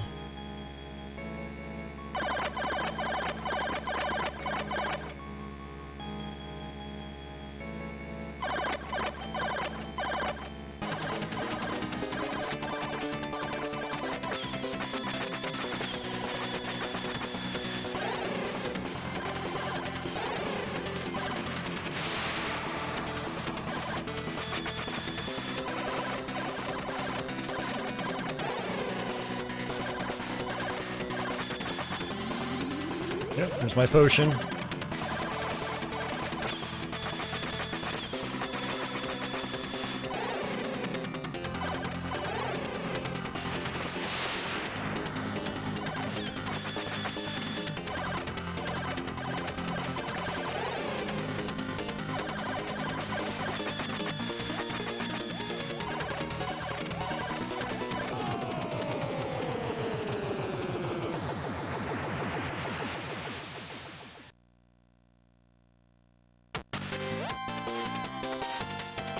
Oh wow, we actually beat the game. I wonder if there's like a true final boss if you get there and you beat him without continuing.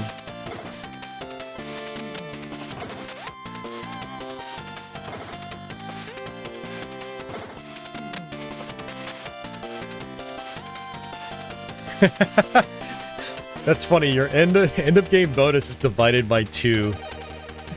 Because you continued. You continued twice.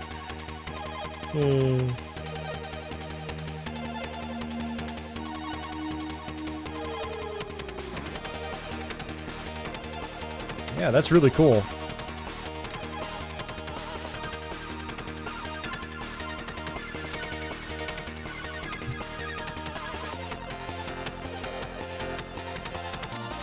I'm gonna actually check to see if there is,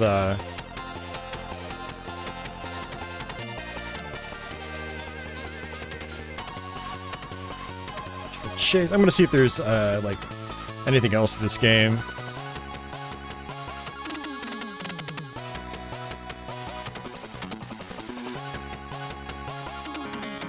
Yeah, no, there's a playthrough on Nintendo Complete, and, no, it just ends, at least on this difficulty. Okay.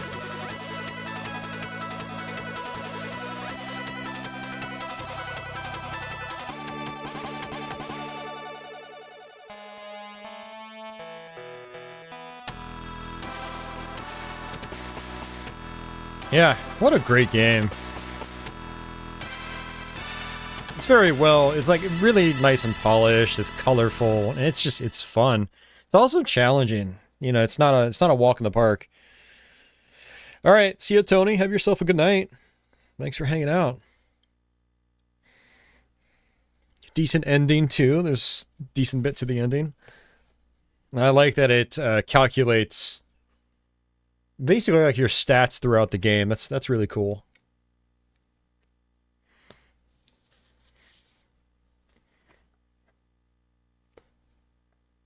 All right.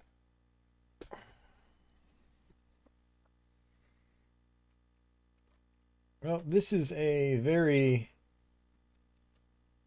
shmup-focused night.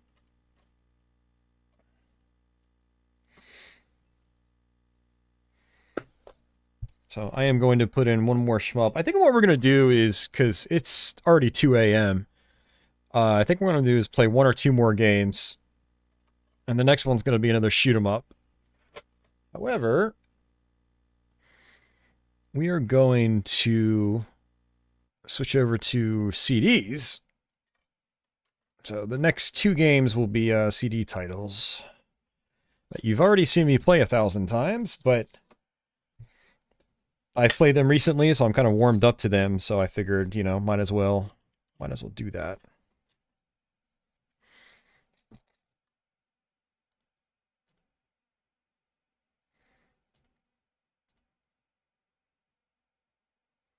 And Milo is still sleeping.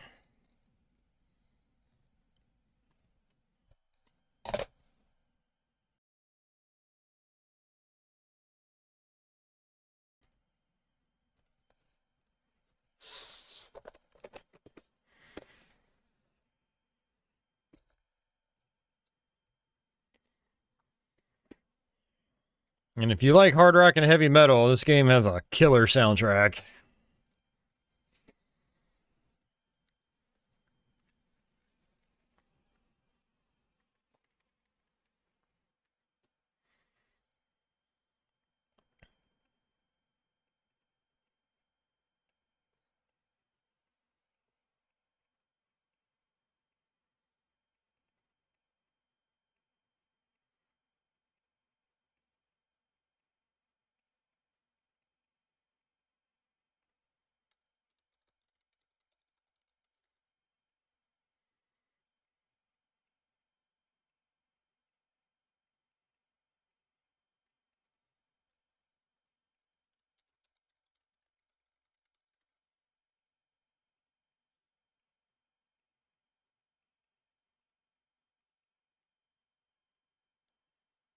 Yeah, Avenue Pad. This is a fantastic game.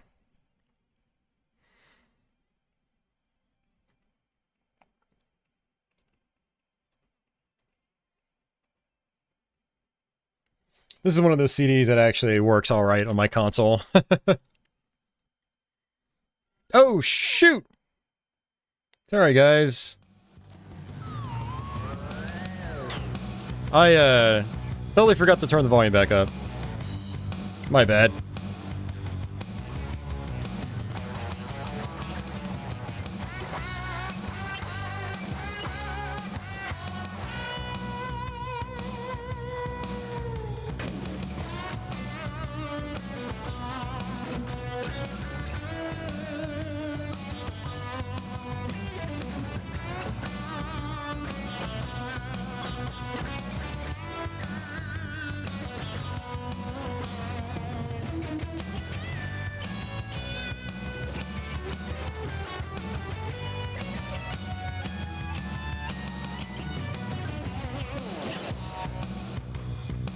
Hey, Dasan, welcome back.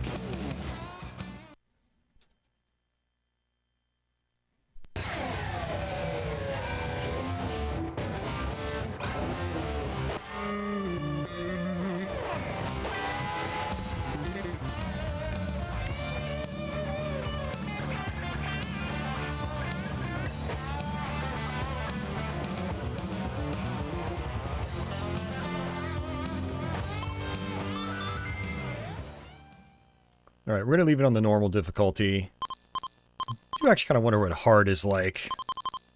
But yeah, we will do that. You come at the right time, absolutely, Dasan.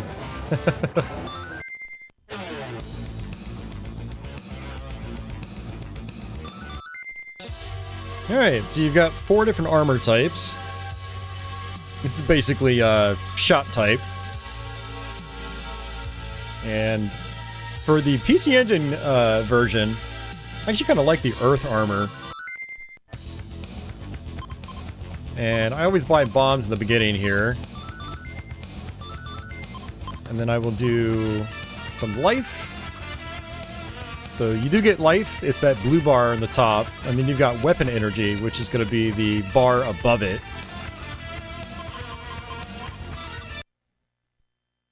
Here we go.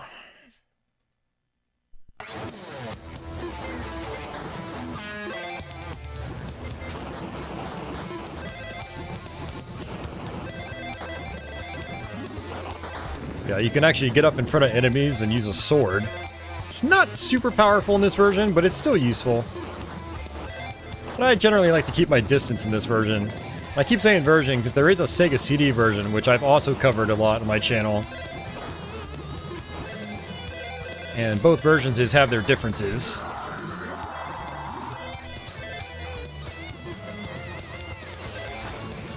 I'd argue that this is the better game overall, but the Sega CD one is still a badass game. Still one of the best shooters of that era.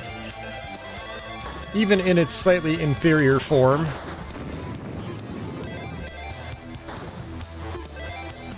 But it's actually kind of funny, we're playing 2 shooters back-to-back that have shop mechanics. Magical Chase and Lords of Thunder. Yeah, speaking of which, Dasan, you actually, I think, missed out on Magical Chase. We actually just beat that game. My first time ever beating that. I'm gonna have to go back again and try to do better.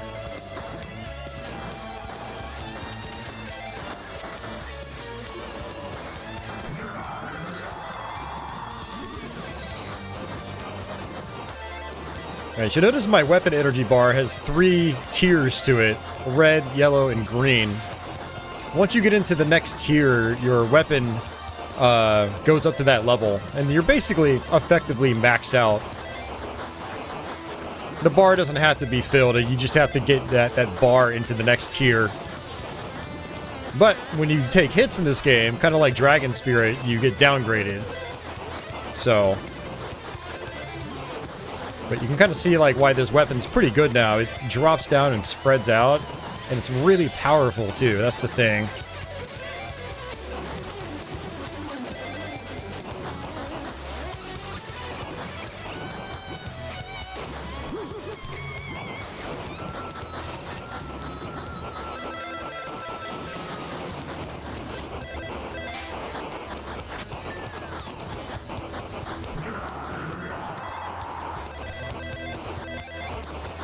No, you should watch the archive back. Hell yeah. Yeah, and I'll make sure I have the archive up sometime tomorrow, and I'll have it all time-coded and whatnot.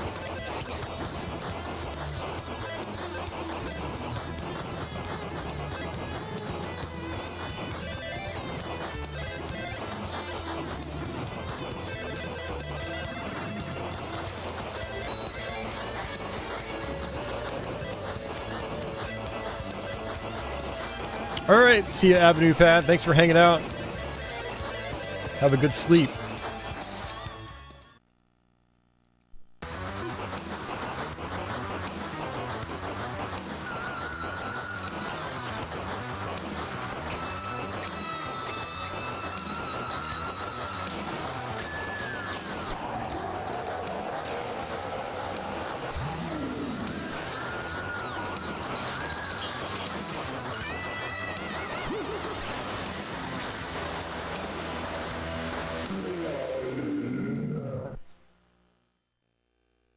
Duo had some pretty neat sound sampling capabilities, and this game takes advantage of it. Like when bosses die and whatnot, and when you die. Let's see, what's this boss? Let's mix things up. We'll do fire. So at this point, I always like to buy my shield. It absorbs 3 hits.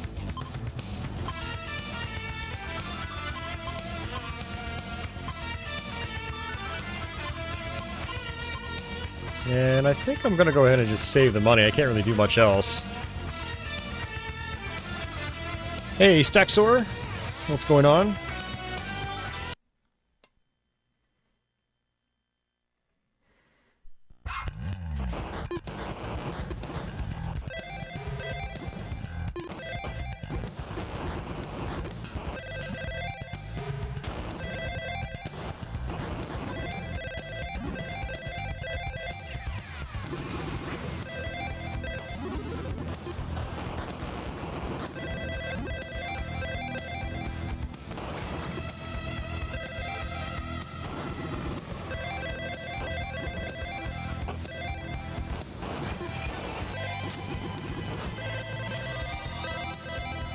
Yeah, so notice a lot of times I'm trying to sort of keep my distance. Your main forward shot isn't the most powerful thing, but it is a rapid shot, so you can still mow enemies down with it.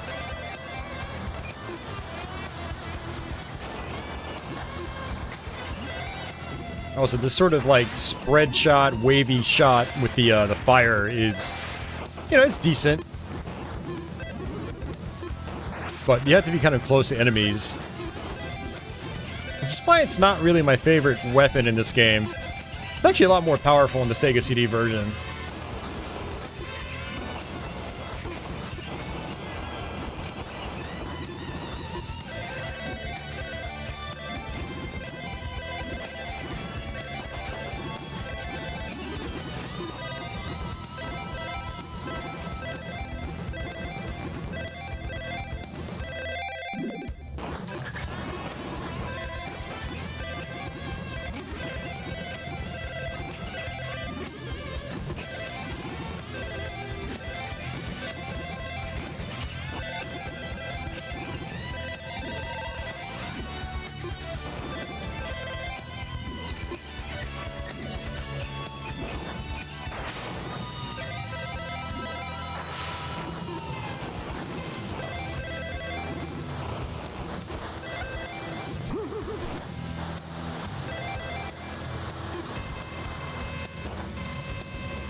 Alright, we're getting close to the boss fight.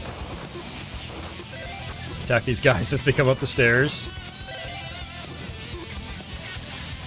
I really love the fade-ins in the backgrounds. Really nice effect in this version of the game.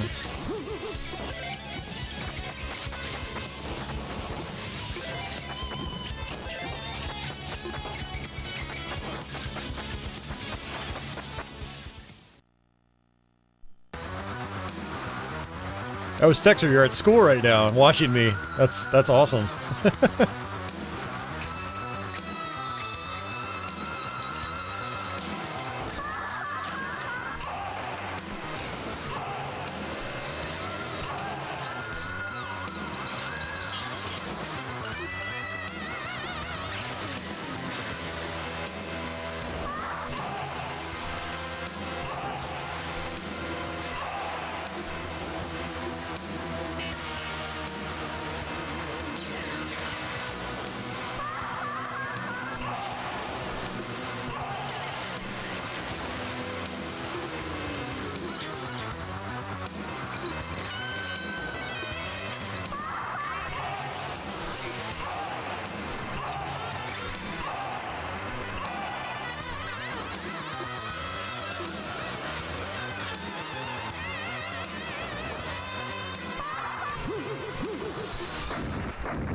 Woo! That is probably my least favorite boss in the game. It always just feels so weird, like where you're supposed to attack and like what the hitbox actually is. And it seems like the opening is just it's randomly available.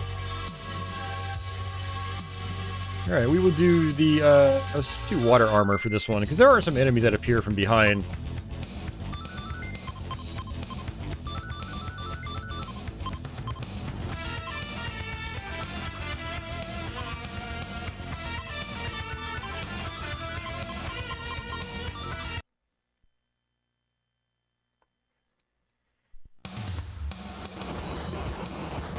Yeah, I do feel like the earth armor is the best one, though. And it's usually what I stick with for just about every level in the game.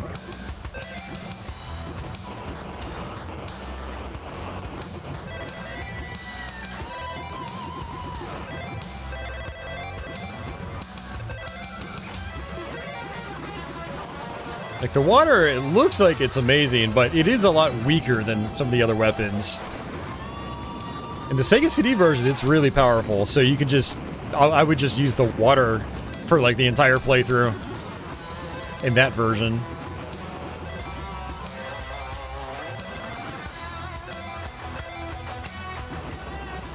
Yeah, overall, the Sega CD version is actually considerably easier. Not just because of, like, the weapon balancing differences, but they changed the difficulty balance as well. The hardest difficulty in the Sega CD one is kind of like nowhere near as hard as the hardest on this version. It's actually more comparable to this version's normal mode, with some slight differences.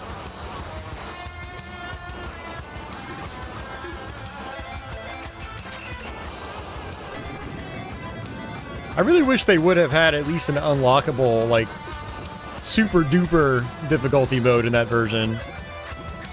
With, like, suicide bullets, just like the PC Engine version has on its highest difficulty. That would have been really cool.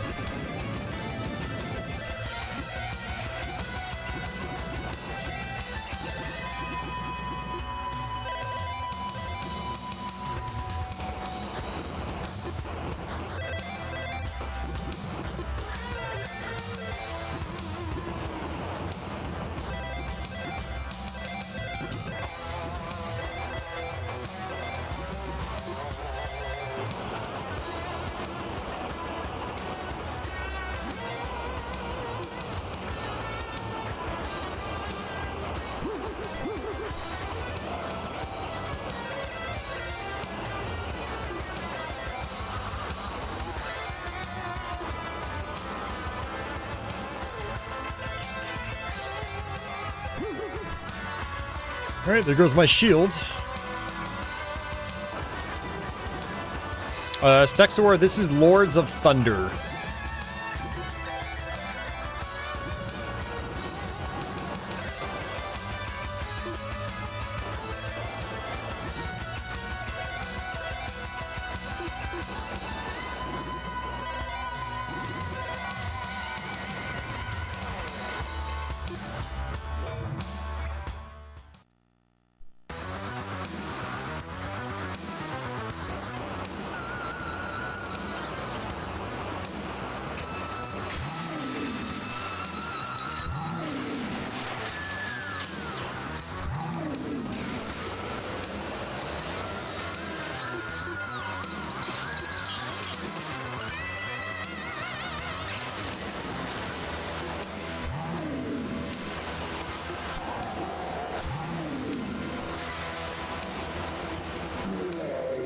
Those sound samples are so cool.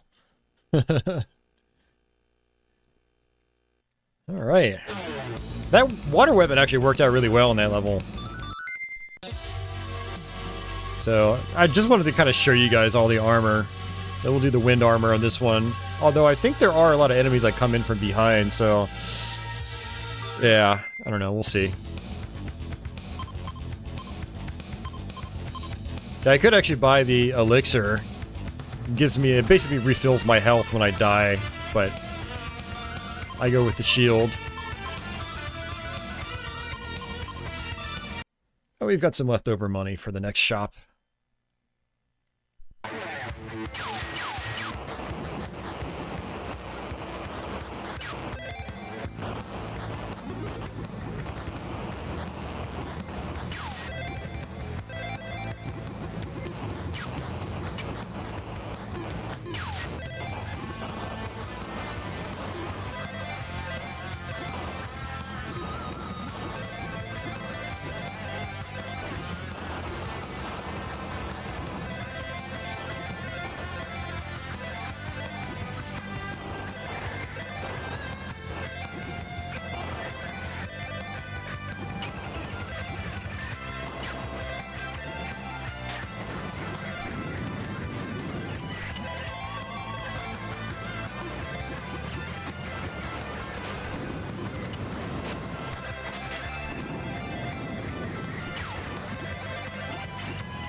Yeah, the lightning weapon in this game is not a favorite of mine. It feels weak.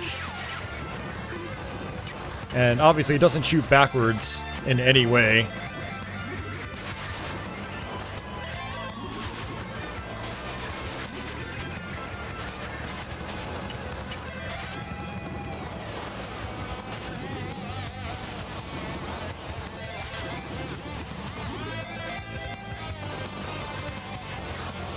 It's good for like long strings of enemies because it will cut through multiples, but every other situation it doesn't seem all that great.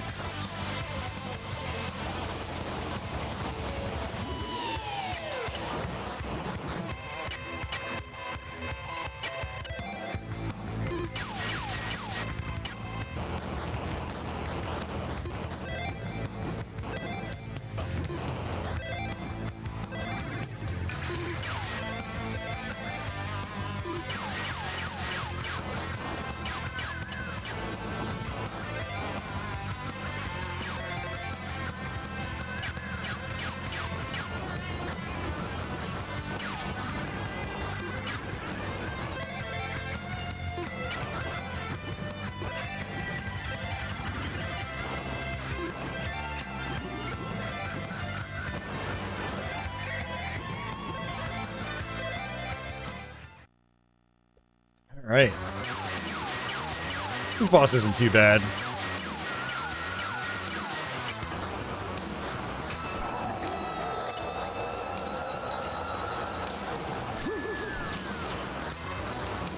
Great bomb, though. This is a really good bomb.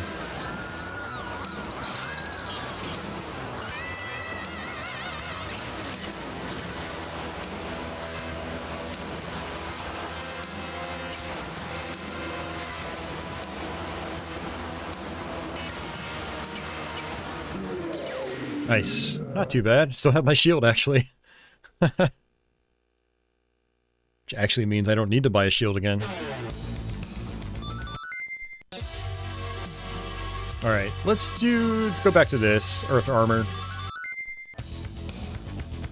And I'm going to buy the Elixir.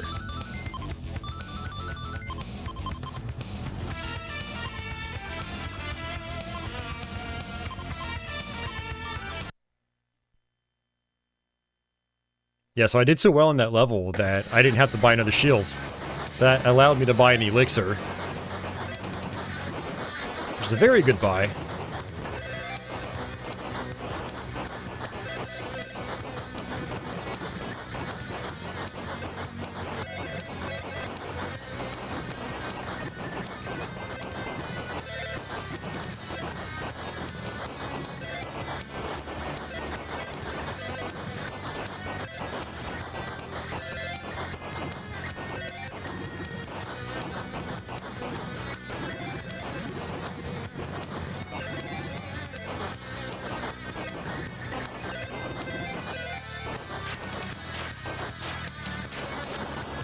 Oh wow, that was fast.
Oh, that's not good.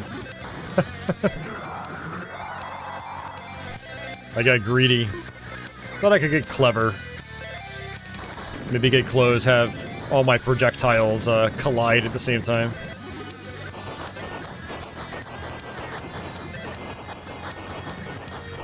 Oh, come on.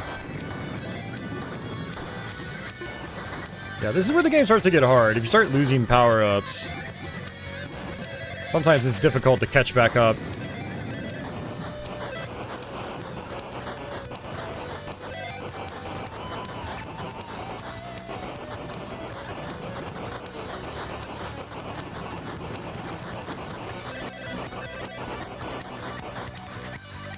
Okay, boss time. This boss can be a little tricky.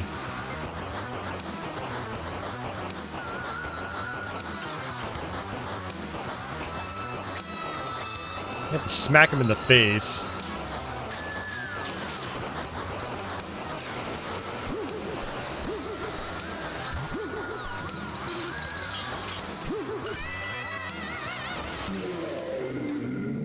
Yeah, I got kind of lucky. That was really sloppy.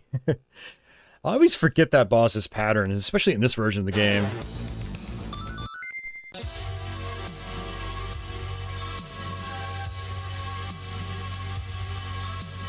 Alright, this is the Eagle boss.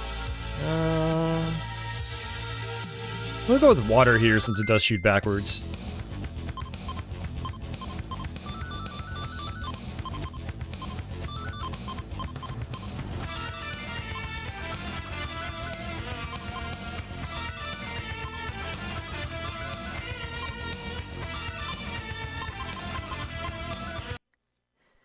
I'd say if all the Of all the, like, the, you know, levels you can pick from in the beginning, I'd say this is the toughest of them. I don't recommend starting here first.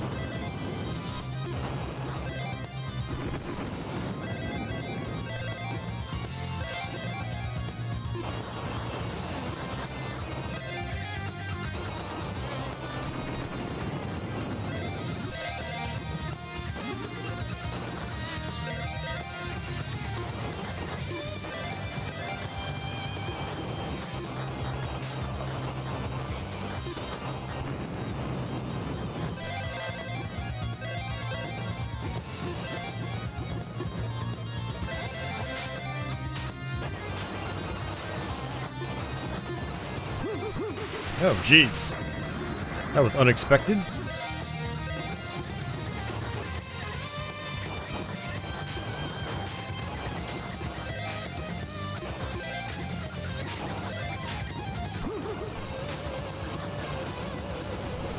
Yeah, water is just so weak.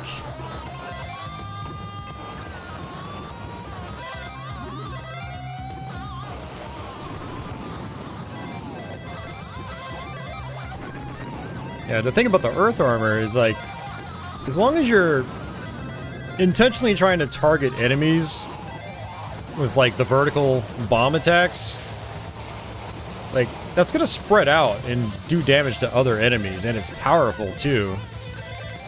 So, there is more skill involved with that weapon, but it's also, ironically, more effective on even this level.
Alright, boss time.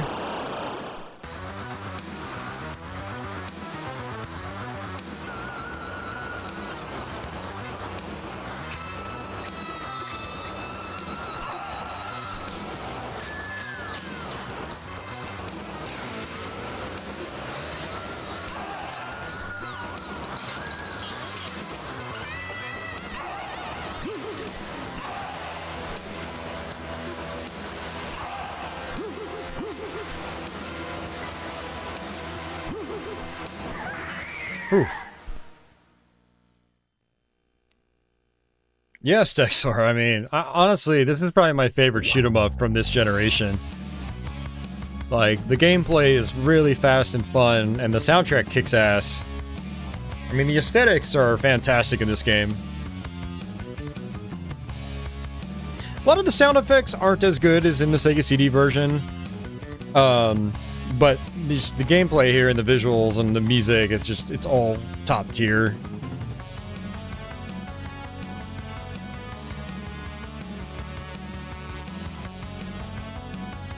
They actually added voice acting to these cutscenes in the Sega CD one, and the guy they got to do the voice acting is actually really good. It's like professional. It's not the usual hokey stuff, so it actually fits really well.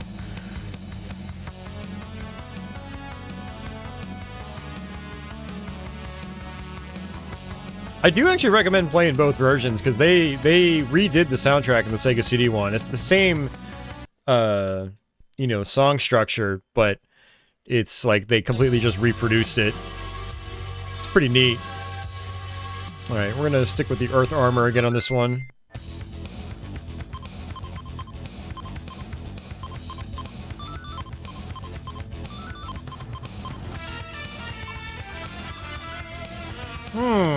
Okay,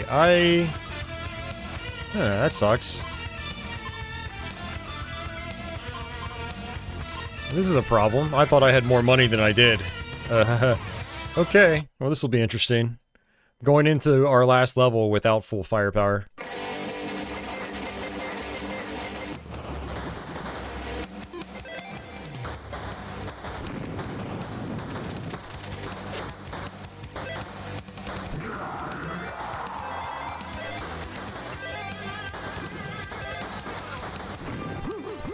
Oh, come on! They explode upwards?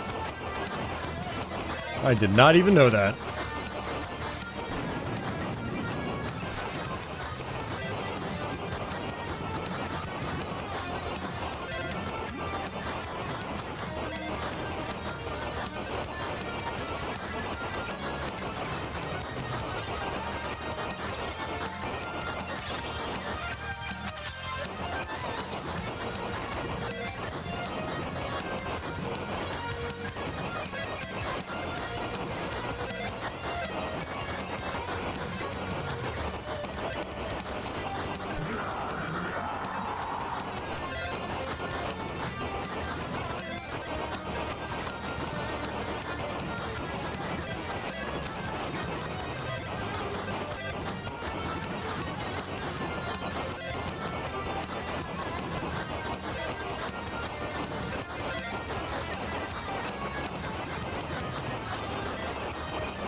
Sexer asks, what are some of my other favorites from this generation? Yeah, Thunder Force 4, definitely.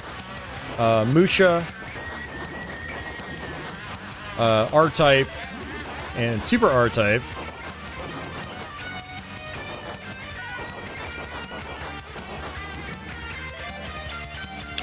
Gradius 2 on the PC Engine. Gradius 3 on Super Nintendo. UN Squadron on Super Nintendo.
Alright, boss time.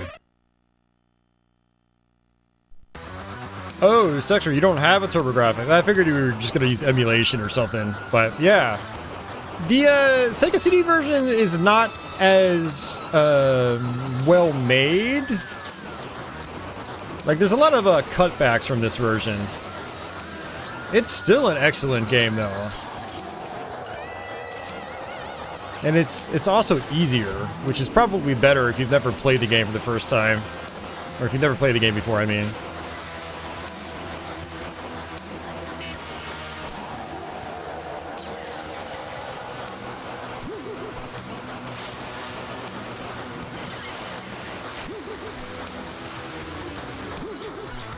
Man.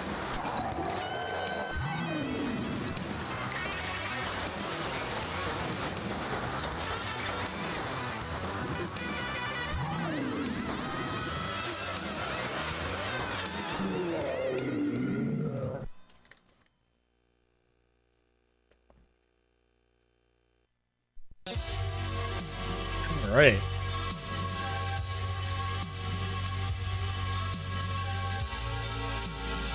You've only really played Silver Surfer so far? I would... So if you're trying to get into shmups, Stexword, I would start with the 16-bit era. I wouldn't mess around with NES shmups. Like, they are... There's some fun ones on it, but they... I don't know. They're not as easy to get into. Alright, so I actually shouldn't need to buy anything here. Except for a shield. Because we should get all of our energy back. But yeah, there's a, like... I found that a lot of shmups during the 16-bit era are a little more, like, welcoming to new players. But they're also, like, polished, they got kickin' music, you know, they generally play a lot better than the 8-bit shooters. Now, don't get me wrong, there's still some great 8-bit shooters that I do recommend, but I would, if you're not really that familiar with the genre, I would start with the 16-bit ones.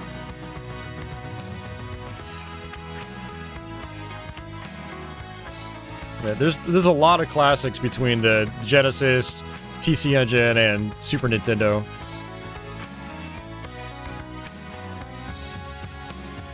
Yep, there we go.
Yes, Stexor, it's way healthier for your wallet.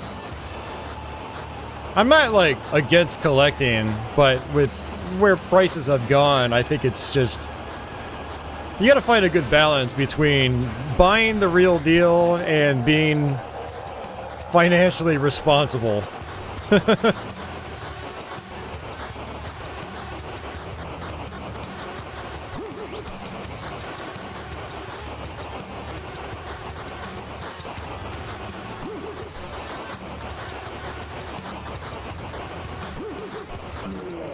Got it, and we just beat the game.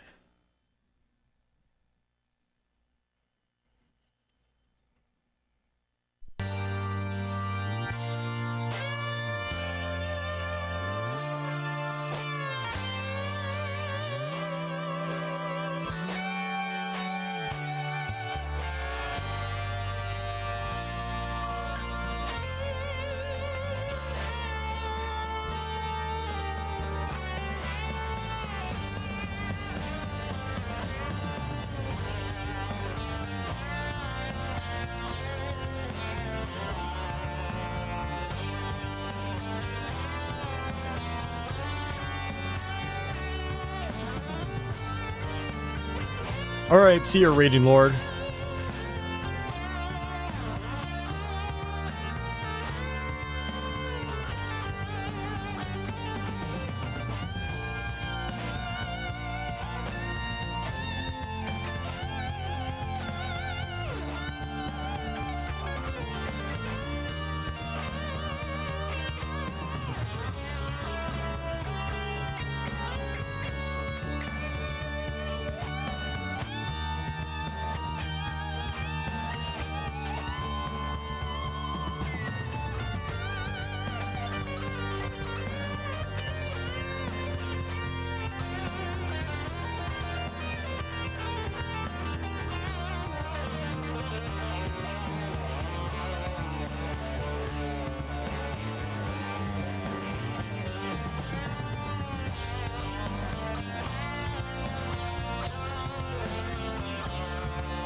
This is one of the best ending themes ever. Oh.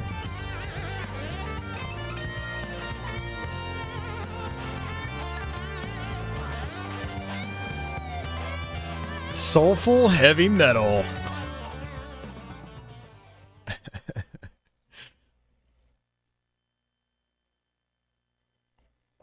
Yeah, Dasan, my Super Nintendo collection's a lot like your Mega Drive collection. I think I'm up to like 70-ish titles, and I'll probably get to about 100 and then call it.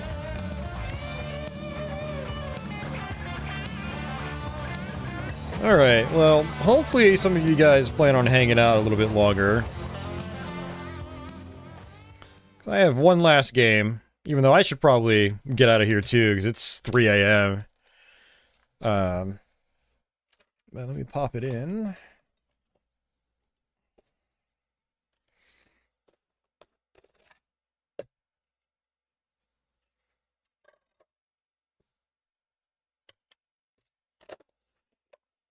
I always love a good excuse to just play some Lords of Thunder.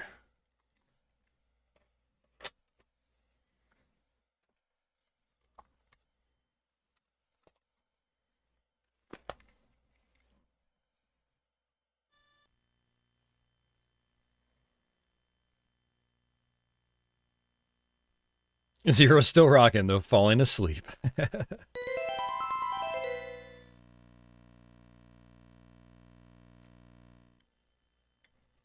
In der guten alten Zeit.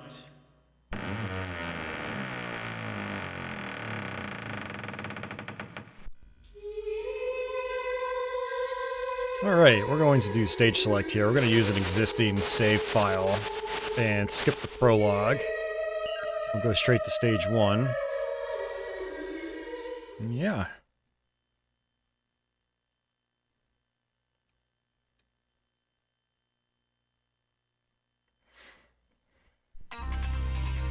Yeah, easily one of the best games on this console. I think one of the best games from this generation, honestly. It's a fantastic game.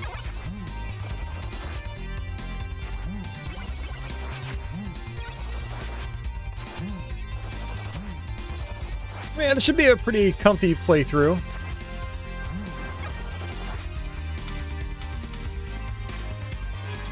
And I actually did a run of this last weekend, too.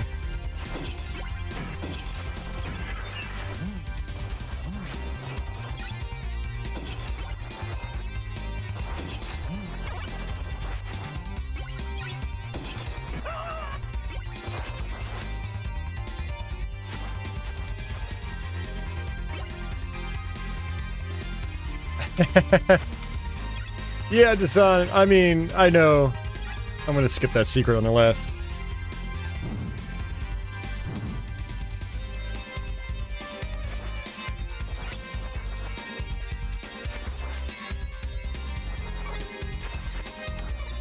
It does take, yeah, I guess about an hour. It depends. I guess it'll depend on if they force me to watch all the cutscenes.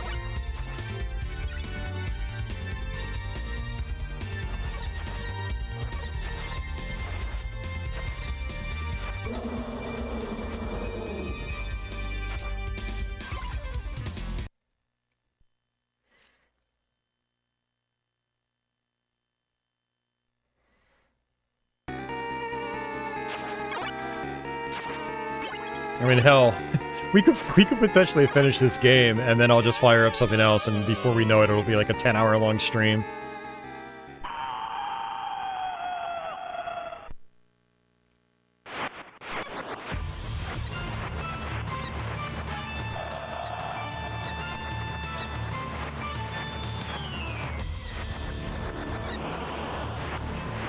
Oh, took a hit. No perfect victory for me.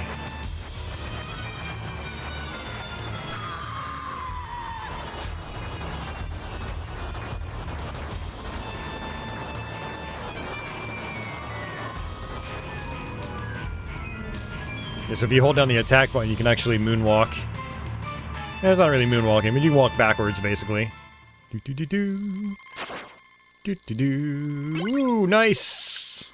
Landed right on the tip of his head. Time flies when you're playing Rondo of Blood. Indeed it does.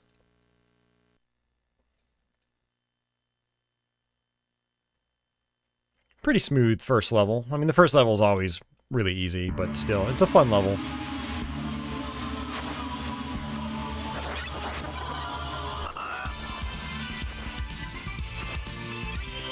Oops, I didn't see him.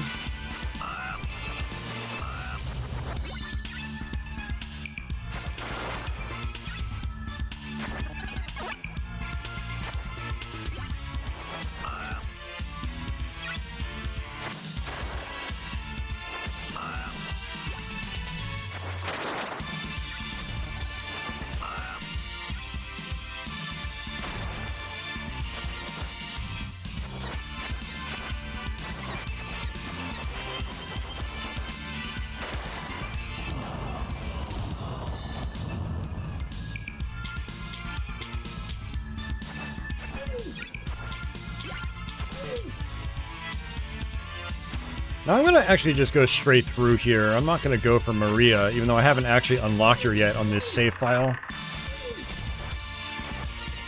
But yeah, you can unlock Maria, and she's a really fun character to play with. Overpowered, but she also takes a lot more damage than Richter does here. And I'm going to stick with the axe as well. That's my favorite sub-weapon in this. I think it's the most useful. You know, with good usage, you can cover most of the screen with it, which is great. And it does some good damage. It's got a really large sprite, so it's kind of hard to miss.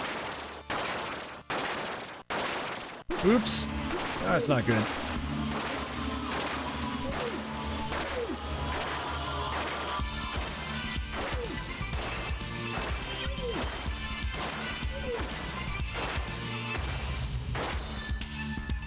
And basically, you get a key, and then you fall down below. And actually, for Maria, I don't even think you fall down below. I think you just get the key, and you take it all the way through here. And I think she's, like, on the next screen.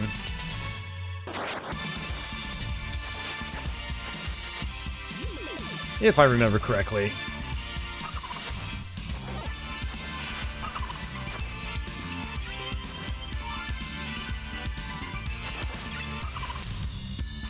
Yeah, right there. I think it's right there. It's been a while since I've unlocked Maria.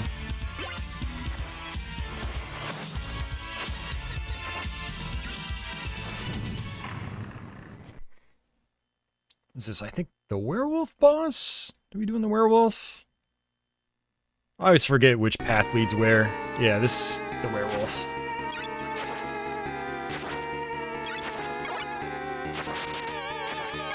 I love all the callbacks to the original Castlevania in this game. Like parts of that last stage where, you know, recreating parts of the first Castlevania, and that last room there was basically the boss fight with the bat.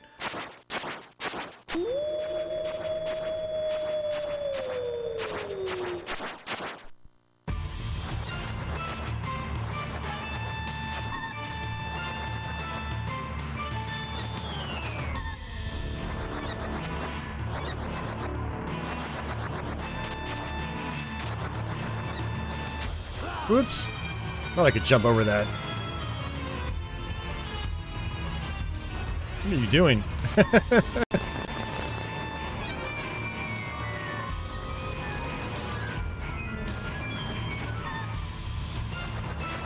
Alright, his desperation move.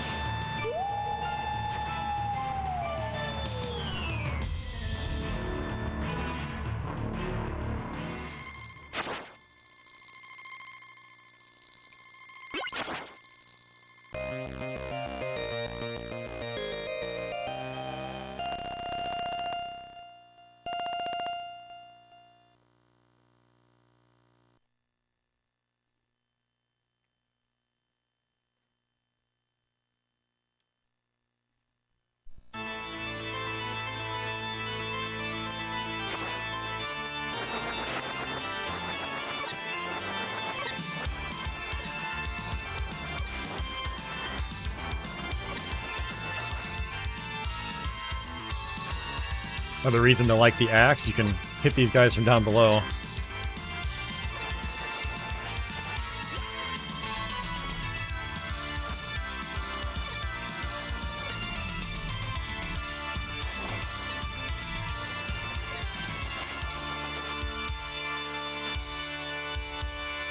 Money bags in this game are kind of fun because the game actually tracks how many you pick up, and they basically add to your credits, and you can use credits to buy stuff from a shop. Well, it's not really stuff. You buy these things called technics, and they're boss demonstrations. So if you struggle with any boss, you can buy the boss technic and basically watch a perfect playthrough of every boss in the game. But the way you unlock them is by getting money bags.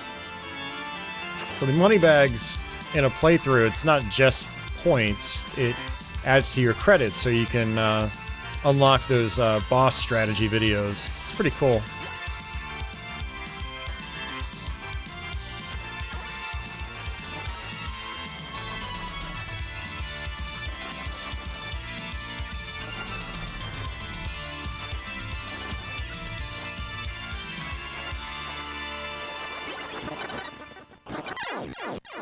Exactly, Crestline. The money bags have multiple uses in this. Which is a really cool way of kind of, you know, legitimizing something that's typically somewhat arbitrary in the Castlevania games. Like, the score doesn't really matter that much in Castlevania, because you could just sit there and just grind out all day long. The score is fairly meaningless in these games. Now, there are some Castlevanias where you do get extra lives from points.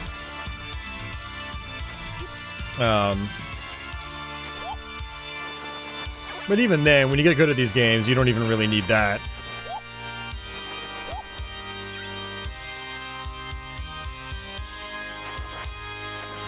So this game has many multiple pathways. Like, I could actually fall through these platforms, and then it would take me to an alternate route. One of the awesome things about Rondo of Blood is there's so many different ways to go through the game.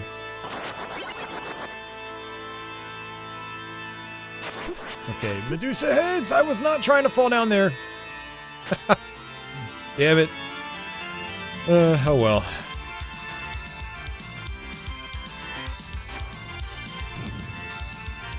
Bad luck of the draw.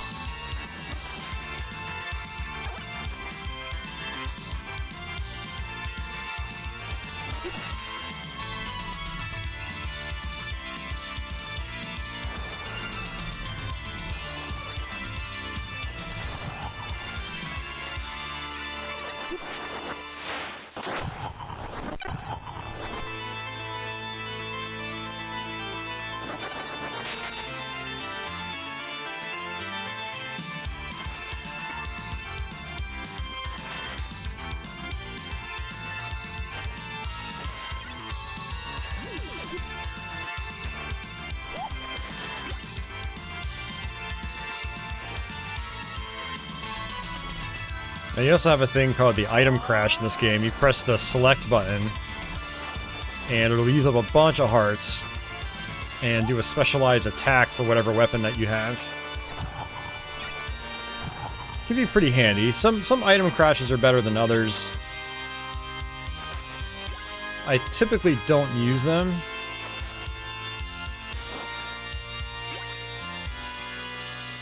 But sometimes it's fun to use.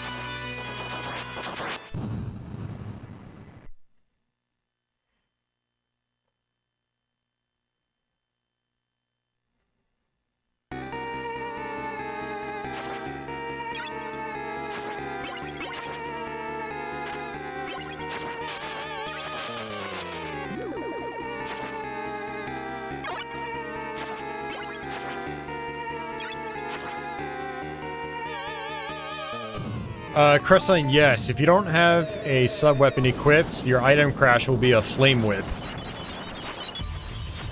Richter would basically do like one big whip with like a flame whip, and then you go back to normal.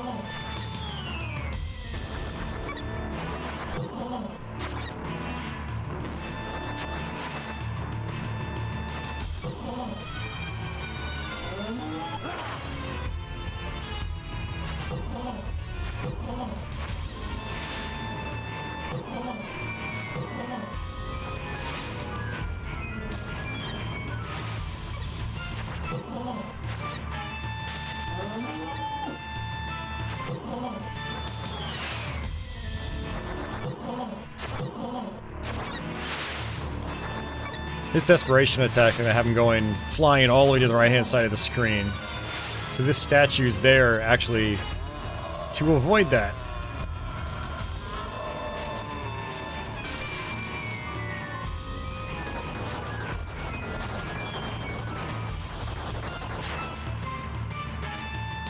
You can also do a backflip by pressing jump twice. Also gets you a little extra height too.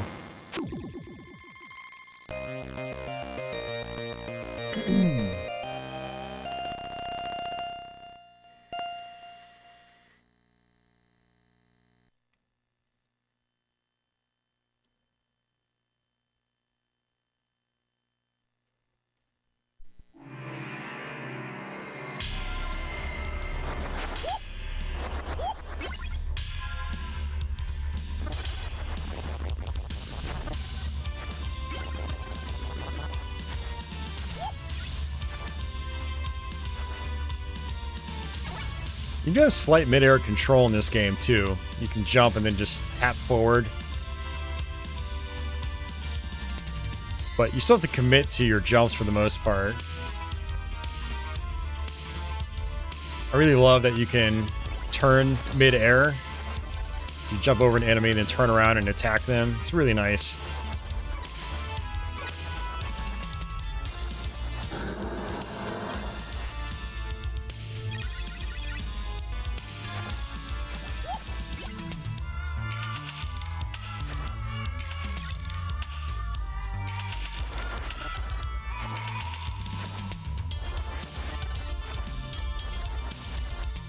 Alright, don't want the holy water. Although its item crash is pretty good. It's like acid rain. Alright, last time I played, I think I went the left-hand route, so I'm gonna actually take the right-hand side this time.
Okay, this is a little tricky.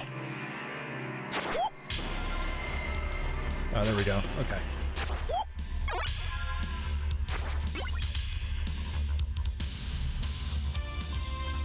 It's actually kind of funny. I think you can actually get over there to the right. Let's see if we can do that.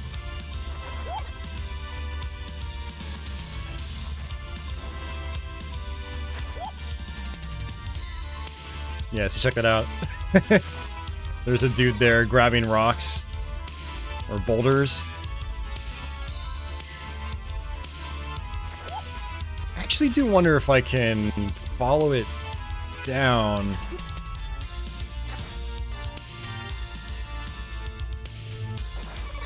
Yeah, I vaguely remember being able to do this.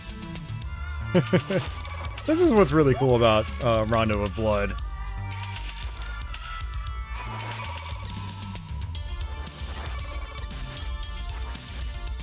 Secret.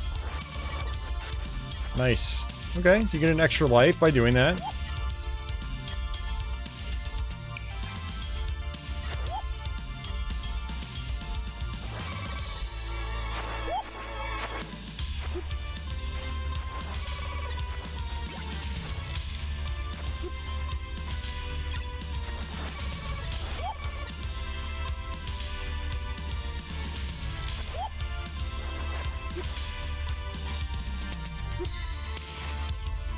Oh, that's not good. Okay, I got lucky.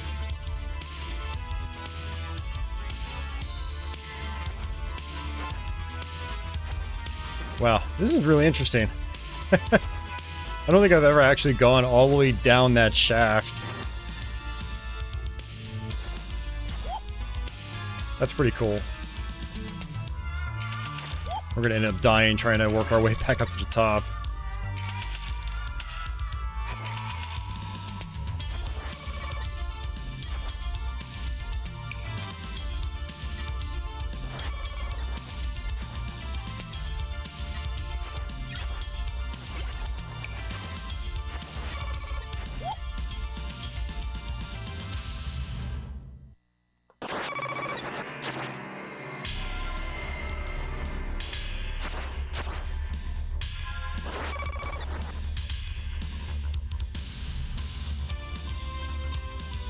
Nice. That was a fun diversion.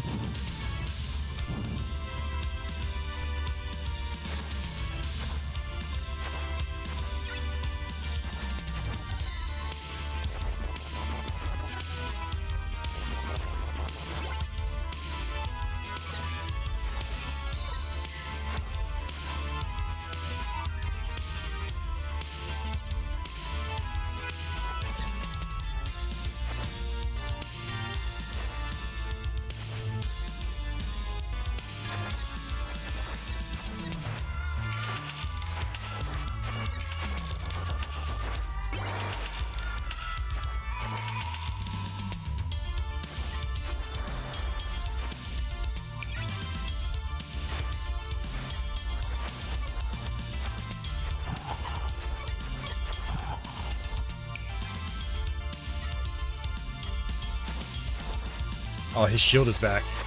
That's a bummer.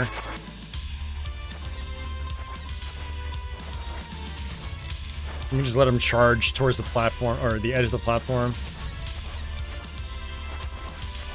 Pretty easy to deal with.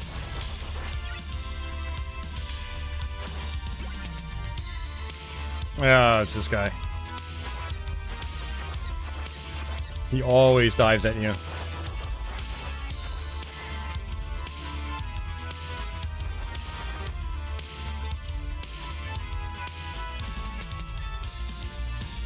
Oh. Indeed she did, Jason.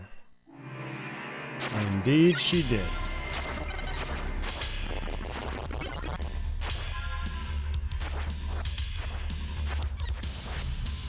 I think there was going to be a health refill like in one of those blocks too.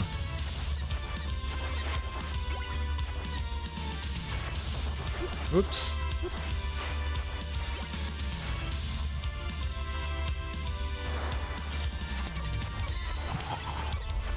The lack of invincibility frames in this game is what makes it tough for some people.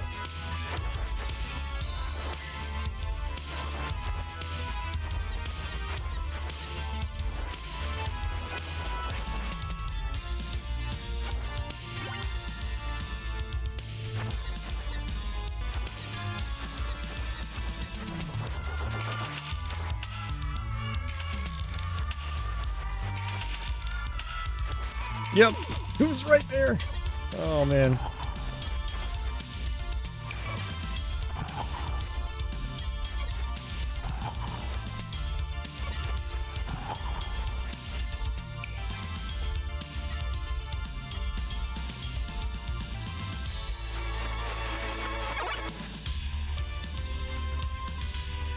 Alright, there's also a bomb right there. I'm gonna take this right-hand route. I haven't taken this in a while.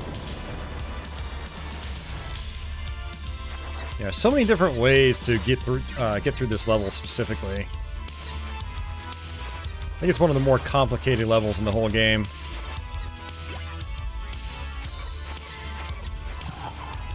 It's also a cool mechanic here.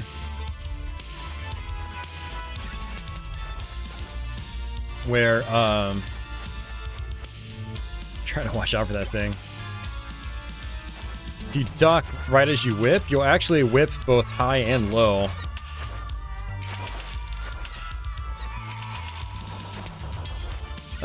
Did not mean to do that.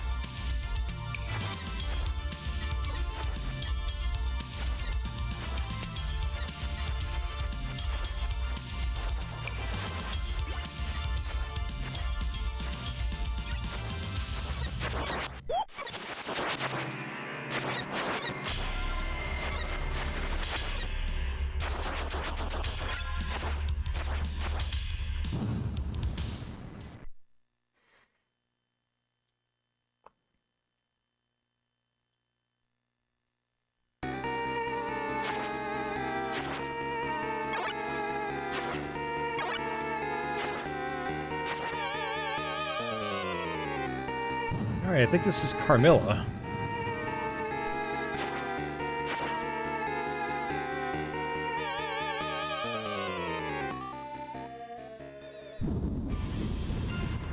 And if the woman below grabs onto you, she'll suck a lot of your hearts out of you.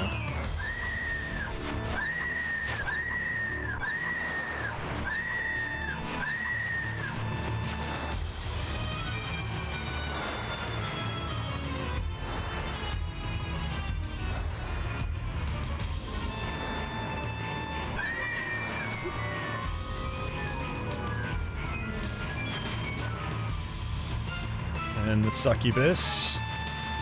I'm gonna assume that's her. I have no idea.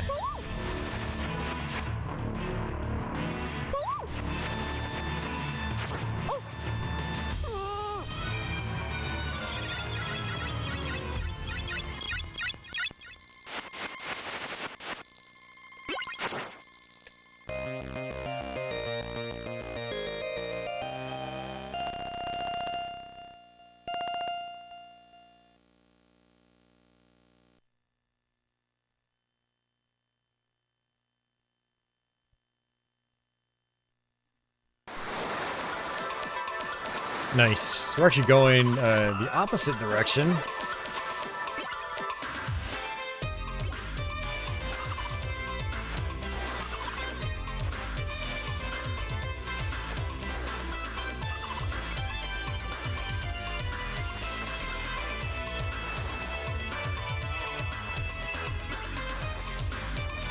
Yeah, so there's another level in the game where you've got this dock and you go from right to left. And the boss is the Grim Reaper, or Death.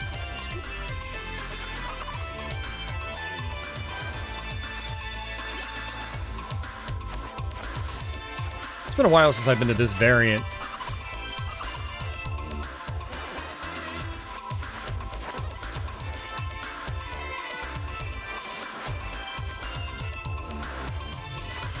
Oh, so just like in the Super Nintendo one, if you're ducking and you take a hit, you won't actually get knocked back.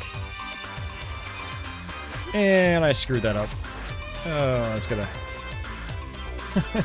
Let's kill some time. And, ooh. I decided to try to stand up there, but nope, can't do that.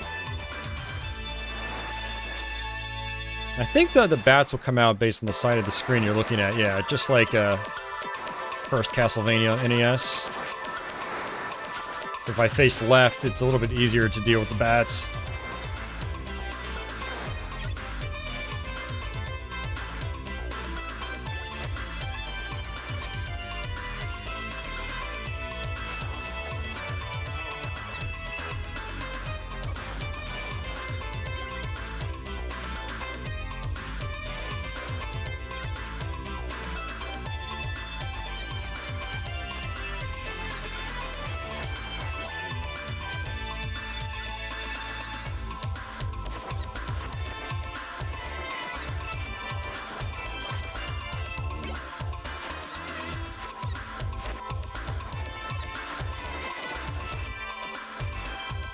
I assume I wanted to take the bottom route.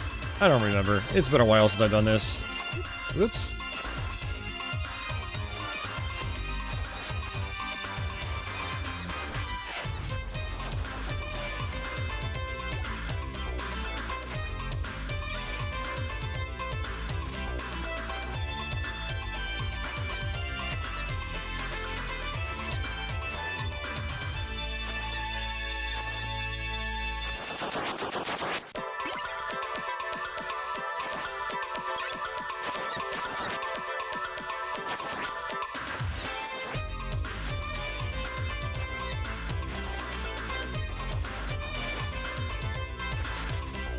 Oh, no, man. Come on. You're gonna do that to me?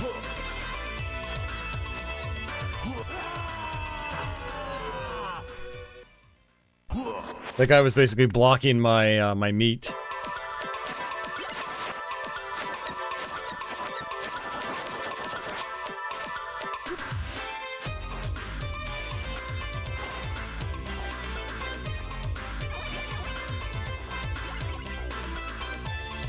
Oh.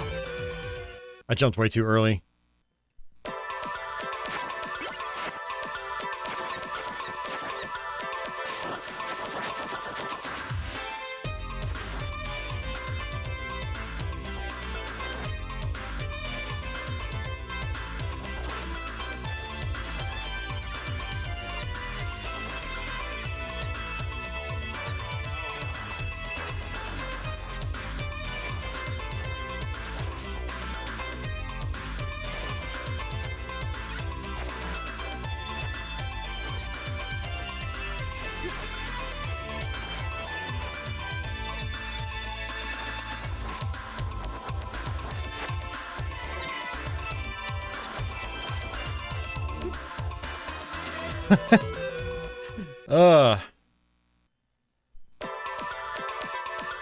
Yeah, I think this is like actually the toughest level in the game.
Oh, no, no, no, no! Ugh. I should have just ducked. Like, I knew I was gonna take a hit. I still have 3 lives left, too.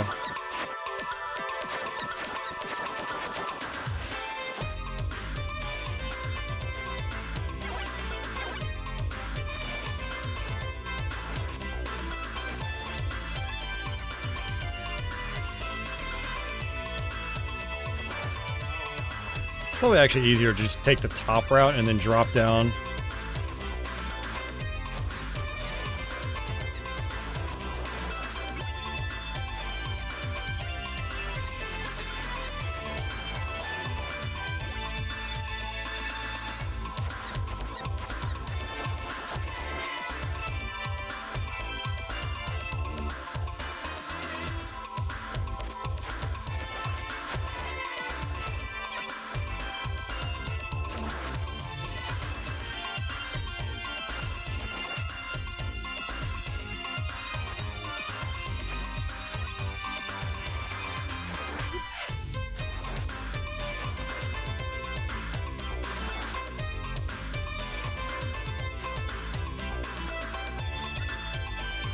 Yeah, that's tough.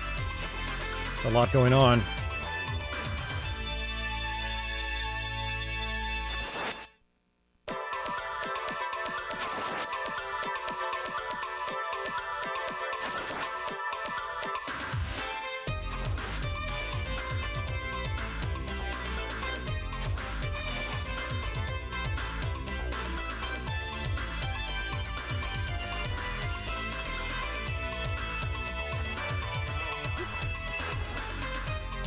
Oh, God. It was hard to tell which way the platform was going.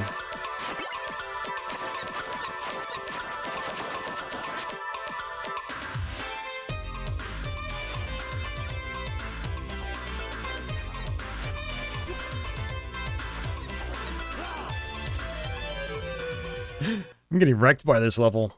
I was not expecting that. Maybe I'll just go with the top route again. The bottom route seems like it's a lot more challenging, though, and I That appeals to me.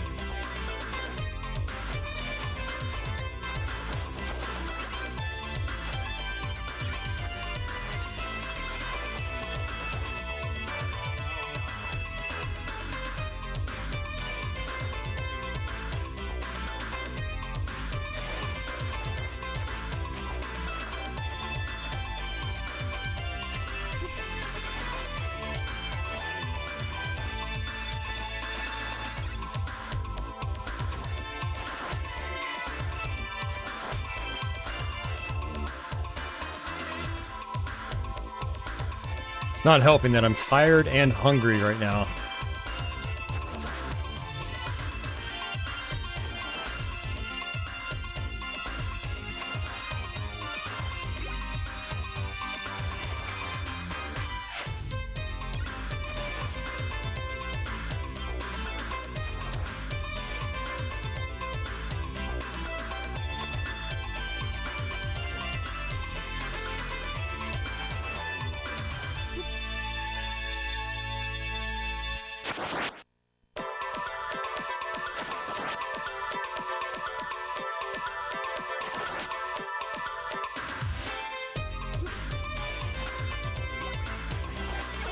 Yeah, that's quite tough.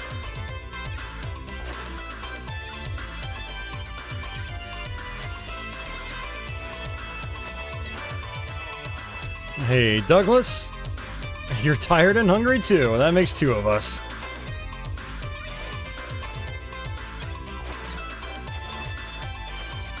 Yeah, it's 3:30 here.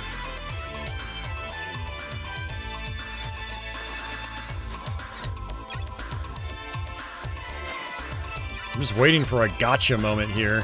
Like, haha, you're dead. I'm on my last life, I believe.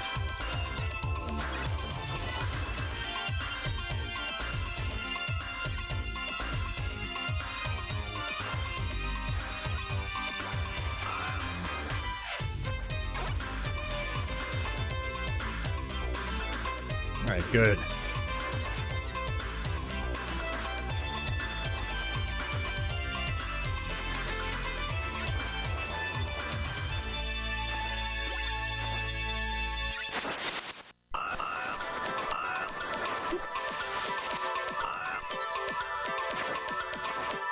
Got an extra life, apparently.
Hey, Greg? Yeah, the soundtrack does rock in this game.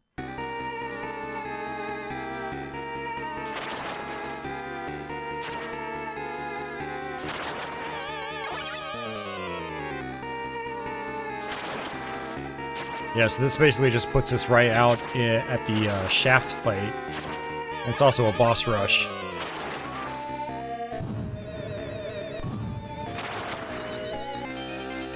And you always have to jump here in the beginning, otherwise you take a hit.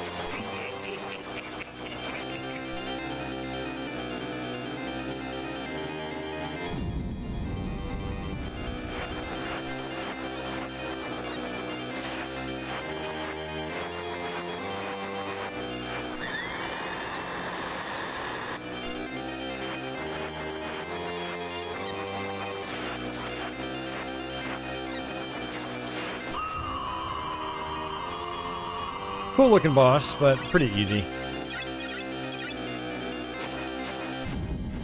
We got Medusa.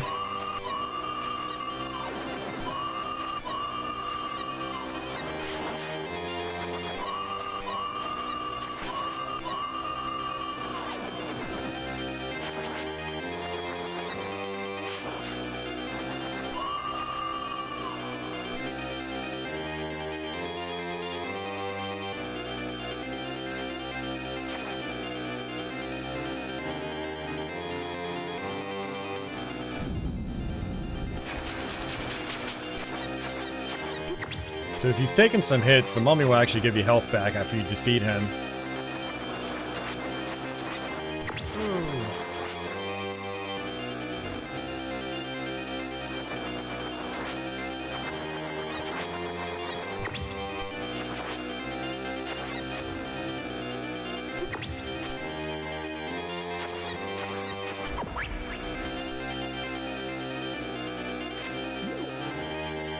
Alright, Frankenstein's monster.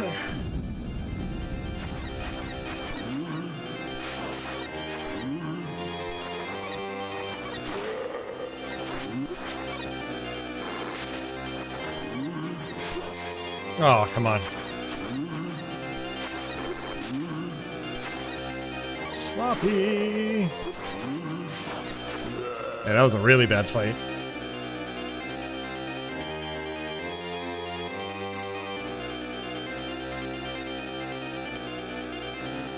And this is Shaft himself. Now, if I die, we actually checkpoint at the Shaft portion of the fight, so we don't have to do the boss rush again. There's a good chance we're going to die here, because my health is really, really low.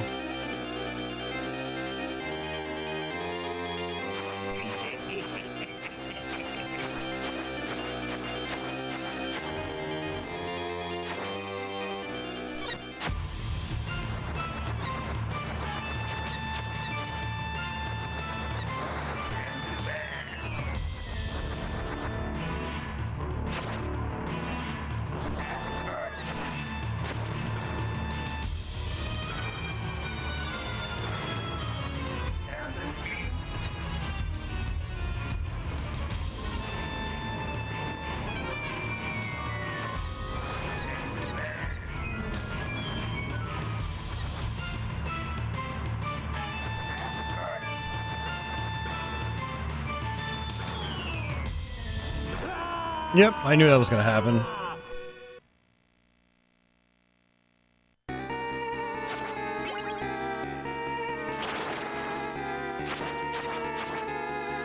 You can actually break one of these columns. It's 190 credits. Nice, it gives us 10 credits. Hell yeah. I'm gonna go with the book this time. It uses up a lot of hearts, though.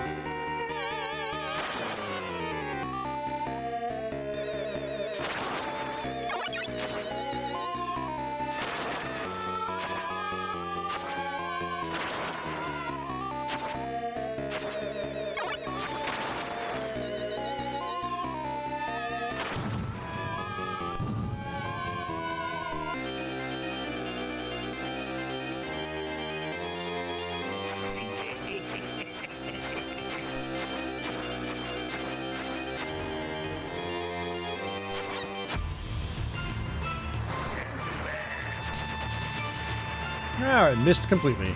Awesome.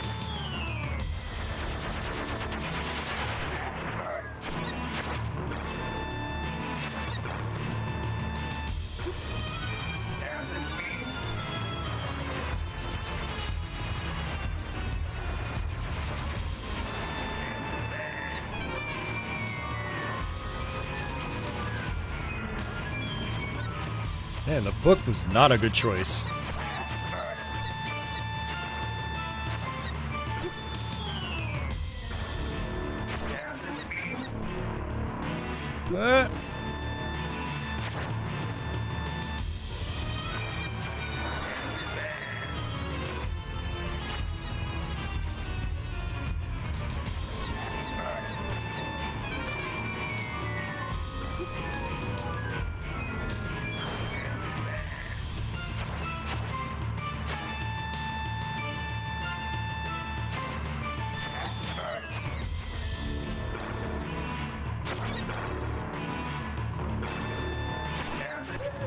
Alright, got him.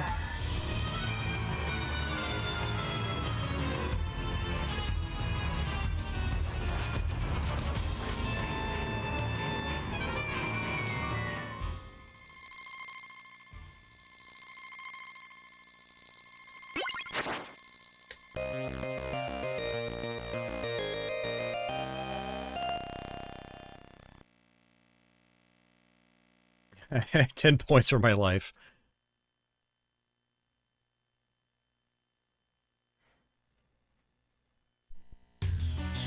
Yeah, so we completely skipped death by taking that alternate route. That was pretty cool.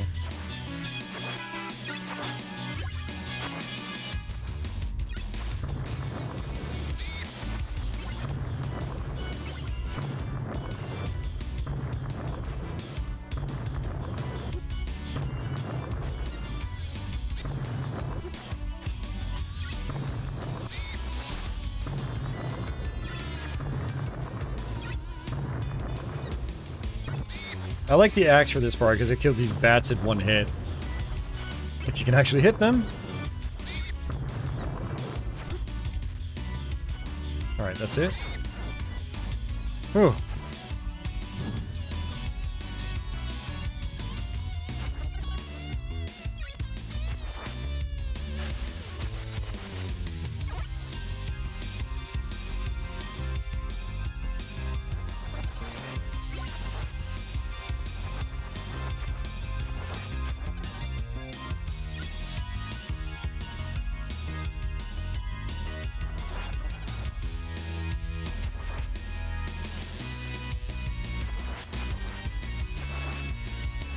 Alright, so I want to hit this gear.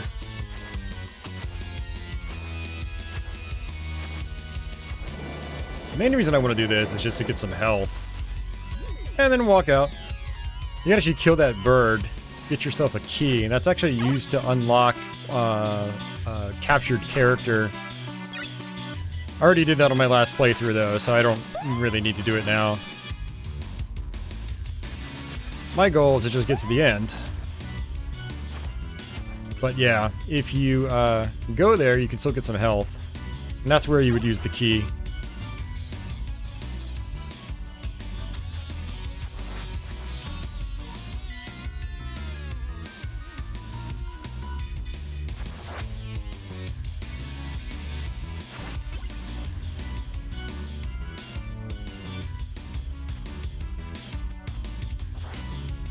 That's where the backflip can help you. You can sequence break a little bit. Let's fall down this way.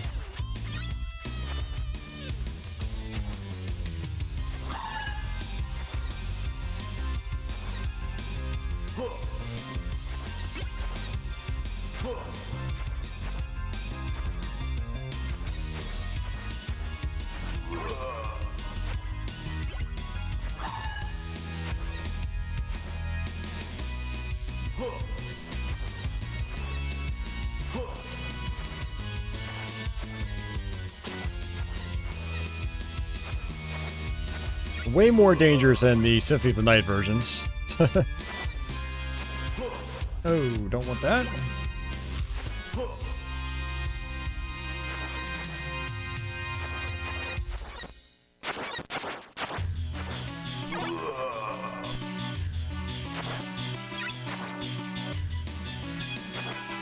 I think there's actually an extra life at the end of this hallway.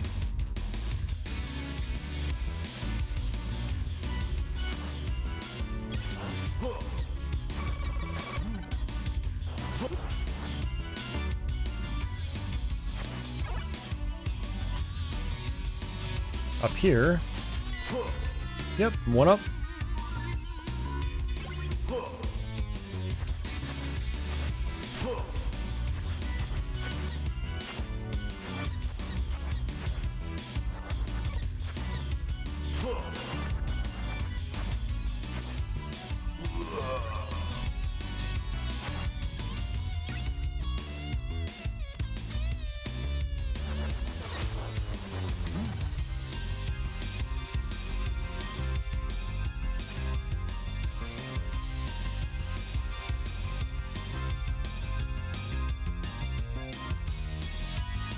Oh. We're actually really close to the end now.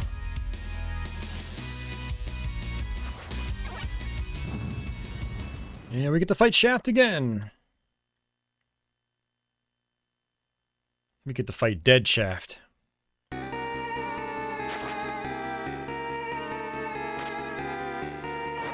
Oops, not what I wanted. That's what I wanted.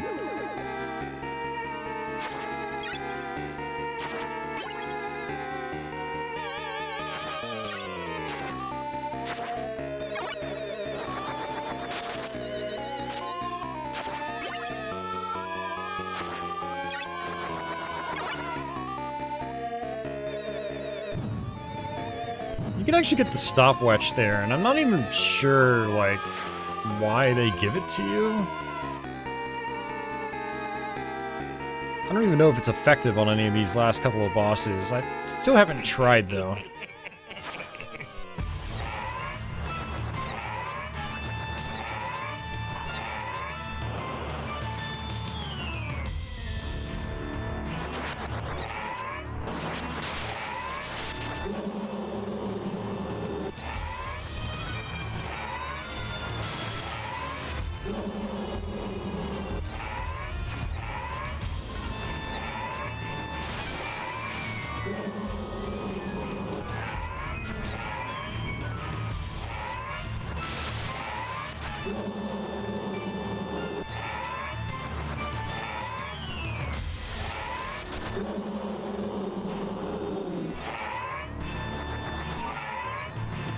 Nice.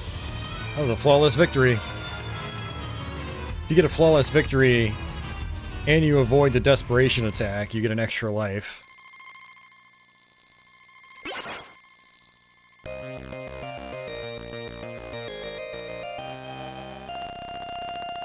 Alright, this is our last stretch.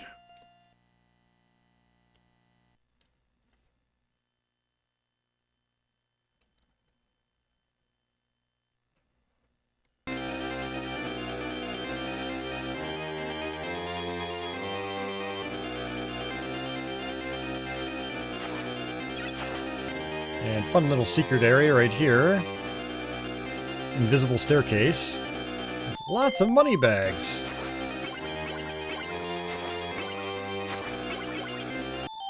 And I got 3 lives. If I really wanted to, I could just kill myself a bunch of times and then come back up here and grab these money bags again. It's a good way to grind out for the techniques or technique unlocks.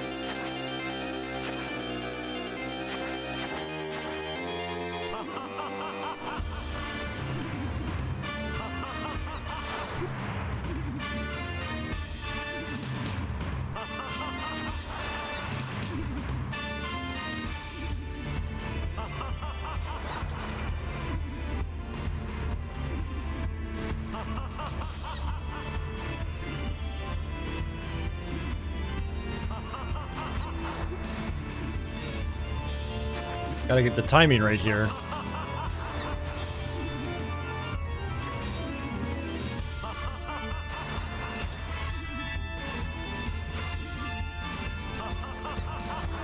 Ooh, what? Again? Are you serious?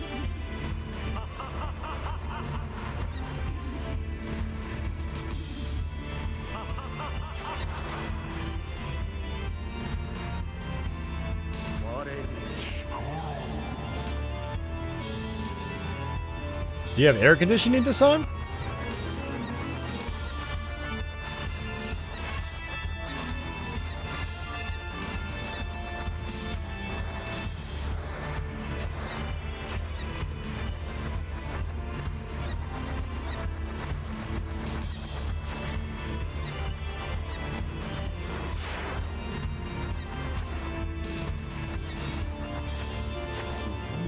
That's one of the easier Dracula fights in all of Castlevania.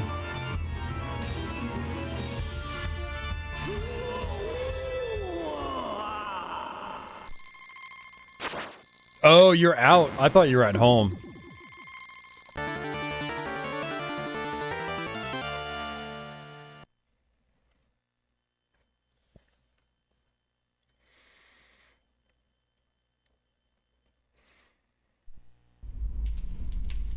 Yeah, man, get yourself a window unit.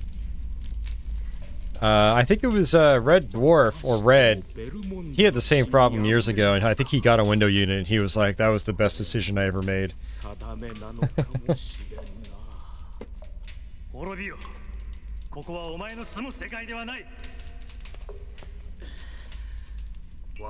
Yeah, I'm really not a fan of using fans like box fans or whatever. You get that constant background noise, it's loud, and it doesn't even cool things down all that well.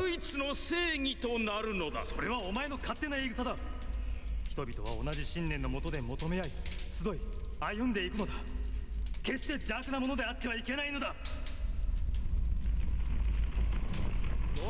現に私はここにいる。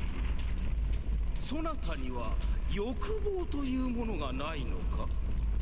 I don't mind the heat if I'm like out and about, but I hate the heat when I'm like inside like a building or my home. 果たして私が邪悪なるものと呼べるのかな。しかし人間は力では統率できない。尊い、敬い、慈しむものがあればこそ統率できるものだ。邪悪なものはいつかは滅びる。そうか、そうかもしれんな。ベルモンドの子孫よ、また会おう。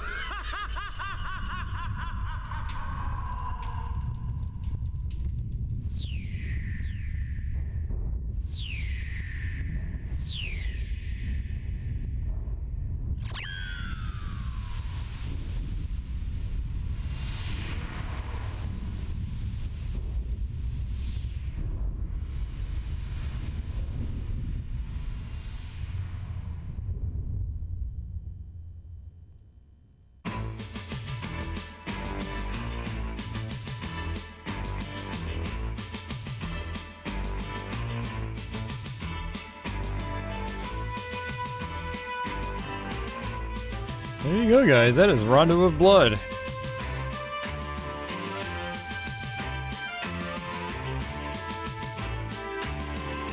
Yeah, it was cool that we actually got the that optional level.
Yeah, good stuff. Thanks for the GG, Stexor.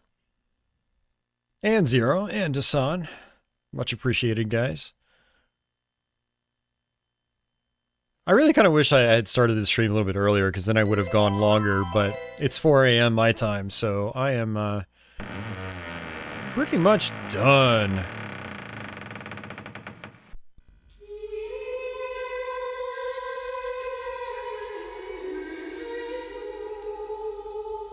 Yes, I can go to Technic and buy different ones. Yeah, that was Carmilla. Okay, that's what I thought. Minotaurs, Werewolf. You can only buy the techniques of the bosses you've actually gotten to, by the way. So I actually don't have all the routes completed.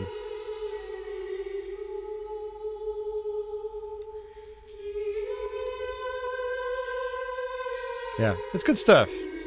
Like, these are features they didn't really need to have, but it just makes the game even better.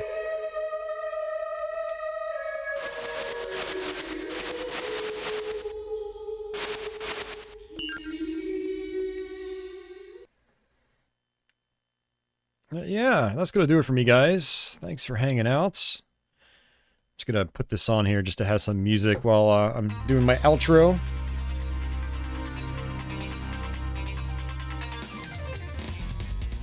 Oh man, Milo is still here, sleeping.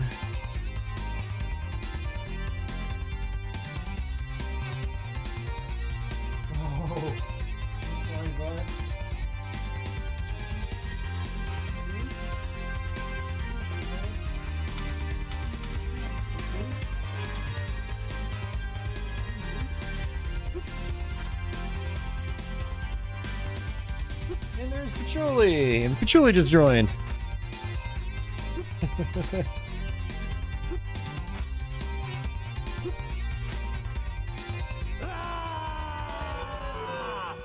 Oh, there's a skeleton there. Oops.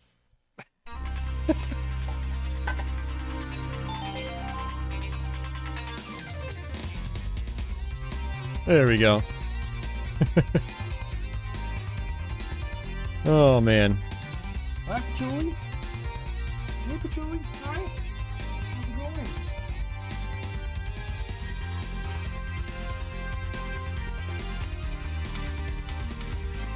Yeah, thanks for hanging out, guys. I'm gonna get out of here. I'll have the archive up sometime later today or tomorrow, and make sure it's all time-coded and stuff like that. I'm definitely getting sleepy myself. I gotta figure out what I'm gonna do. But, this little guy right here, he ended up sleeping here the whole night. He's probably gonna be wide awake for the next few hours. But